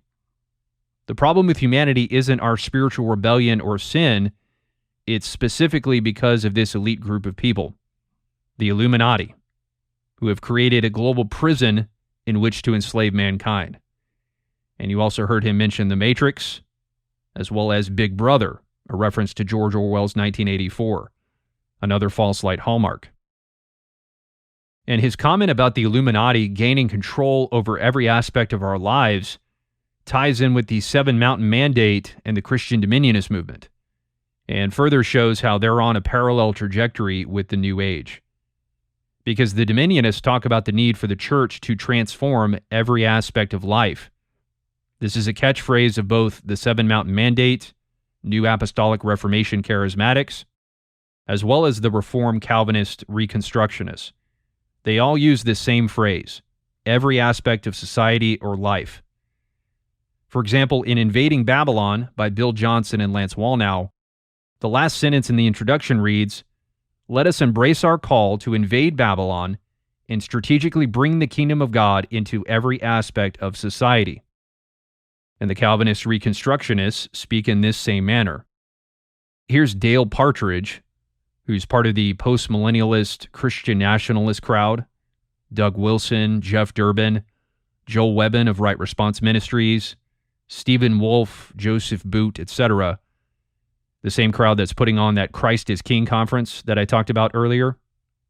And here he is talking about transforming every aspect of society with the gospel. Christianity is a totalizing faith. Is there any area of your life where you're not Christian? Is there any area where you're not carrying that cross, bringing in the influence of the kingdom, being that salt and light, transforming that which surrounds it? We're not to limit our influence merely to the spiritual realm, but to engage every aspect of society with the transforming power of the gospel. Every aspect of society with the transforming power of the gospel. So engage every aspect of society with the transforming power of the gospel. Nearly identical to what Bill Johnson and Lance Wallnau said about how to invade Babylon. Once again, this should be very clear about where this is all heading. So, in other words, Babylon has taken control or taken over every aspect of society, as Foster Gamble said, and the church needs to take it back, which is what the New Age movement is saying as well. They all talk about taking back control of our government and our planet. We already saw how Joshua David Stone, the founder of the I Am University and follower of the Ascended Master teachings, wrote back in 1995 that it's time for the American people to wake up, reclaim their power, and take back their government from the hands of the Illuminati, who have taken control of every aspect of society. Have gained control over not just our energy, food supply, education, and healthcare, but over virtually every aspect of our lives. Gained control of basically the planet and infiltrated into every facet of our society. So they can control you and dominate every facet of your life. And Ralph Smart, when he was talking about the Cabal and Babylon falling, he said our world is being transformed.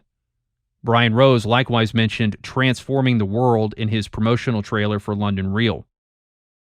And this too aligns with the Christian Dominionists talking about transforming society and culture with the influence of the kingdom. That is, the false kingdom of the Antichrist. Our entire world is being transformed. Transforming ourselves so we can transform the world. With the transforming power of the gospel, transforming that which surrounds it. Because the only thing that's going to transform this nation or the entire world. We are not to escape the world, but be transformed in it and transformers of it through the gospel of the Lord Jesus Christ. The political action, the moral preaching of the gospel work together to bring about a powerful transformation. This is something, I call it bigger than revival because it includes transformations of cities and nations. Our entire world is being transformed because Babylon is falling. So this is all part of the movement to invade Babylon. And more to that point, you see these 5 things that Foster Gamble lists regarding the New World Order's control over every aspect of society: energy, food, education, healthcare, and finance. Well, that's essentially another version of the mountains of culture that the Dominionists talk about. The 7 mountains of culture or spheres of influence: religion, family, education, government, media, arts and entertainment, and business. And other New Agers like David Icke and even Alice Bailey especially get even closer to listing the mountains of culture than Foster Gamble does. For example, Lucis Trust, the organization that Alice Bailey founded, mentions on their website all aspects of planetary life, politics, education, religion, art, science, psychology, and economics. There's 7 mountains of culture, very similar to the 7 Mountain Mandate. Now, obviously, there's not going to be complete agreement between the New Age and Christianity about what the mountains of culture specifically are. And plus, there's variation even among Dominionists about what constitutes the spheres of influence and how many there are. So it's not going to be the exact same list across the board. But the point is that they all talk about these spheres of influence that the satanic cult has infiltrated and taken over, and we need to take back, from business and economics to education and religion and so on. And we'll talk more about that later, but the fact that the New Age movement and the Christian right are using such similar language and talking points about invading Babylon and conquering the kingdom of Satan is further proof that they're converging against the common enemy of Babylon the Great. And all by the Lord's hand. This is not being done by Satan, but by the Lord. And Satan's being used in the mix. And it makes sense that there would be this overlap between Christian Dominionism and the New Age, because the whole idea of the New Age is a counterfeit of biblical truth. When Christ returns, he will bring great transformation on the earth and will inaugurate a new age. It'll be the end of the old age and the beginning of a new one. His disciples ask him in Matthew 24:3, "What will be the sign of your coming and of the end of the age?" That is, the end of the old age that we've been living in ever since the fall. So Christ's return brings an end to the old age and inaugurates the new age on a regenerated earth. Not the new earth, that's not until after the millennial kingdom, but a somewhat regenerated, cleansed earth where Christ reigns as king. So the New Age movement, with the age of Aquarius and the transformation of earth and so forth, it's a counterfeit of the real new age that Christ will bring when he returns. And after all, the most powerful deceptions are direct counterfeits of the Bible. And what's interesting is that Alice Bailey, who's the one who coined the term New Age, was raised as a Christian. And she adopted a lot of her ideas and terminology from Christianity. For instance, one of her books is called The Reappearance of the Christ. Not reappearance of the Buddha or anybody else, but the reappearance of the Christ. And she talked a lot about the coming of the kingdom of God, a lot of which she no doubt got not only from the Bible, but also from Christian postmillennialism. She believed that humanity would usher in the kingdom themselves, just like the postmillennialists do. In fact, Francis Bacon, the 17th century English philosopher and politician who wrote the famous novel New Atlantis, who was very influential in sparking the Enlightenment period of the 17th and 18th centuries in Europe, he was a very revered figure within that movement, was also a Christian. The New Atlantis was a depiction of a utopian Christian society, basically the millennial kingdom. The whole thing is essentially a postmillennialist novel that depicts a perfect Christian kingdom that exists prior to Christ's return, which is what a lot of postmillennialists do with America today. They paint America as essentially the New Atlantis, this perfect Christian kingdom. And many of you know just how much the New Age movement talks about the rebirth of Atlantis. Well, Christians like Francis Bacon were talking about it hundreds of years ago. That's been a Christian idea for a long time. So false Christianity has been as much of an influence in the promotion of these ideas as the New Age movement has, if not more so. I think Alice Bailey is as much a child of false Christianity as she is theosophy. So anyway, all that to say that it's no wonder why the New Age movement and modern Christianity are on such similar paths and using such similar talking points and buzzwords. There's apparent separation between them now, but that separation is only superficial and will become less and less apparent as time goes on. Because the Illuminati New World Order, i.e. Babylon, has taken control of every aspect of life and society, and both the New Age and Christian wings of the false light are rising up together to invade Babylon and take back control of every aspect of society that Babylon has stolen.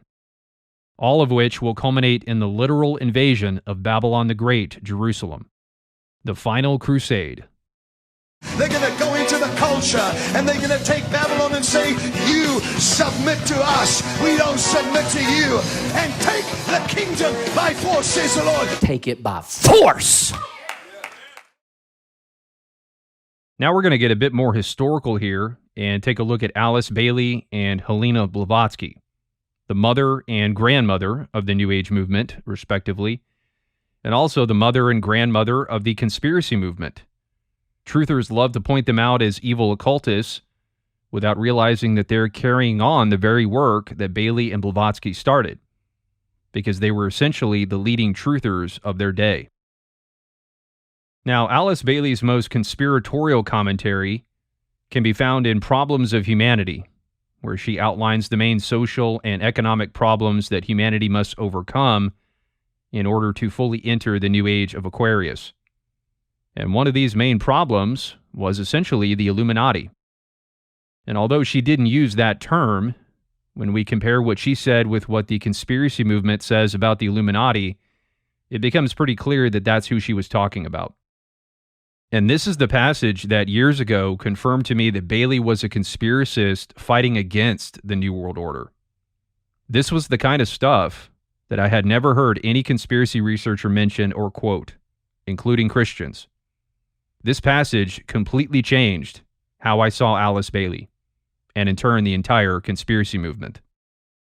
So she says, first of all, it must be recognized that the cause of all world unrest of the world wars which have wrecked humanity and the widespread misery upon our planet can largely be attributed to a selfish group with materialistic purposes who have for centuries exploited the masses and used the labor of mankind for their selfish ends.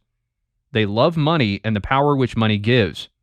They have stood behind governments and politicians, controlled the electorate, financed the world businesses, and controlled oil, coal, power, light, and transportation. And they control publicly or sub rosa, in secret, the world's banking accounts, the Rothschilds. The responsibility for the widespread misery to be found today in every country in the world lies predominantly at the door of certain major interrelated groups of businessmen, bankers, executives of international cartels, monopolies, trusts, and organizations, and directors of huge corporations who engage in the promotion of war for private or business profit. They form an international group, closely interrelated, working in complete unity of idea and intention, and knowing and understanding each other. Today, in spite of the disaster which they have brought upon the world, she's talking about World War II, they are again organized and renewing their methods. Their goals remain unchanged. Their international relationships remain unbroken. They constitute the greatest menace mankind faces today. They control politics. They buy prominent men in every nation. They ensure silence through threat, cash, and fear. They amass wealth and buy a spurious popularity through philanthropic enterprise. In other words, they use charitable organizations as a front. So that's pretty clearly describing to a T the deep state Illuminati cabal, the New World Order, an international group of powerful, selfish people who stand behind governments and politicians. That's the shadow government, the deep state. They control who gets elected, control the banking system, control the corporations. They buy people off and threaten them to stay silent. They promote war for their own financial gain. They use philanthropy as a front. And they're completely united in their goals and intentions. In other words, they're all working toward the common goal of a new world order. And she says that they've been doing this for centuries, which lines up with the rise of the Rothschild family in the mid-1700s and the subsequent creation of the Illuminati. And she says they're the cause of all the problems, just like the conspiracists do. She says they're largely the cause of all world unrest, of the world wars that have caused widespread misery upon the planet and in every country in the world, which aligns with the Truther Movement's contention that the Illuminati are behind all the wars, including the world wars, which she explicitly says that they caused World War II. And she says they're the greatest menace mankind faces today. A single, interconnected, international group of men who've been doing all these horrible things for centuries. That can only be the Illuminati, founded in 1776, and the Rothschild banking dynasty. Hence her comment about them financing the world businesses and controlling the world's banking accounts. Now let's compare what she said with what other New Age conspiracists have said about the globalists behind the New World Order. In Thrive, Foster Gamble starts off by saying there's all this horrible stuff happening on our planet, wars, mass hunger, suffering, etc. And then he asks, what is happening that could account for the staggering agony and deprivation on this planet? So what's going on? He asks. What's the cause of all this staggering deprivation on our planet? Which is how Alice Bailey framed it as well. The cause of all world unrest, of the world wars which have wrecked humanity, and the widespread misery upon our planet. And both Gamble and Bailey have the same answer. I believe that an elite group of people and the corporations they run have gained control over not just our energy, food supply, education, and healthcare, but over virtually every aspect of our lives. And they do it by controlling the world of finance, not by creating more value, but by actually controlling the source of money. In this new world order of theirs, a tiny number of people would exercise total control over the lives of everyone through a system of intrusive surveillance, violent suppression of dissent, and debt slavery. So the cause of all this misery, he says, is an elite group of people and the corporations they run. Bailey likewise said an international group closely interrelated who are directors of huge corporations. Gamble said that they control energy and food. Bailey said they control oil, coal, power, light, and transportation. Gamble said that they control the world of finance and the source of money. Bailey said they love money and control the world's banking accounts. And he said that they violently suppress dissent, which Bailey referenced as well, that they ensure silence through threat, cash, and fear. And we already know that Gamble didn't beat around the bush about who he was talking about, right? He repeatedly references the New World Order and shows the Illuminati pyramid. So there's no mistaking who and what he's talking about, which means the New World Order Illuminati is also who Alice Bailey was talking about. Now, let's compare her words with David Icke, who we also know is clearly talking about the Illuminati and the New World Order. Listen. At the top, you've got the less than 1% that control the wealth of the world, they control the corporations, they control the banking system, the pharmaceutical cartel, all the cartels, the oil cartel, all of them. Controls the major corporations, it controls the major media, and so on and so forth. All these institutions, the institutions of the big pharmaceutical cartel, the biotech cartel, etc. And you come down, and then eventually, at the bottom of this pyramid, you meet what we call politics, the political party level of government. They come and they go. They're here for a few years, gone. And what happens is that while they're coming and going, the permanent government is running the show and making all the major decisions because it controls all the institutions through which those decisions are made. You go one step back into the shadows, one step back further into the web, and the neocons and the democons answer to the same master. So the less than 1%, an elite group that controls the wealth of the world, the corporations, and the banks. Just like Bailey saying that they're directors of huge corporations and control the world's banking accounts. He also mentioned the big cartels, the pharmaceutical cartel, oil cartel, etc. Bailey said that they're executives of international cartels and that they control oil, coal, power, light, and transportation. Peter Dale Scott also mentioned big money and big oil in the subtitle of his book, The American Deep State. And also this Gaia TV video on the Trilateral Commission said that they own and control all the major resources of the world, exactly as Bailey said. Icke also said that they control the media, which is another one of the 7 mountains of culture that the Dominionists say that the Satanists and Jezebel have taken over and need to be reclaimed by the church. And Icke calls them the permanent government that works behind the government we see operating out in the open. That the ones really running the show aren't the politicians we see, but the ones higher up the pyramid that we don't see.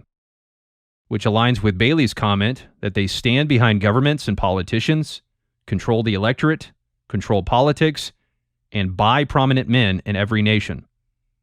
So she too was calling out the permanent government or shadow government. Just like this other Gaia TV video on the Cabal, the shadow government with Daniel Sheehan, which talks about an elite power group that holds sway over many of the world's most powerful governments. Also, Janet Osbard in Fall of the Cabal, she mentioned shadow governments within the excessively rich 1% of the world population that actually runs the world, a very small group called the Illuminati or Cabal, who constantly wage war, control the central banks, and traffic drugs, oil, and people. Again, nearly identical to what Bailey said, including her comment about them promoting war for private or business profit. And then James Rickards, in this London Real clip, The Illuminati Exposed, said, So it's a collection of central bankers, finance ministers, academics, think tankers, and public intellectuals, and several hundred of them around the world who collectively run the international monetary system. So they're in control. They're like-minded, so they don't need a lot of coordination because they all think alike. So several hundred around the world who collectively run the international monetary system who are like-minded. Very similar to Alice Bailey saying that this international group who controls the world's banks work in complete unity of idea and intention. In other words, they're like-minded, just like James Rickard said. Russell Brand mentioned something similar about them all being in alliance. And what does that tell you? That the big media and big pharma and the government are in alliance, not in some sort of way, but just in there'll be people on the boards of big media that are on the boards of big pharma that have held government office, and the whole thing is accepted to be sort of a network of nodes of interconnected and mutually supportive interests. Right, a network of interconnected and mutually supportive interests. Bailey working in complete unity of idea and intention, and knowing and understanding each other. They're all clearly talking about the same group of people. And note, Bailey sounds even more conspiratorial than Brand does, because Brand made it a point to say that all this is not necessarily being done in an intentionally evil way. But Bailey made no bones about saying that this was the work of dark forces with evil intentions. Now, Brand might have just said that so as not to turn away people who are still wary of conspiracy theory in his attempt to make it sound more believable and factual, because he's got an audience to please. But nevertheless, Bailey's deeply conspiratorial language is quite apparent. And then lastly, Joshua David Stone, the follower of the Ascended Master teachings, who talked about the shadow government in the first chapter of his book. He said they have total control of the banking system and of the presidents and governments of the United States. Once again, identical to Bailey's commentary. And he said these are the people behind the assassination of JFK, the Trilateral Commission, and the Council on Foreign Relations, and explicitly mentioned the Illuminati, which means that's who Bailey was talking about as well. She just didn't use the word. And Stone was heavily influenced by Bailey and Blavatsky. He says later on in that very same book, my personal orientation is more closely in alignment with Dejwa Kul's teachings through the Theosophical Society, the Alice Bailey books, and the Tibetan Foundation. And he also cites Bailey's Problems of Humanity, which makes sense, considering that's the book in which Bailey talks at length about the shadow government. And you can see the influence of Bailey all throughout his writings, even in just the passage about the shadow government. He says the Illuminati are overcome by selfishness, greed, and power, and have materialistic values. Bailey, too, called them a selfish group with materialistic purposes who love money and control the world's finances. And these characteristics that Joshua David Stone and other New Age conspiracists attribute to the Illuminati, selfishness, greed, materialism, control, fear, etc., are all the same characteristics that Bailey attributed to the black magicians. For example, she says in a treatise on white magic that the black magician is characterized by selfishness, ruthlessness, hatred, cruelty, focusing on his personal acquisition of possessions, directed entirely to the attainment of his own pleasure and satisfaction, no matter what the cost to others, and dominated by materiality, which again is what mankind is imprisoned by, according to Gnosticism, the material or physical world. And she applies all those same characteristics to this small group of men who are in charge of all these major institutions in the world and causing all these wars and misery across the planet. Right? She says they love money, they exploit people, they promote war for profit, etc. And that's who Joshua David Stone says are the Illuminati, who he says are ruled by the Dark Brotherhood, which Bailey talked about as well. The Dark Brotherhood are the evil counterparts to the Ascended Masters. Once again, the dualistic light versus dark. So you can see the influence of Bailey all throughout not only Joshua David Stone's work, but the entire conspiracy narrative. Further confirmation that Bailey was talking about the very same Illuminati shadow government that all these New Age conspiracists are talking about. And that becomes even more apparent when you read how Bailey said that the most powerful black magicians that the Dark Brotherhood was working through were the Zionists. That the Zionists were the main ones perpetuating a totalitarian world order that threatened the freedom of the world. For example, in Rays and Initiations, she said, "The menace to world freedom today lies in the known politics of the rulers of the USSR and in the devious and lying machinations of the Zionists." So the Zionists are a menace to world freedom, which corresponds with what she said about the international group of men who control politics and banking and the corporations, etc., that they constitute the greatest menace mankind faces today. Very similar phrases used for both.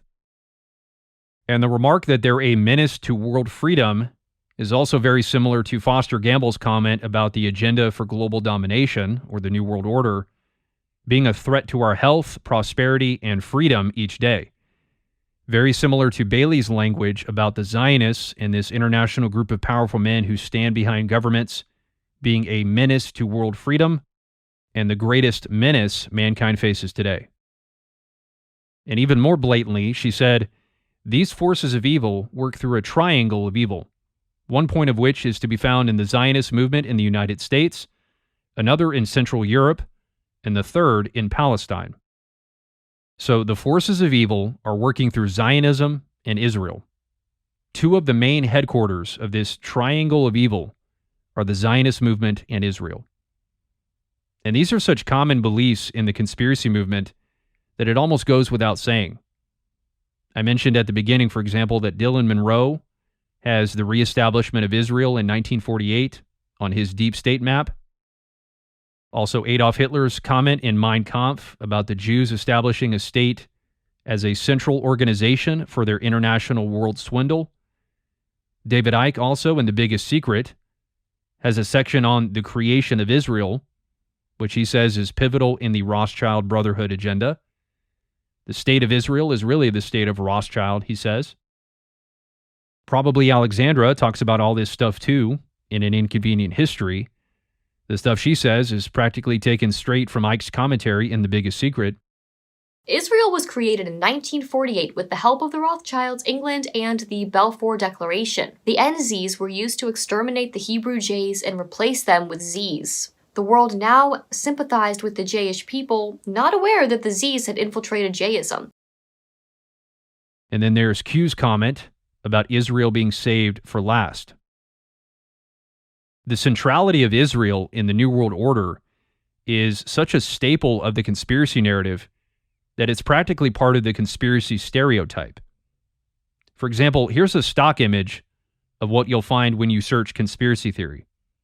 Stock images are images that people license for commercial and promotional uses.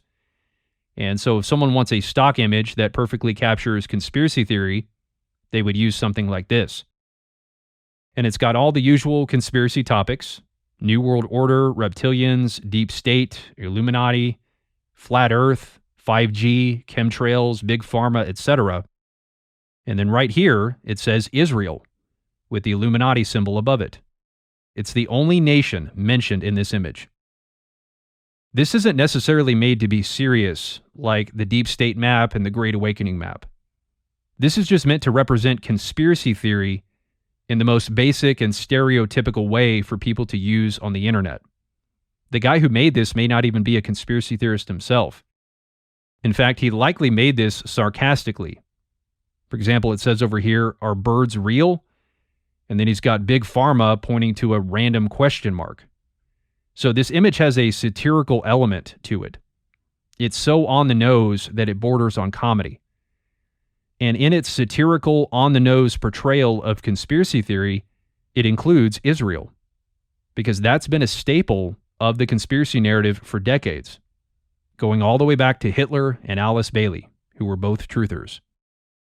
Hitler said that Israel would be a central organization for their international world swindle, and Bailey said Palestine was part of the triangle of evil that the forces of evil were working through. And the reason Israel has always been part of the conspiracy narrative is because, once again, its roots go back to Gnosticism, which had Israel and the Jews in its crosshairs from the very beginning. And then an externalization of the hierarchy, she said that the fight over Palestine is being fomented by the Zionists, another popular claim of truthers today. It's all the work of the evil Zionists and their god, the Demiurge. David Icke says about the creation of Israel, it was the Rothschilds who funded the early Jewish settlers in Palestine, and it was the Rothschilds who funded the Jewish terrorist groups in Palestine, which bombed, murdered, and terrorized Israel into existence. And Bailey, in that same book, Externalization of the Hierarchy, where she blames the Zionists for creating all the problems in Palestine, condemned the so-called New Order with which the totalitarian powers seek to bewilder humanity, i.e. the New World Order, and that today this totalitarian evil is expressing itself through the planning of the Russian oligarchy, who were communist at the time, through the Zionist movement, and through all groups which seek to fetter and imprison the spirit of man. Again, the Gnostic idea of imprisonment. This is all a Gnostic rebellion against the so-called imprisonment of man. So Bailey as well linked Zionism and Israel with the New World Order, hence her reference to the New Order of the totalitarian powers, one of which was the Zionist movement. And again, the Zionist movement is one of the main, if not the main, focuses of the conspiracy narrative, and has been for years. They always put it under the umbrella of Zionism and the Rothschild family. As I mentioned before, David Icke has Rothschild-Zionism as one of the main elements of the Archon's web of control. And to go along with Icke's theme about the spider, here's another painting by New Age artist Neil Hague. At the bottom it says Rothschild-Zionism, just like Icke had in his presentation. And then above that, a big spider representing the Archons and the Demiurge, or Jezebel for the NAR charismatics, who also talk about a spider web. And then now you're caught into a spider web because that's what that system or network is. It's a spider web. And I had a vision about a spider's web, which is like a web of deceit that the Bible refers to. I think Isaiah the prophet talks about. And it's a deception that has been over the mountains of influence. But then I saw a great net coming down out of heaven. And that net is the work that God's doing, networking people together, that's going to begin to shatter that web. So Lance Wallnau had a vision of a spider web of deceit that's negatively affecting the mountains of culture. And New Ager Neil Hague, who also has dreams and visions that he turns into paintings and illustrations, likewise uses the analogy of a spider to describe this grand satanic network of deception. So they're both being given similar visions. And as you can see, in the middle of the spider is the Jewish Star of David. And then there's two more above that. Like I've said, God is sending lying and deceiving spirits upon all these people to raise them up against Babylon the Great, Jerusalem. And that's why there's a commonality in their lingo. And the clear implication of this illustration is that the Rothschilds, the Zionists, the Jews, Israel, etc., are at the center of the New World Order, just like Alice Bailey said. And that's been the thesis of the Truther movement going back decades. If all roads led back to an Amazon tribe, or the Irish, or the Swedish, I would be talking about them. But an honest researcher or historian has to admit that there's always a connection to these people. So all roads don't lead to Rome, according to Alexandra. They lead to Israel and the Jews, which will certainly be the opinion of the Antichrist and his kings. And that's pretty much how every conspiracy researcher presents the New World Order. They'll always feature the Zionists and or the Rothschilds at the top of the food chain. And that's why it's alternatively called the Jew World Order. Now, it's not just the Rothschilds. Other families are mentioned as well, like the Rockefellers and the Morgans and the Carnegies. And remember Daniel's prophecy about the mixing of iron and clay and the beast and the harlot being together for a time. There's a Jewish-Gentile partnership, but the Rothschilds are the main ones. And almost all of the New Age conspiracists that I've talked about have mentioned the Rothschilds as the main architects. David Icke, of course, we've already seen.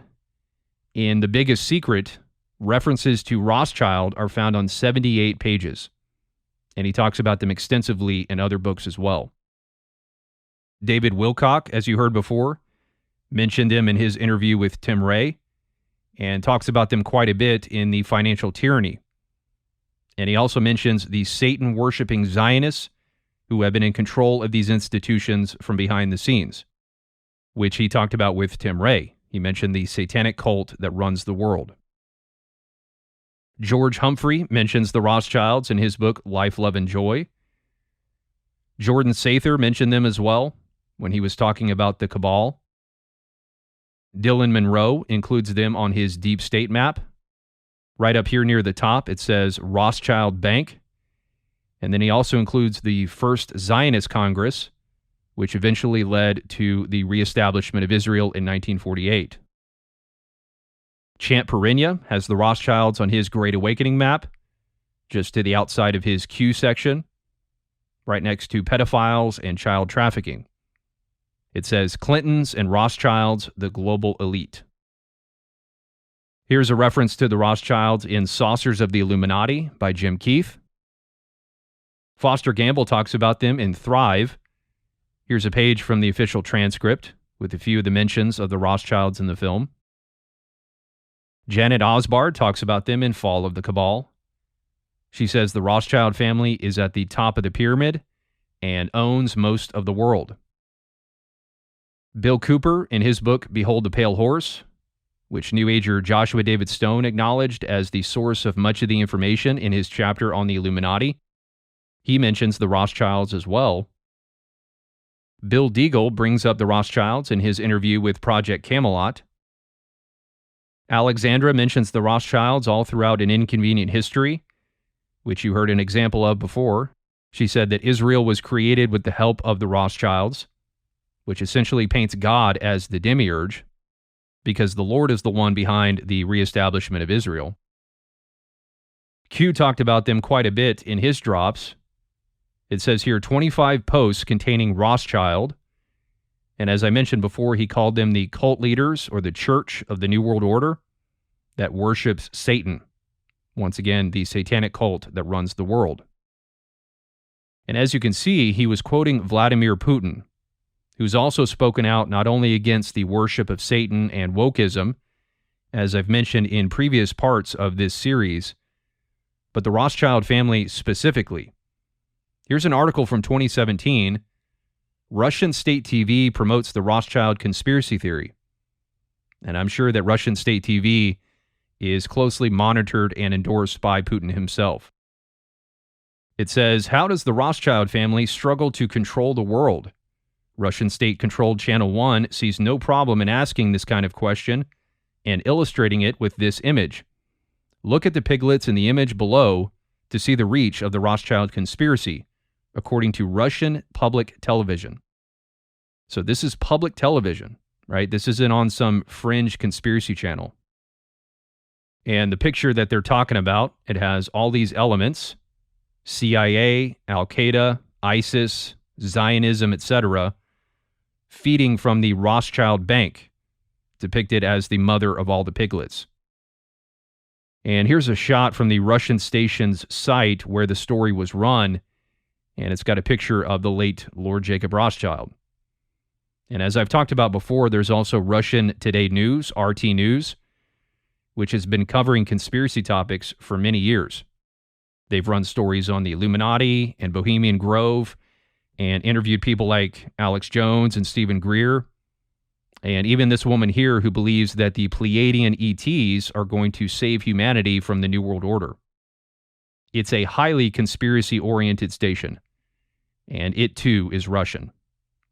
So Russia has been on the cutting edge of conspiracy and New World Order exposure for a long time. And what's interesting about that is that Russia is to the north of Israel. And we talked before about how Daniel 11 says that the Antichrist will be the king of the north. So Russia could very well be a key element of the army from the north that the Lord uses to bring judgment upon Israel. Not just because of its geographical orientation, but also because of its affinity for conspiracy and longtime enmity toward the New World Order, as demonstrated by Vladimir Putin. And finally, here's a popular chart of the New World Order that you might have seen circulated around before. I'm not sure who made it, but it's been used by conspiracy researchers. Alexandra showed it in An Inconvenient History, for example. The top left says, the conspiracy to rule the world. Then in the middle it says, Order of the Illuminati. And over to the right, House of Rothschild. And remember what Nicholas Goodrick-Clarke said, that in addition to all these things, CIA mind control, secret government operations, UFOs and aliens, Council on Foreign Relations, etc., that it always leads to talk about the Rothschilds, and then eventually reprints of the Protocols of the Elders of Zion, which explicitly points to the Jews as the main culprits behind this globalist New World Order. And we're now at that time where Zionist control and the Protocols are becoming mainstream topics of discussion, not only in America, but around the world. David Icke, for instance, mentions the Protocols in many of his books, and he talks about their contents at length in his book, The Robots' Rebellion. So does Bill Cooper in Behold a Pale Horse. He has a whole chapter devoted to the Protocols. Dylan Monroe mentions them on his Deep State Map, or QWeb. It says right here, Protocols of the Elders of Zion. But apparently one mention of it on his map wasn't enough. He actually sells prints of an abridgment of the Protocols. Protocols of Zion Map 8.5 by 11 print. He says, the Deep State Mapping Project views the Protocols as a time-tested, accurate disclosure of the plan of the Zionist New World Order /Illuminati/Swiss Mafia. And he mentions Switzerland because that's considered the banking capital of the world, and it's also where the first Zionist Congress was held in 1897. And remember, this guy is a hardcore New Ager who does meditation and Tibetan chanting and reads books on the Ascended Masters. And the Protocols is also part of his reading material. Also, in Fall of the Cabal, the sequel, the second one that she did, which is much longer than the first, Janet Osbar dedicates all of Part 4 to the Protocols. And it was uploaded to Rumble on this channel called Expose the Pedos, End of the Cabal, which again points to the Jews, who are the main perpetrators of pedophilia and other forms of sexual perversion. The Protocols are also increasingly being spread around on Twitter, or X, which has been absolutely flooded with anti-Jewish, anti-Zionist, and pro-Hitler tweets and memes over the past couple years now, especially this year. It's been nearly impossible to keep up with all of it. Ever since Elon Musk took it over, X has rapidly become the online recruitment center for the new Nazism. Here's an account with over 60,000 followers. He identifies as a Christian, which is what he means by remnant. And back in March, he posted this image that summarizes the Protocols, similar to Dylan Monroe's abridgment. It says, The Jews' Plan for World Domination, 1897 edition, referring to the first Zionist Congress held in Switzerland. And he says, do you know who else shared the truth about these people, despite being despised and eventually murdered by them? Hashtag Jesus. I think I'll follow his lead rather than the world's, especially in light of the truth that Christ is king.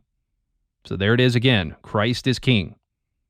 And this time it's being said in an explicitly hostile, anti-Semitic context. And that will only continue, mark my words. Like I said at the beginning, this is what all this crusade and Christ is king stuff is leading to. It's no coincidence that Candace Owens started calling out the Jewish sexologist Magnus Hirschfeld, and then shortly after that, Christ is king was trending all over social media, all the while she was fighting against the Jewish Ben Shapiro. This is part of a pattern that will only get stronger. The tension between Jews and Gentiles. And it is indeed getting stronger. Here's a post from June 15th. Massive group of Nick Fuentes supporters outside the People's Convention chant Christ is King. This movement is growing very, very rapidly. Here's a post from an Islamic author and journalist with nearly 600,000 followers. He's been a very outspoken critic of Israel's actions in the latest Israel-Hamas war.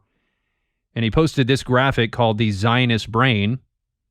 In the middle it says world domination with the Jewish Star of David. And then this woman named Shelley shared it and said, straight out of the protocols of the elders of Zion. And not coincidentally, that same man shared a picture of the Matrix on his Instagram, saying, the liberal left have taken cancel culture too far. We live in a totalitarian society. So again, it doesn't matter if they're Christian, New Age, or Muslim like this guy. They all use the exact same talking points and buzzwords. Cancel culture, Matrix, etc. A foreshadow of the coming unity against Jerusalem under the Antichrist. In the last video, I mentioned the Gentile resentment toward the Jews for killing Jesus. That guy Brandon mentioned it before. Well, here's a meme that's been going around lately. When you spend 3 minutes researching who actually killed Jesus Christ, and it has the guy slowly morphing into Hitler, meaning that you'll sympathize with Hitler the more that you learn about the Jews. And here's an account that has 100,000 followers sharing it. As you can see, it got over 650,000 views when I took this screenshot, just a few weeks after it was originally posted. Here's a similar post. A Christian cannot befriend the tribe responsible for murdering the only Son of God. You're either on the side of Jesus or you're on the side of the Jews. And that'll no doubt be the attitude during the Great Tribulation. Except that the Jesus that this person mentions will really be the Antichrist. Back on May 1st, the House of Representatives passed a bill called the Anti-Semitism Awareness Act that would officially adopt the definition of anti-Semitism used by the International Holocaust Remembrance Alliance. And according to their website, this includes claims of Jews killing Jesus, which means if this is officially adopted, it would be considered a hate crime to publicly talk about how the Jews killed Jesus. And as you can imagine, this caused quite an uproar among truthers and conservatives and Christians. Here's a tweet from Charlie Kirk that same day. Did the House of Representatives just make parts of the Bible illegal? To which Tucker Carlson responded, yes, the New Testament, since the Bible is pretty clear that the Jews are responsible for killing Christ. For example, they said, let his blood be on us and on our children. They were quite passionate about crucifying Jesus. Israel has always killed the prophets sent by God, and Jesus was no exception, which is another proof that Babylon the harlot is Jerusalem, since the harlot is said to be a killer of the prophets, and the only city that's killed the prophets is Jerusalem. Ironically, this bill will have the opposite effect that it intends to have, because for many, it will only further prove that the American government is under the Zionist thumb, and professing Christians will feel that much more compelled to cry out, the Jews killed Jesus. Not just to defend free speech, but to defend the Bible and their professed faith. It's all fraudulent, of course. They're doing it for completely self-serving motives. But those motives will be powerful motivators to fight for what they believe is a just and righteous cause. All this is going to do is increase the tension and hatred between Jews and Gentiles, and will bring us that much closer to the rise of the beast and the destruction of Babylon. Speaking of that, here's a post by Anthony Cumia, formerly of the popular radio show Opie and Anthony, commenting on a story from Australia about a woman and her baby being stabbed by an immigrant. He says, this is effing infuriating. White people all over the world really need to get 1930s Germany kind of PO'd at this point. And he's saying that because Zionists are the main ones who've been pushing for mass immigration in white countries as part of the agenda to get rid of all national borders. And so he's blaming them for the death of this woman and saying that we need to start responding like the Nazis did. Here's an article from earlier this year about Austin St. John, the actor who played the Red Ranger from the old Power Rangers TV show. OG Power Rangers actor launching clothing line featuring Hitler quotes. In a podcast, Red Ranger actor Austin St. John said Adolf Hitler had some pretty good one-liners. And the Hitler sympathizing continues. Here's a guy named Stu Peters. He posted this picture that says, "Before Mein Kampf, after Mein Kampf," meaning that reading Hitler's Mein Kampf made him a better man and put him on a more successful path. And indeed it has, to some extent. He's a far-right conservative and nationalist influencer with his own show, The Stu Peters Show, who Joel Webbin of Right Response Ministries, friend of Jeff Durbin, has been on. And he's amassed quite a following with over 600,000 followers on X. He calls himself a post-apocalyptic warlord, which fits right into the crusade theme. And in that vein, here's what he posted on June 22nd. The answer to 1984 is not 1776. The answer to 1984 is 70 AD. Now, just for a little context, the answer to 1984 is 1776 is a tagline of Alex Jones. And by that he means the answer to the New World Order, as predicted by George Orwell's novel 1984, is a revolution in the vein of the American Revolution. And so Stu Peters is saying, no, that's not going to be enough. That's not going to get to the heart of the problem. The real answer to the New World Order is the destruction of Jerusalem, which is what he means by 70 AD. That's when the Romans destroyed Jerusalem. And so he's not only blatantly identifying Jerusalem as the headquarters of the New World Order, just like the rest of the Truther movement going back to Bailey and Hitler, but he's also calling for a literal crusade of Jerusalem as the proper response to the New World Order. This is about as blatant of a foreshadowing of Revelation 17:16 as it gets. And as you can see, it got nearly 3,000 likes. As I said earlier in the video, the Romans destroying Jerusalem in 70 AD, along with the desolations of Israel and Judah in the Old Testament by the Assyrians and the Babylonians, and then the First Crusade leading to the siege of Jerusalem in 1099, they're all pictures, foreshadows, of the beast destruction of Jerusalem during the Great Tribulation. And Stu Peters is literally calling for another destruction of Jerusalem, just as the book of Revelation prophesies will take place right before the Lord's return. So in his own twisted way, Stu Peters is speaking prophecy. And as part of his endeavor to bring about the next 70 AD, he's producing a documentary coming out this fall called Occupied, about the Zionist control of the United States government. You can see the silhouettes of Jewish men standing in front of the White House with the Israeli flag at the top. And then right here underneath Fall 2024, it says, "The world has noticed," meaning the world has noticed the Zionist influence behind everything going on in the world. As Alice Bailey said, these men stand behind governments and politicians. Alice Bailey was a noticer of Zionism. And this is something else that's trending on social media, this idea of noticing. For example, here's a post from an account on X, Twitter, with about 250,000 followers. It says, 3 stages to eliminate Jewish supremacy. 1, mass noticing and awakening, as in the Great Awakening. 2, organization and mobilization. And 3, elimination from all institutions. That would be Invading Babylon, the 7 Mountain Mandate, the Final Crusade, the next 70 AD, etc. We are at stage 1, he says. Pretty eerie stuff here. And he's exactly right. We're at stage 1, the Great Awakening, or the mass noticing. As Stu Peters said, the world has noticed. And again, this is what happened in Germany. There was a mass noticing among Hitler, the Nazis, and all the German nationalists before them.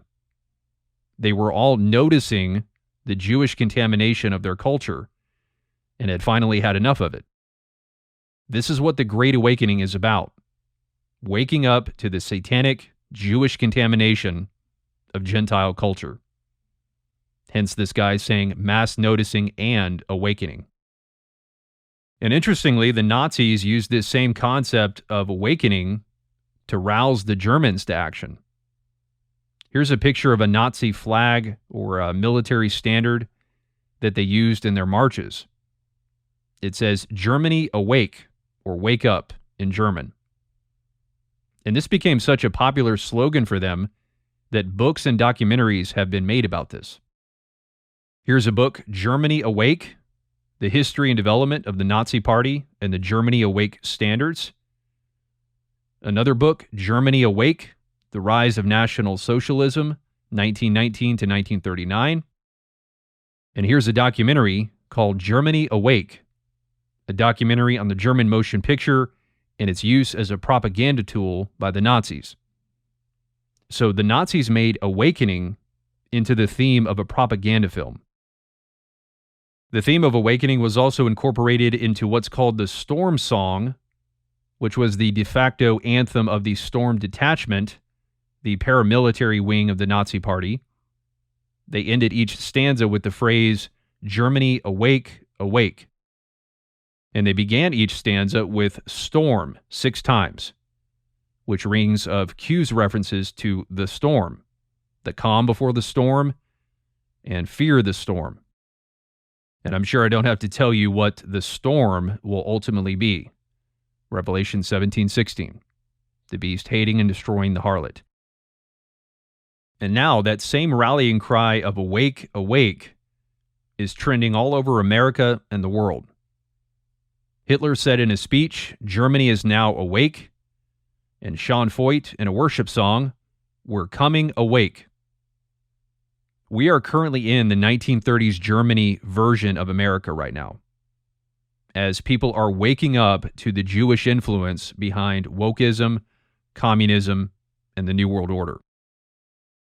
And Sean Feucht and Greg Locke and all those NAR types will go on and on about how much they love and support Israel. But that will change, I promise, because the scripture says so. In Jeremiah 4:30, God says to Jerusalem, "Your lovers despise you, they seek your life."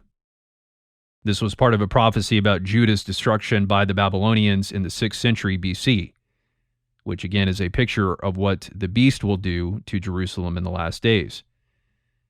And thus today, Israel's so-called lovers, the American Christians who talk so much about how they love Israel, will eventually turn on her and despise her and seek her destruction, just as Revelation says of the beast hating and destroying the harlot.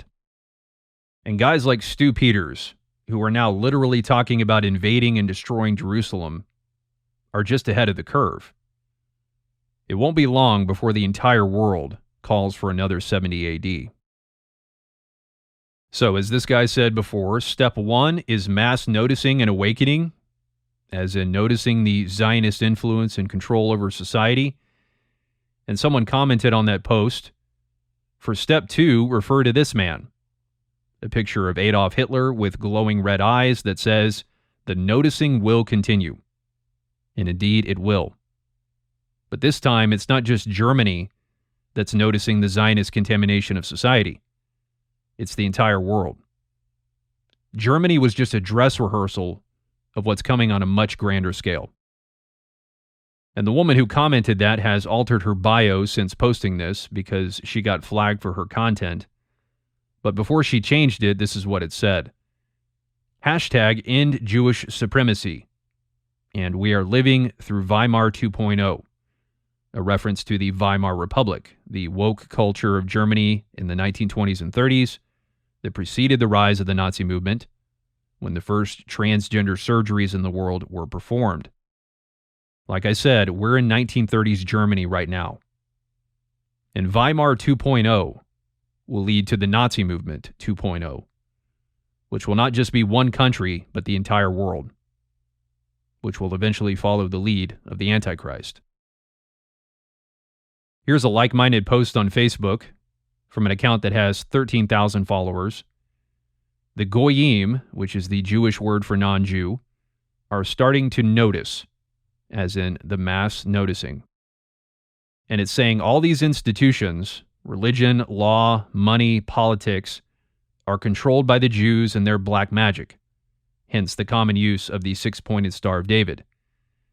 This corresponds with what Foster Gamble, David Icke, and Alice Bailey said about the Zionist New World Order being in control of politics, money, religion, education, etc. Or as David Wilcock says in The Financial Tyranny, that the satanic worshipping Zionists have been in control of these institutions from behind the scenes.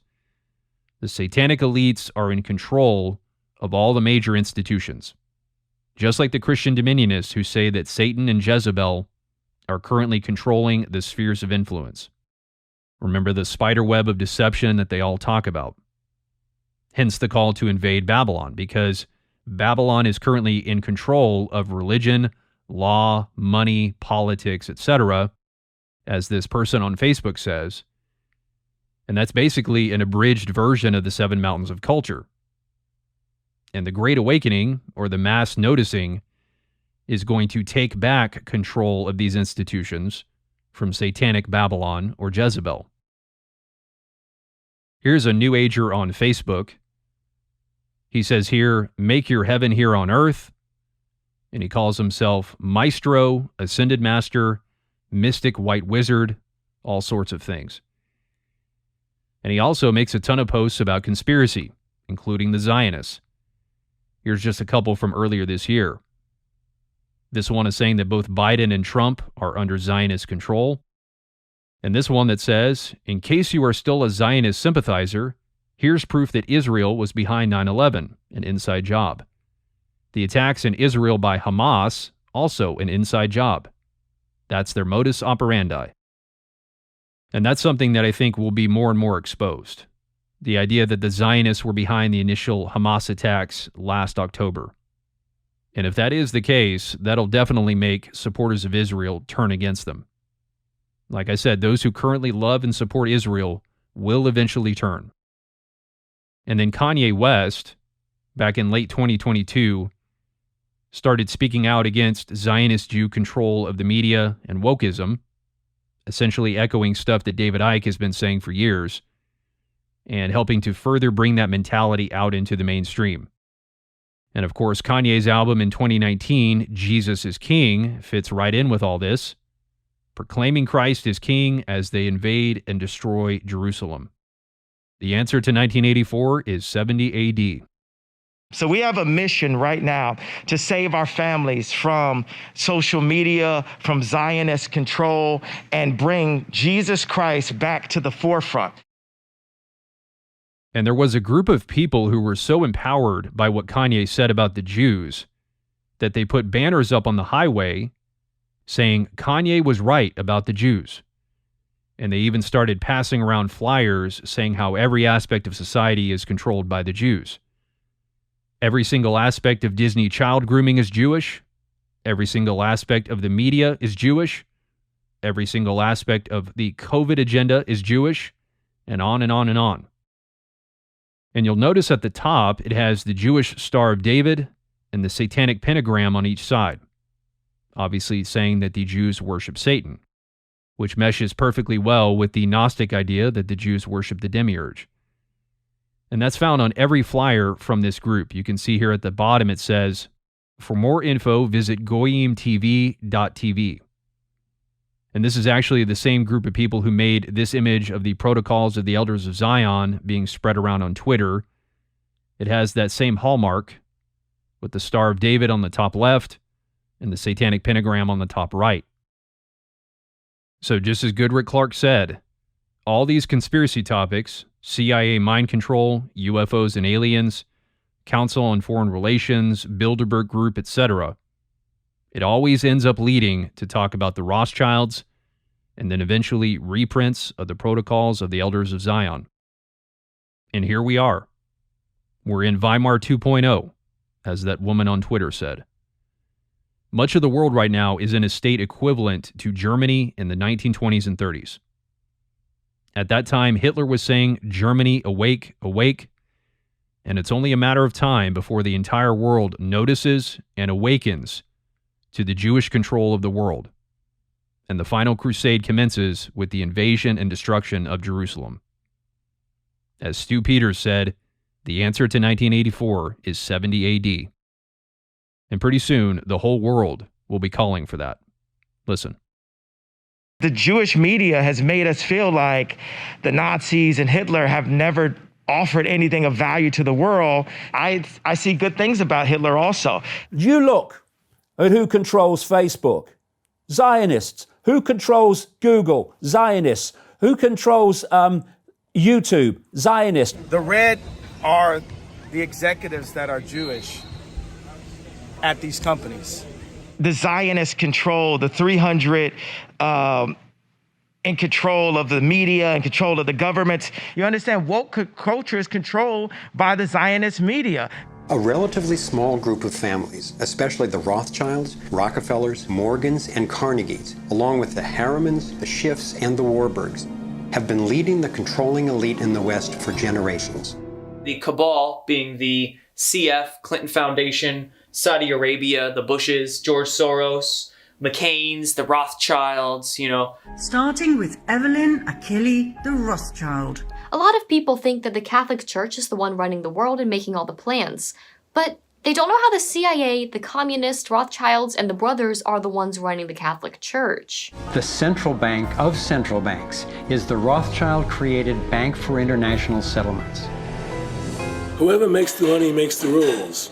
Rothschild said that, and they make the money. A bunch of globalists that run the world, and their money runs it. I gotta watch my accounts because they've been frozen by the Jewish banks. Guess what, guys? We got enough executive orders. We got enough Blackwater Security Worldwide, which are the Rothschilds' private army, right? And we're going to take you on. That they were paid for by the Rothschilds. The guy who came forward who had been working as essentially like a broker and an assassin for the Rothschilds. I've quoted people who've interacted with the Rothschilds and what have you, and know that this is the case. When you're looking at the Rockefellers and the Rothschilds and the British royal family and all these people, you are looking at these archontic entities. And it even oversees the Supreme Court complex in Israel, designed and funded entirely by the Rothschilds. Israel was created in 1948 with the help of the Rothschilds, England, and the Balfour Declaration, and the cabal was free to invade Palestine, claim it for Israel, and completely eliminate the last true Israelites. The leaders of Israel are satanic Luciferians. Now they want to bring me into child sacrifice. Yep. Now they want to bring me into blood drinking. Now they want to bring me into a satanic pentagram where we're trying to summon something. And I'm going to tell you something. It is nothing more than a satanic death cult. Designed by a death cult, satanic death cult. A genocidal, satanic, deep state cult that runs the world. That run the world. And their idea was to create an agnostic Luciferian society where they follow the highest tenets of Babylonian Kabbalah, which means that they themselves are God. It's going to be public.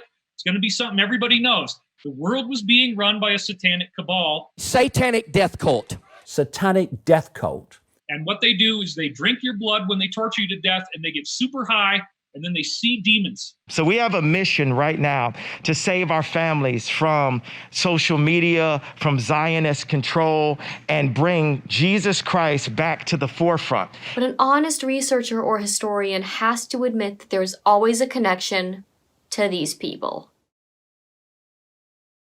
So there's just a glimpse of how Alice Bailey's views on the Zionists are on the rise today. Bailey said that the Zionists were the greatest menace mankind faces. She said repeatedly that more than anything else, the Zionist movement was the greatest threat to world freedom. This international group of greedy, selfish men who control the governments, the corporations, and banking systems of the world, and who are engaged in satanic black magic.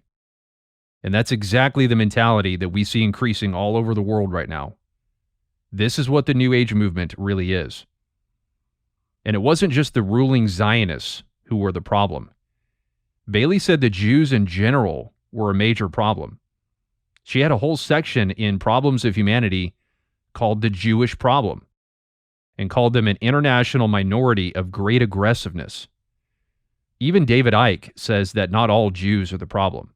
It's just the Zionists. But Bailey went further and said that it was basically all the Jews.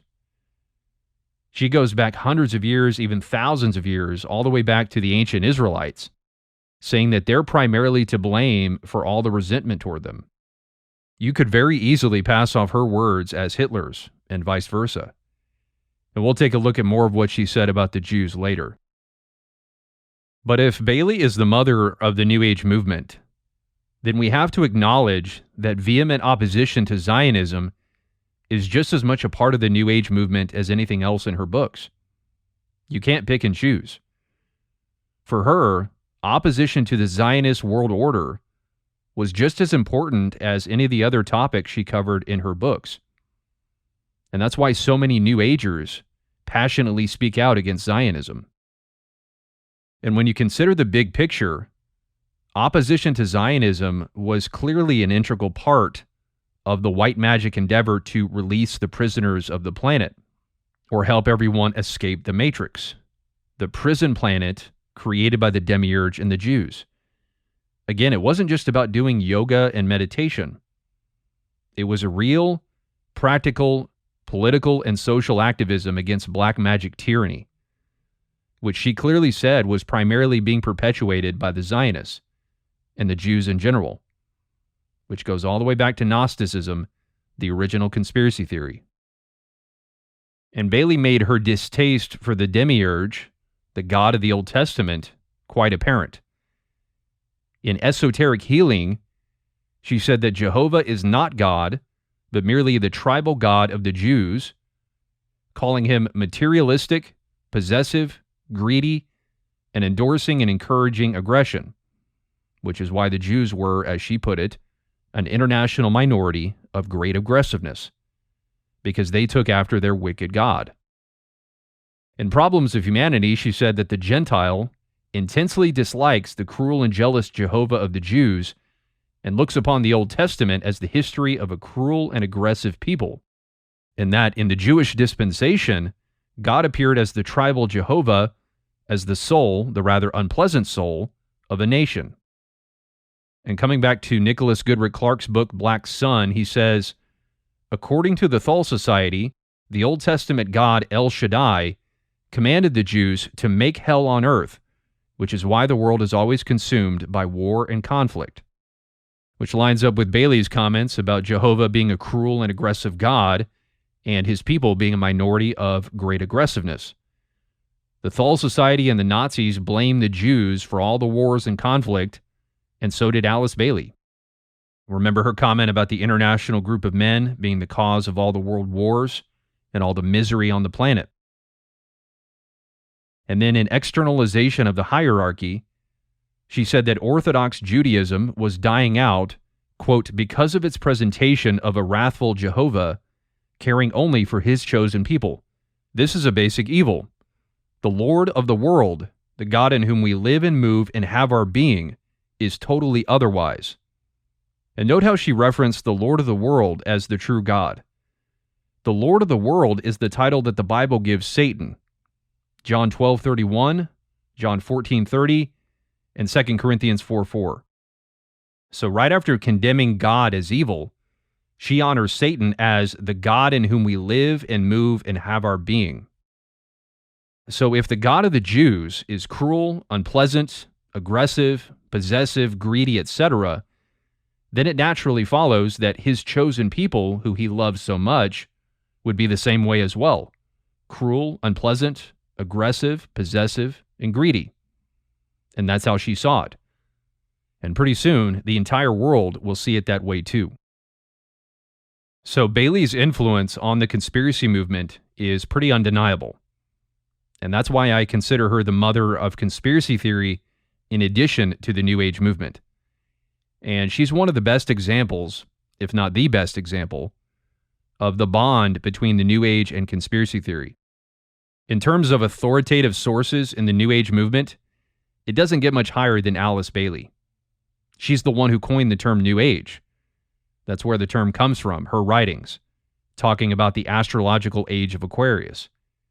She said, thus, the mass of humanity will be stimulated to move forward into light, and the New World cycle beginning in Aquarius will be definitely inaugurated by humanity itself. in that it is these widely different ideas which are the distinctive characteristics of the New Age, the Aquarian Age. And this is the same Aquarian Age during which followers of the Thule Society said that the cosmic battle between the forces of darkness and light would reach its climax, which demanded the defeat of El Shaddai, or Yahweh Jehovah, and the Jews, whom Bailey likewise said were the primary cause of all the turmoil on the planet, the greatest menace that mankind faces. And contrary to what many truthers have claimed, Bailey was vehemently anti-globalist and supported nationalism. Not extreme nationalism like we saw with Hitler, but she spoke of an ideal nationalism that she hoped all of humanity could eventually reach. A nationalism that didn't seek its own interests above that of other nations. She says this type of nationalism rightly fosters its individual civilization, but as a national contribution to the general good of the comity of nations, and not as a means of self-glorification. It defends its constitution, its lands, and its people through the rectitude of its living expression, the beauty of its mode of life, and the selflessness of its attitudes. It does not infringe, for any reason, the rights of other people or nations. So it fosters its individual civilization and defends its constitution. That's national sovereignty. That's not globalism. She was in favor of global cooperation between nations, yes, but not globalism. There's a big difference. She wanted the world to be modeled after the original American model, with a relatively small central government and individual states retaining their own governments and constitutions and their own sovereign rights. Just like she said before, rightly fostering its individual civilization and defending its constitution. She wanted the American form of government to be applied on the global level, with the United Nations serving essentially the same function that the federal government was intended to serve in the original American constitutional model, relatively small with limited powers. So yes, she did support the United Nations, but back in the 40s and 50s, the UN did not have nearly as much power as it has today. It's increasingly gotten more and more globalist since Bailey's time. And truthers like David Icke, for example, but even more so Christian truthers, read way too much into her connection with the United Nations. Just because she supported the UN of her time doesn't mean she supported globalism or would have supported what the UN is doing today. In fact, she even said that the Zionists were already manipulating and corrupting the United Nations, all the way back in her day. Listen to this. She says in Raise and Initiations, the leaders of the Zionist movement of aggression constitute a real danger to world peace and human development. It is the Zionists who have defied the United Nations, lowered its prestige, and made its position both negative and negligible to the world. It is the Zionists who have perpetuated the major act of aggression since the formation of the United Nations, and who were clever enough to gain the endorsement of the United Nations, turning the original recommendation of the United Nations into an order. So she blamed the Zionists for already corrupting and ruining the United Nations back in the late 40s. This book was published in 1960, but it must have been published posthumously because she died in 1949. So she had to have written this in the late 40s. Bailey did not want the United Nations to be this all-powerful world government that called the shots on everything and overrode the national sovereignty of the nations. Again, she saw it serving essentially the same function on a global level that the Founding Fathers intended the federal government to serve. And yes, she did use the term New World Order in reference to the world that she desired to see. In Externalization of the Hierarchy, she has a section called Steps Toward the New World Order, where she outlines this 9-point plan to establish a New World Order, which has been one of the main things that the Christian Truther movement has falsely used to prove that she was on the side of the Illuminati. However, that does not mean that she was talking about the New World Order of the globalists that we know today. First off, I already mentioned how she condemned the so-called New Order with which the totalitarian powers seek to bewilder humanity, which would be the capital NWO New World Order. And then in the very first sentence of the section on steps toward a new world order, she expressly says, in contradistinction to the totalitarian world order, what should the rest of the world plan? So she's clearly drawing a line here. And the reason she called it the new order of the totalitarian powers and the totalitarian world order is because she knew they were using that phrase new world order too. And so to counter the totalitarian new world order of the globalists, she had her own version of a global utopia where all the nations of the world got along peacefully, which again very much lines up with the vision of the millennial kingdom of the Christian Dominionists. And she basically divides the entire world into two groups, the totalitarian world order and the rest of the world. That's basically what the harlot and the beast will be. Once again, the Gnostic dualism. And in this 9-point plan, Bailey outlines a lot of things that line up quite well with the American form of government. For instance, she says, it must be based on the idea that all men are created equal, that each nation should be headed by the best leaders, again, nationalism, and that her New World Order, quote, will not impose a uniform type of government, a synthetic religion, or a system of standardization upon the nations, which is absolutely contrary to globalism. This is a clear repudiation of globalism. The sovereign right of each nation, she says, will be recognized, and its peculiar genius, individual trends, and racial qualities will be permitted full expression. That's National Sovereignty 101. She clearly did not support the eradication of national borders, which is one of the main tenets of the globalist New World Order. Christian truthers always quote her completely out of context and use her 9-point plan to prove that she was aligned with the New World Order. And that's what I thought as well, because New World Order documentaries always did that, even ones made by Christians. And that's why I was stunned to learn on my own that the New Age movement despised the New World Order. What Bailey was talking about was global nationalism, not globalism. So anybody who uses Bailey's 9-point plan to try and prove that she was on board with the Illuminati and their globalist agenda is gravely mistaken and deceived. By New World Order, she was just talking about global peace between nations. She supported national sovereignty, which aligns with conservatism and patriotism, not globalism. Remember Joshua David Stone honoring Bill Cooper as a true patriot, right? And so it's almost like Bailey was just throwing that term New World Order back in their face and trying to turn it into something good. The New World Order that the conspiracy movement exposes is explicitly globalist, meaning no national sovereignty or borders, and not to mention Zionist. It's a truly one-world government where all national borders and individual cultures are eradicated. Whereas the New World Order of Alice Bailey was simply a worldwide utopian version of the American model where all the nations of the world existed in harmony and each with their own individual and sovereign cultures and borders and nations. And again, it's very similar to the post-millennialist vision of the millennial kingdom. Here's conspiracist Bill Deagle making this same exact distinction.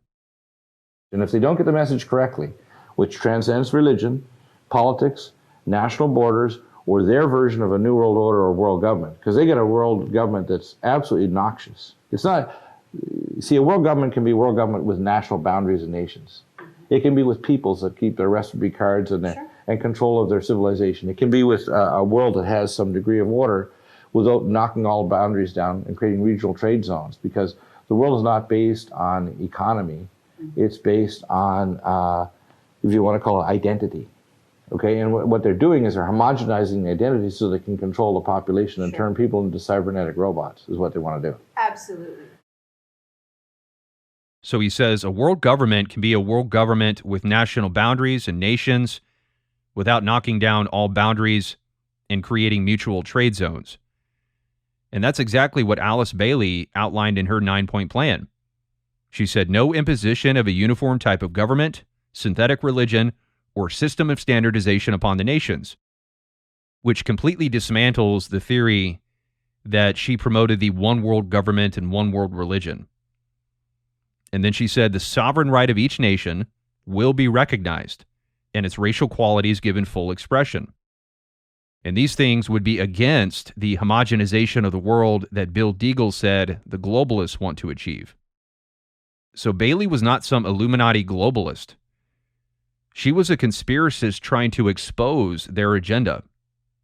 Just like Bill Deagle, just like David Icke, just like Alex Jones, Foster Gamble, Stephen Greer, Mickey Willis, and all the rest of them.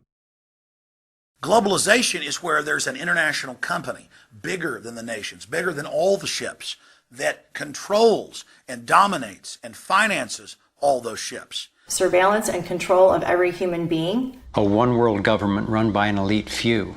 Gained control of basically the planet and infiltrated into every facet of our society. Control the whole world, not just one country. Satanic deep state cult that runs the world. A bunch of globalists that run the world, and their money runs it. And that's international banking cartels. They create endless trillions of fiat currency, and they buy the whole world with it.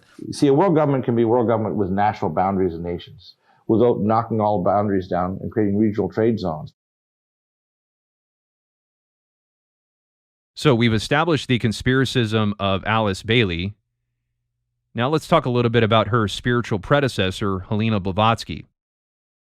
I mentioned at the beginning of the video that Satan is the father of the conspiracy or truth movement. It's always associated with the idea of truth, represented by the red pill, which is a modernized version of the apple of wisdom, knowledge, or truth. Hence the truther motto, and the truth shall set you free. Well, the motto of the Theosophical Society, founded by Helena Blavatsky, is there is no religion higher than truth. And I think this is the real source of the truth movement. And although I consider Alice Bailey the mother of conspiracy theory, I would consider Blavatsky a grandmother of sorts, because the conspiracy movement contains a lot of her spiritual and intellectual DNA as well. And this is perhaps the strongest evidence that the truth movement truly has no existence independent of the New Age movement, because the roots of trutherism are found in both Bailey and Blavatsky's writings, which also serve as the foundation of the New Age movement. Now, first of all, there's the obvious Gnosticism. She said that the Gnostics were the spiritual forerunners of the Theosophists. And in that spirit, she regarded Yahweh or Jehovah as the jealous, repenting, cruel, tribal God of the Israelites, nearly identical to Bailey's remark about Jehovah being the tribal God of the Jews. So if Gnosticism is the original conspiracy theory, then both Bailey and Blavatsky affirm their adherence to that original conspiracy theory. Also, there's her belief that everything finite is illusion, which is foundational to the conspiracy mentality and the idea of the Matrix, as I talked about back in part 3, the idea that everything is a lie. In fact, she's likely the origin of the term Matrix as it's used by the conspiracy movement. Not that she coined the term, but she used it all throughout her writings. And Jordan Maxwell, who's another Gnostic conspiracist that maybe we'll be talking more about at some point in the future, he was one of the pioneers of the movement and was a great admirer of Blavatsky. One of Maxwell's books is called Matrix of Power, which I believe is the first time that the term matrix was applied to the New World Order. And Maxwell claims that his book was the inspiration behind the Matrix movie, because he apparently knew some people in Hollywood who were intrigued by the idea, and they got it from his book. And although Blavatsky didn't use the term matrix in a purely negative sense, like the conspiracy movement does today, it's pretty likely that Maxwell got the term from her and decided to use it as an analogy for the New World Order, and that was the genesis of the term matrix being used as an analogy for the New World Order. Another conspiracy buzzword that has connections to Blavatsky, or at least to her Theosophical Society, is the term truth seeker. This is a very, very popular moniker that New Agers and conspiracists use for themselves. They often call themselves truth seekers. And no doubt many self-proclaimed truth seekers who will watch this video will be deeply offended, which will only prove my point even further about the Gnostic nature of that moniker. For example, here's a New Age conspiracy YouTube channel called Truth Seeker. He identifies as a Christian mystic. He says over here, download my free meditation at truthseeker.com. And he's got a ton of New Age and conspiracy-related videos. Stuff on ayahuasca and psychedelics. Videos about raising your vibration. A lot of stuff on aliens. And he's even got some videos about Jordan Maxwell himself, fittingly enough. In fact, he interviewed Maxwell a few years back before he died. Here's another example, an account on X called Truth Seeker with over 230,000 followers, and it posts nothing but conspiracy-related topics. Here's one from 2023, world's first vaccine created by Freemason. Another one, the Illuminati are destroying agriculture and livestock along with their governments. Another one, the dark side of Disney, MK Ultra and Club 33. Here's one about Big Pharma, and one on chemtrails. Here's a Patriot news site called the Truth Seekers 88. And as you can see on their homepage, they're part of the QAnon movement. You're guiding light in a world of darkness. More like guiding false light. And they sell something called Wave Watch, a sound wave healing therapy. It says, improve your health fast with this self-care tool. Have you ever heard of sound wave healing therapy? Just like the stuff Mickey Willis was talking about, healing frequencies. And then here's a few other examples of other conspiracists using the term truth seeker. Here's the Truth Seeker, the Snake Charmer, a legend in his own mind, broadcasting live all over the universe. Your host, Mr. Tim Ray. All right, welcome to Frequency Wars. I am Tim Ray, your host, and we have an out-of-this-world show for you today. We have Elizabeth April. She's a paradigm shifter and truth seeker. So much more to talk about, guys. We have Elizabeth April. She's a paradigm shifter, truth seeker. I'm honored to be interviewed by Alex Jones, a truth seeker. You are not a conspiracy theorist. You are a researcher with facts and evidence. Truth seekers are not breaking from reality. They are breaking from a shared reality. We have to come up with a new word for conspiracy theory, right?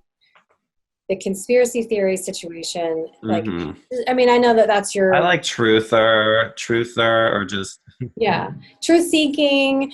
You know, I came in it through the ET world because I started reading and I found out the massive culture cover up with ETs. And then I've had my own experiences. So I'm like, you can't tell me that I'm not having this experience. And we look at that as a means of reaching out to our friends and neighbors who are truth seekers. They know something is wrong. They haven't read all the books. They haven't been students like we have, but they want to know. Now, what's interesting about the term truth seeker is that it was used over 150 years ago by a man named D.M. Bennett, who was a controversial publisher and free speech advocate in the 19th century. He founded a periodical called The Truth Seeker, which promoted very radical opposition to tyranny, which is what got him in trouble. And of course, that lines up with the false light movement today, which is likewise opposing the tyranny of the New World Order. And the periodical is still in print today. Here's their website. The Truth Seeker, the world's oldest free thought publication, founded by D.M. Bennett in 1873. And interestingly, Bennett became a member of the Theosophical Society. Here's the website of the Theosophical Society in America, originally founded by Blavatsky. And they have a page devoted to Bennett. D.M. Bennett, the Truth Seeker. It says, like Thomas Paine and Annie Besant as well, Annie Besant took over the Theosophical Society after Blavatsky, Bennett expressed his views in print in a periodical he founded called The Truth Seeker. And like Besant, Bennett was persecuted for his unconventional ideas and was accused of immorality as an excuse for that persecution. He served time in a New York penitentiary, and after his release, he traveled abroad, meeting and being honored by Besant in England. He also visited Henry Steele Olcott and H.P. Blavatsky in India, where he joined the Theosophical Society, whose motto, "There is no religion higher than truth," was fully in line with his convictions. So Bennett personally knew Blavatsky and other key figures of the Theosophical Society, and became a member himself. Here's the first edition of The Truth Seeker from 1873, in which Bennett outlines their platform. It says, "We embrace, as in one brotherhood, liberals, free religionists, rationalists, spiritualists, universalists, Unitarians, friends, infidels, freethinkers, and in short, all who dare to think and judge for themselves," which is very similar to the first goal of the Theosophical Society, which is to form a nucleus of the universal brotherhood of humanity without distinction of race, creed, sex, caste, or color. So it's no wonder that Bennett saw the Theosophical Society's values in line with his, as they both believed in this idea of the brotherhood of humanity who would oppose the tyranny of the mind. Then he says, "We have no creed or dogmas to ask others to subscribe to, but are in favor of independent thought, free inquiry, free speech, and everything that tends to break the chains of mental bondage, ignorance, and superstition." And there's the Gnostic salvation, breaking the chains of mental bondage.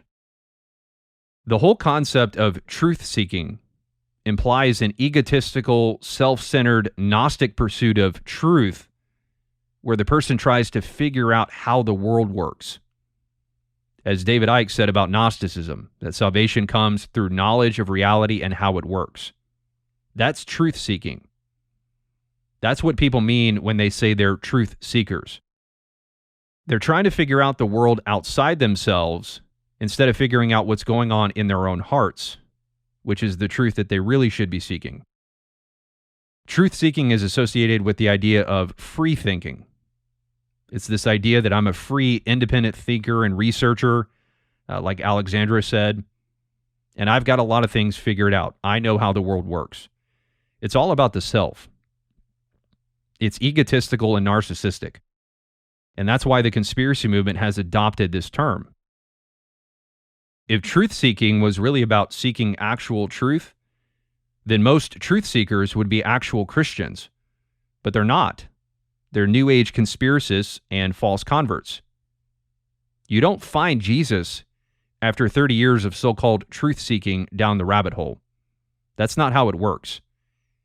Because for those 30 years, that person was hardening their hearts against real truth, suppressing it in their unrighteousness, and using conspiracy research to numb themselves to their unrighteousness to make themselves feel better by researching people more wicked than they are. Once again, it's like the Pharisee in Luke 18. Thank you, Lord, that I'm not wicked like them. And again, it's much, much easier to research the evil of other people and to look at them instead of looking at the evil in your own heart. If they were really seeking truth, they would have found Jesus a long time ago. You don't find real truth after decades of pursuing false truth. But that's what we have today, an epidemic of false converts claiming that they finally found Jesus after decades of deception and truth-seeking, Doreen Virtue being a prime example. If you found Jesus at the bottom of the rabbit hole, you found a false Jesus, plain and simple. And note how Bennett lists all these groups, spiritualists, universalists, Unitarians, etc., all coming together to help break the chains of mental bondage. That describes the modern truth movement to a T. It's a mixture of theosophy, New Age, heretical Christianity, patriotism, rebellion to tyranny, etc., coming together to break the chains of the bondage of the matrix. Right? As Ralph Smart said, it's a program in the mind. How can you fight an illusion? How can you fight something which is not real out there? It only exists as a program in your mind. Right? It's mental bondage. Just like D.M. Bennett said. breaking the chains of mental bondage. And so by exposing the New World Order, the truth movement, composed of truth seekers like Bennett was, is continuing in that same Antichrist spirit of radical rebellion to tyranny that Bennett and Blavatsky had. It's the truth seekers exposing the New World Order who are building this brotherhood of man that will set the stage for the Antichrist. What they're terrified of is not protest, but in us coming together, no matter what race, no matter what religion or no religion. All of us together, of every race, color, and creed, as one humanity. And as a truth seeker herself, Blavatsky exposed some of the same things that the conspiracy movement does today. Most notably, the Jesuits, who she said were the most powerful and evil black magicians in the world.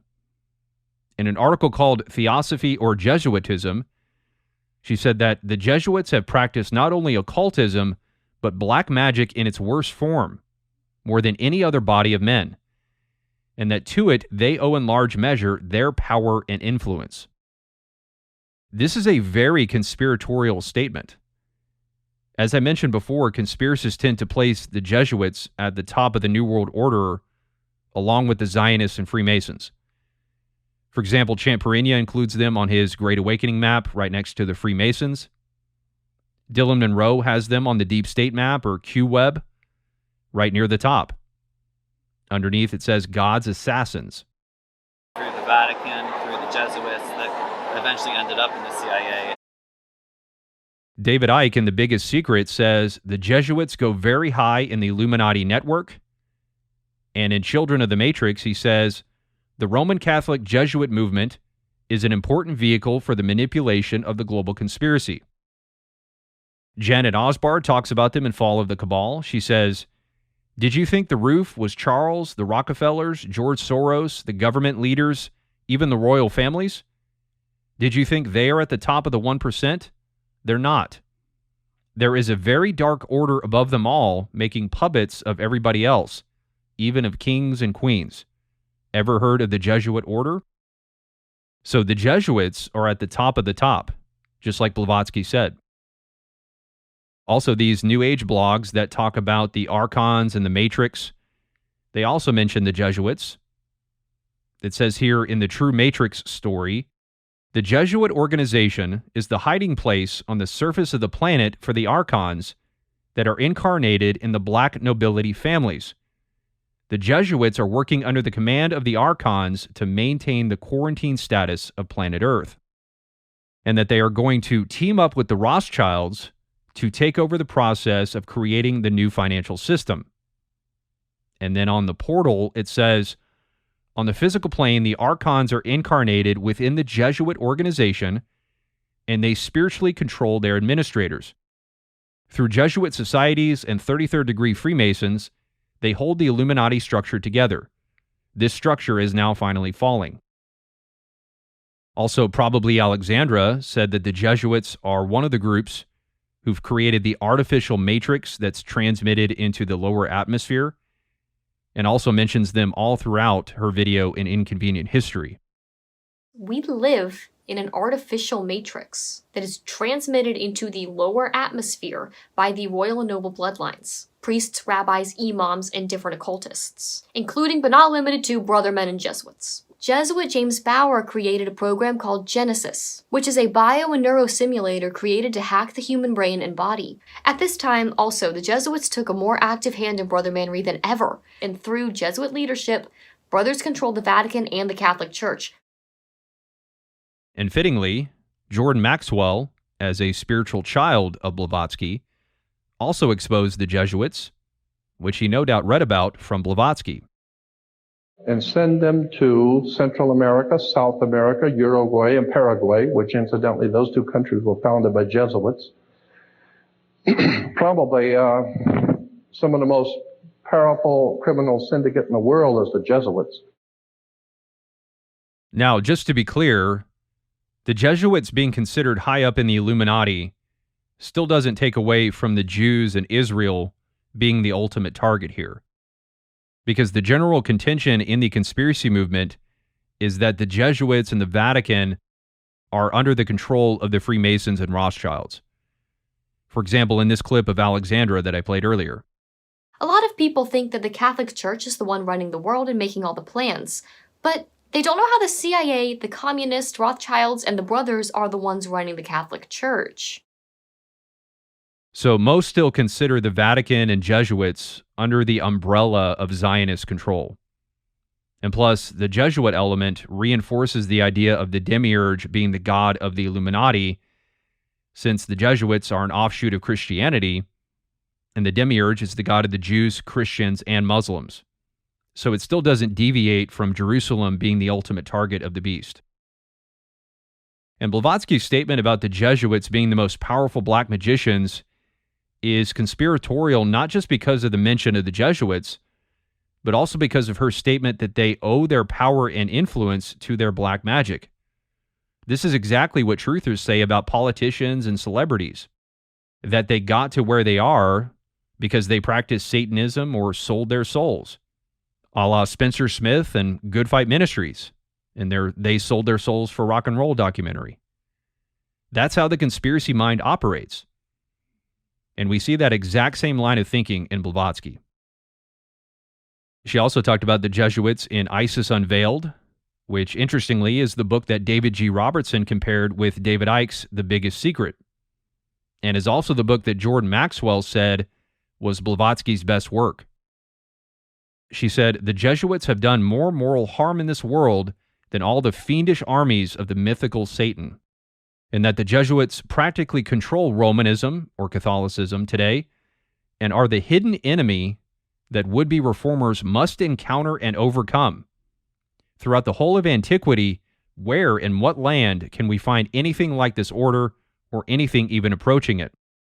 We owe a place to the Jesuits in this chapter on secret societies. For more than any other, they are a secret body and have a far closer connection with actual Masonry, in France and Germany at least, than people are generally aware of. So she mentions the Masons too. Quite conspiratorial Blavatsky was. And that's why David Robertson compared ISIS Unveiled with Icke's The Biggest Secret, because they both pair New Age and occultism with a secret history about dark secret societies and positions of power. That's what conspiracy history is. This is part of the darker aspects of history that Dylan Monroe said at the Conscious Life Expo that the world needs to learn in order to raise the consciousness of the planet. And he includes the Jesuits on his deep state map. Right? So the Jesuits are a key element of this dark secret history that we need to learn in order to enter the age of Aquarius. The fact that Blavatsky exposed secret societies is solid evidence that she's an ancestor of the truth movement. On the Great Awakening map, it says secret societies right underneath Cabal, Deep State, Illuminati. Also, the Cabal section on Gaia TV mentions the top secret societies of the Freemasons and Illuminati. And Janet Osbard says in Fall of the Cabal, the Q drops open my eyes to a whole new world, a world of secret societies. This is what the conspiracy movement is obsessed with. Secret societies. What is the Cabal? Who is the Cabal? A organization, a secret society? This is one of the ways the secret society networks operate. They're the ones that control the deep state. They're the ones that all of the highest echelon secret societies report to. Even mainstream media posting things about secret societies and stuff you never even would have thought would be on mainstream media 3, 4, 5 years ago. The World Health Organization, the IMF, the Bank of International Settlements, the monarchy in England, they have all been in on it. The Club of Rome, there are all these secret societies that JFK lost his life over. And so everyone who's exposing the Jesuits and other secret societies tied to the New World Order is carrying on Blavatsky's work, whether they realize it or not. They're white magician truth seekers exposing the black magicians. And that's why she and the rest of the Theosophical Society so emphatically embraced a man like D.M. Bennett, who was a radical opponent of tyranny, because the Theosophical Society was likewise radically opposed to tyranny, which would obviously include the New World Order. And that's why Blavatsky exposed secret societies. She was an early opponent of the tyranny of the New World Order.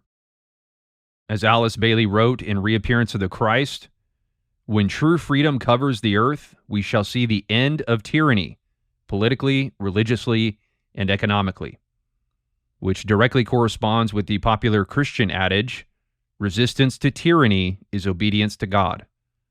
They're all rising up against the tyranny of Babylon. Also, Peter Joseph, the producer of the famous Zeitgeist films, which have been some of the most popular conspiracy documentaries ever made, especially the first one, which came out in 2007, and includes Jordan Maxwell and Aaron Russo. He's also an admirer of Blavatsky. And continuing with the Gnostic theme of the prison planet, the cover of the first film features an Earth with a prison grid around it, indicating that the underlying message of the film is a fundamentally Gnostic one that exposes humanity's imprisonment by the Illuminati. So Blavatsky's imprint on the conspiracy movement is also pretty undeniable. And the other thing to consider with regard to Blavatsky's influence on the conspiracy movement is her great influence on Hitler, who was also a truther trying to expose the Zionist agenda. The Nazi movement was the logical conclusion of the truther movement.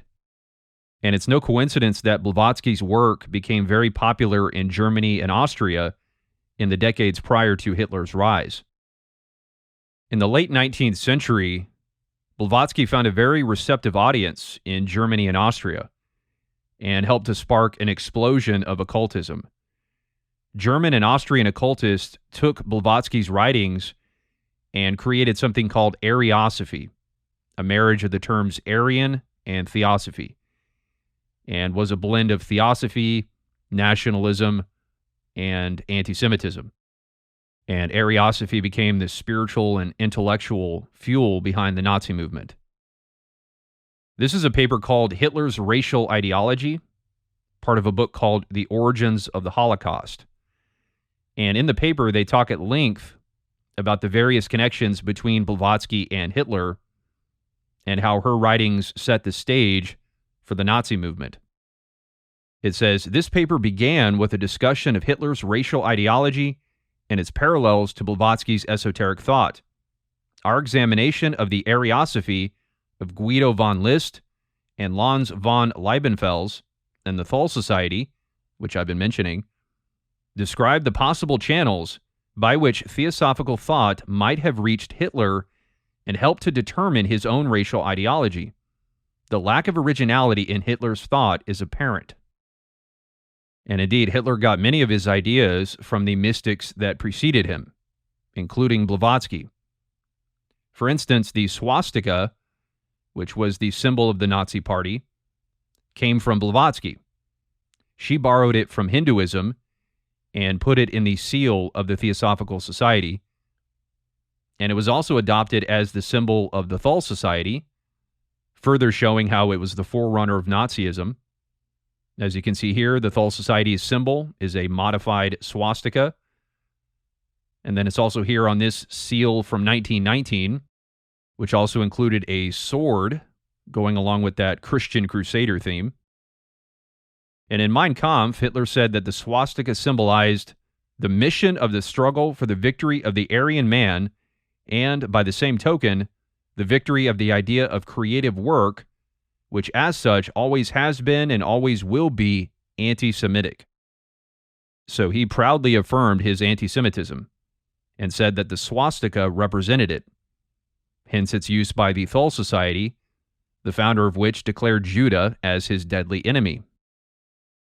And speaking of the Aryan man, the whole idea of the Aryan race that Hitler was so obsessed with also came from Blavatsky.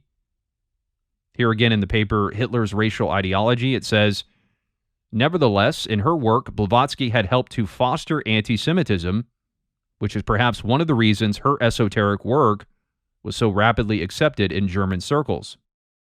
And that's something else worth noting. Anti-Semitism already had a long history in Germany well before Hitler and the Nazis. They were simply the culmination of a development which stretched at least as far back as Martin Luther, the theologian credited for starting the Protestant Reformation in the 16th century, who notoriously hated the Jews.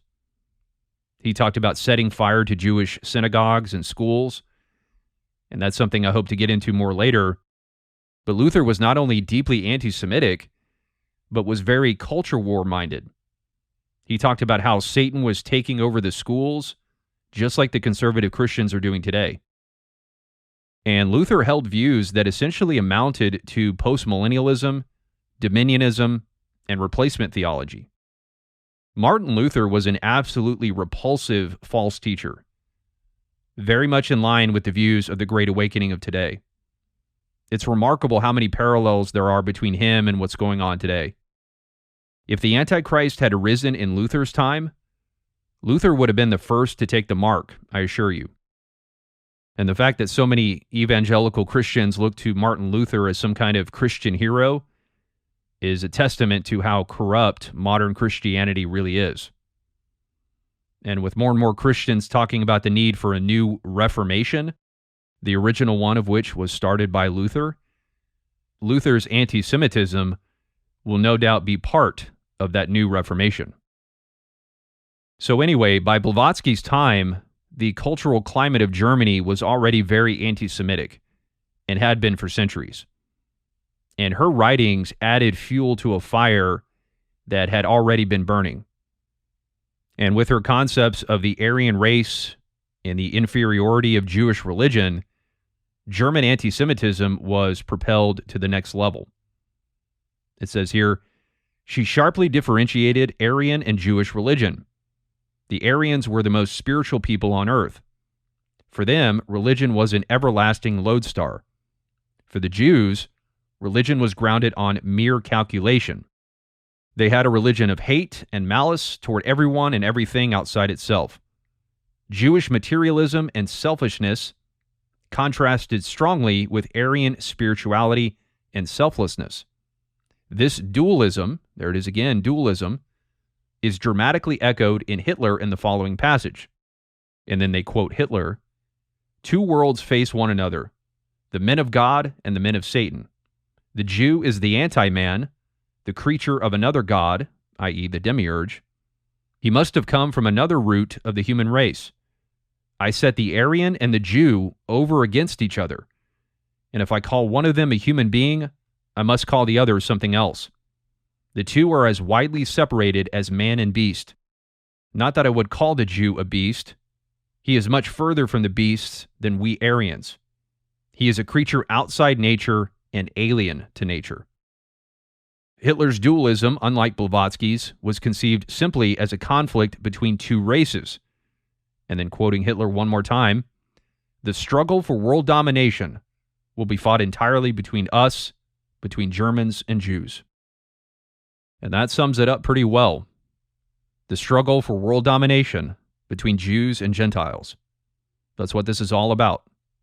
Leading up to the final war between the beast and the harlot, a Gentile kingdom that God raises up to destroy a Jewish kingdom.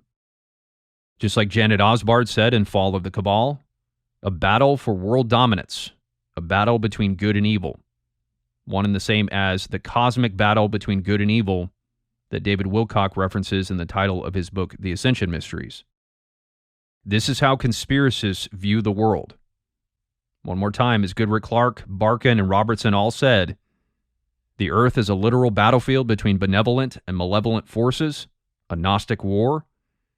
They cast the world in terms of a struggle between light and darkness, and identifying the Jews as evil antagonists in a dualist cosmology, a millennial battle between good and evil that will reach its climax in the age of Aquarius.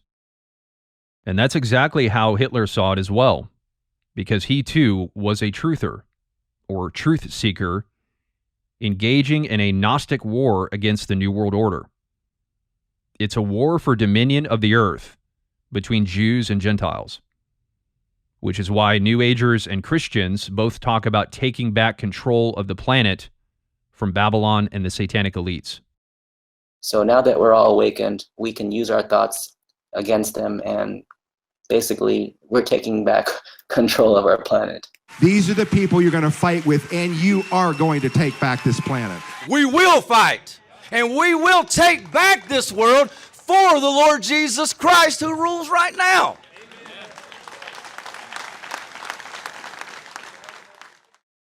And so what Blavatsky did was give German nationalists and occultists a reason for why the Jews were the way they were, saying that their religion was inferior and rooted in materialism and selfishness. And no wonder, because again, their god was the Demiurge. Once again, it all goes back to Gnosticism. And although Blavatsky did draw a lot of insight from the Kabbalah, which is Jewish mysticism, she also believed that Jewish mysticism was the lowest form of mysticism. So despite her passion for occultism, her hatred of the Jews actually restrained her love for the Kabbalah, precisely because it was Jewish. She would have loved it more if it wasn't Jewish. And if Jewish religion was inferior, then it naturally follows that their race is inferior, because Blavatsky saw racial evolution and spirituality working hand in hand. As a race evolves, it becomes more spiritually enlightened, and vice versa. And so if the Jews have this hateful, degenerate religion, then it follows that their race would likewise be hateful and degenerate. And the Nazis took that idea and ran with it. So the Nazi movement was really the natural outgrowth of Blavatsky's thought. And not just her anti-Semitism, but her broader conspiracy views, which the Nazis were also influenced by. We've already seen how Blavatsky exposed the Jesuits. Well, so did the Nazis. For them, the conspiracy was not limited to just the Jews. This is an article from 1977, taken from a journal called Patterns of Prejudice. It's called The Story of the Jewish Masonic Conspiracy, 1776 through 1945. And it says here, the Nazis in turn clarified the situation by extending the conspiracy theory in its most extreme form beyond Jews, Freemasons, liberals, and socialists to the Jesuits, and thus the Catholic Church. In doing so, they reverted to General Ludendorff, who was a general in World War I who later joined the Nazi Party, who had stated as far back as 1929 that the Jesuit is a financial tycoon closely connected with Jews and closely associated with the more important lodges of Freemasonry. So Jews, Jesuits, and Freemasons, just like the truthers, because the Nazis too were truthers. And so were their predecessors in the Thule Society, founded by Sabbatendorf, the man who declared Judah as his deadly enemy and foresaw the cosmic battle between light and dark reaching its climax in the age of Aquarius. Here's Goodrick-Clarke again. The Thule Society, Helsing claims, another German conspiracy theorist, knew all about the Jewish world conspiracy and the protocols of the Elders of Zion. As the forerunner of the Nazi Party and the SS, the Thule pledged itself to fighting the Jewish banks and lodges and creating a realm of light on earth.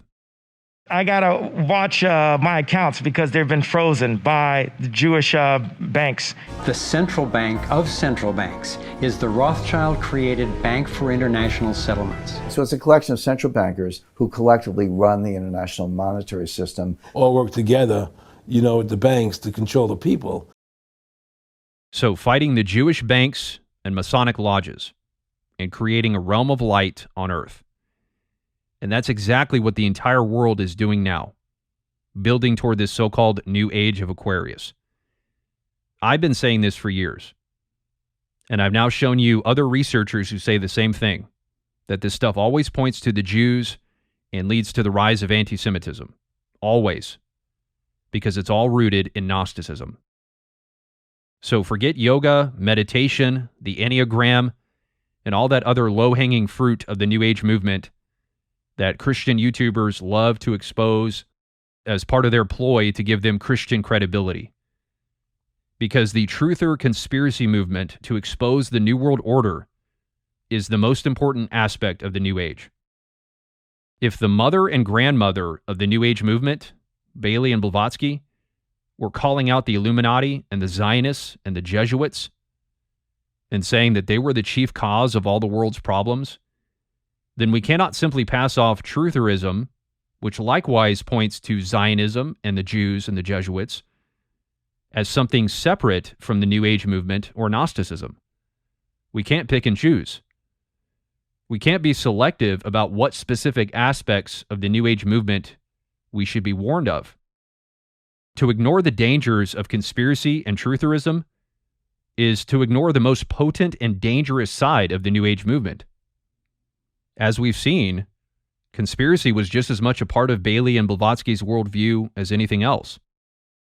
And that's why I disagree with David G. Robertson's contention that New Age conspiracism, or millennial conspiracism as he calls it, is something that's only existed since the 1980s. However, I do agree that there's something special about the 1980s, which I want to mention real quick since I've already talked a little bit about the connection between the New Age and Christian Dominionism, how they're both converging against Babylon to take back control of the spheres of influence that the New World Order has stolen. Well, the 80s was a major decade for the development of both of them. First of all, the 80s was the Reagan era, when conservative ideology was at an all-time high, and Reagan, with his defeat of communism and promotion of conservative values, really empowered the Christian Dominionist movement, sort of like how Trump did the same during his administration, and will likely do it even more if he gets elected again. But during the 80s, guys like Francis Schaeffer and R.J. Rushdoony, who were both Dominionists, were very popular. And in 1986, a document emerged called A Manifesto for the Christian Church, which essentially outlined a plan for Christian nationalism. And it was signed by a number of prominent Dominionists like Rushdoony, David Chilton, C. Peter Wagner, but also a number of mainstream evangelical leaders and pastors like Tim LaHaye, Adrian Rogers, Jack Van Impe, Josh McDowell, Sean McDowell's father, and D. James Kennedy of Coral Ridge Presbyterian. So the 1980s was a big decade for the development of Christian dominionism and nationalism, which we're now seeing a new surge of today. But the 80s was also when the New Age movement started going mainstream. For example, with Marilyn Ferguson's book, The Aquarian Conspiracy, published in 1980. The New Age movement had been building and building during the 60s and the 70s with the hippie movement, and finally by the 80s, it started achieving mainstream status. And that's something we might explore more in the future. But all that to say, something was definitely happening in the 1980s that started merging conspiracy theory, the New Age, and Christian conservatism, which is why David G. Robertson notes the rise of millennial conspiracism in the 1980s and 90s, and that was in large part because of the threat of communism.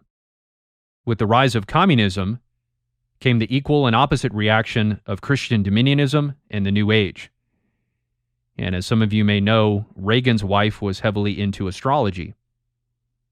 And we're seeing that coalescence of New Age and Christianity reach new heights today with things like the Reawaken America tour, which is probably the most extreme mixing of New Age, conspiracy theory, and Christian conservatism out there today.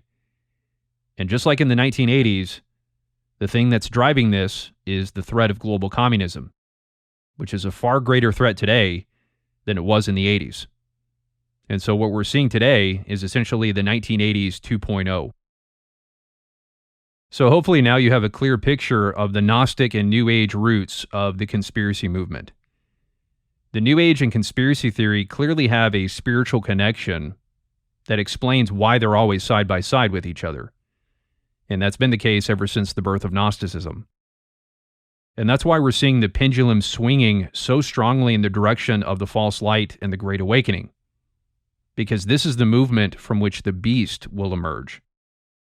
And so whenever you see someone exposing the New World Order, the Great Reset, the Illuminati, the Bilderbergs, the Freemasons, the Bushes and Clintons, the Rothschilds, the Satanists, whatever, rest assured that there is spiritual compromise also present. That's why I took the time to show you all these New Age conspiracies, so that you can fully see the Antichrist spirit behind all this. And just because a Christian pastor or teacher talks about these topics doesn't make it okay. It would be no different than if they were promoting yoga. And when it's Christians promoting conspiracy topics, I assure you that it's only a matter of time before some kind of New Age, Gnostic, or false spiritual warfare concepts manifest themselves. In fact, they're probably already there. You just haven't seen them yet. These things grow and develop. And we'll be looking at many more examples of that in future videos. And as far as that goes, I'm not sure whether I'm going to be continuing this series. I'll probably do at least one more installment, but I'm not sure. I'm still going to be talking about all the same things, regardless of whether I continue this series or not. I'm just currently not sure how I'm going to package all of it, whether it'll be in this series, or a new series, or in standalone videos. I'm not sure at this point how I'm going to put it all together. I'll just have to play it by ear. So until next time, God bless, and peace be with you.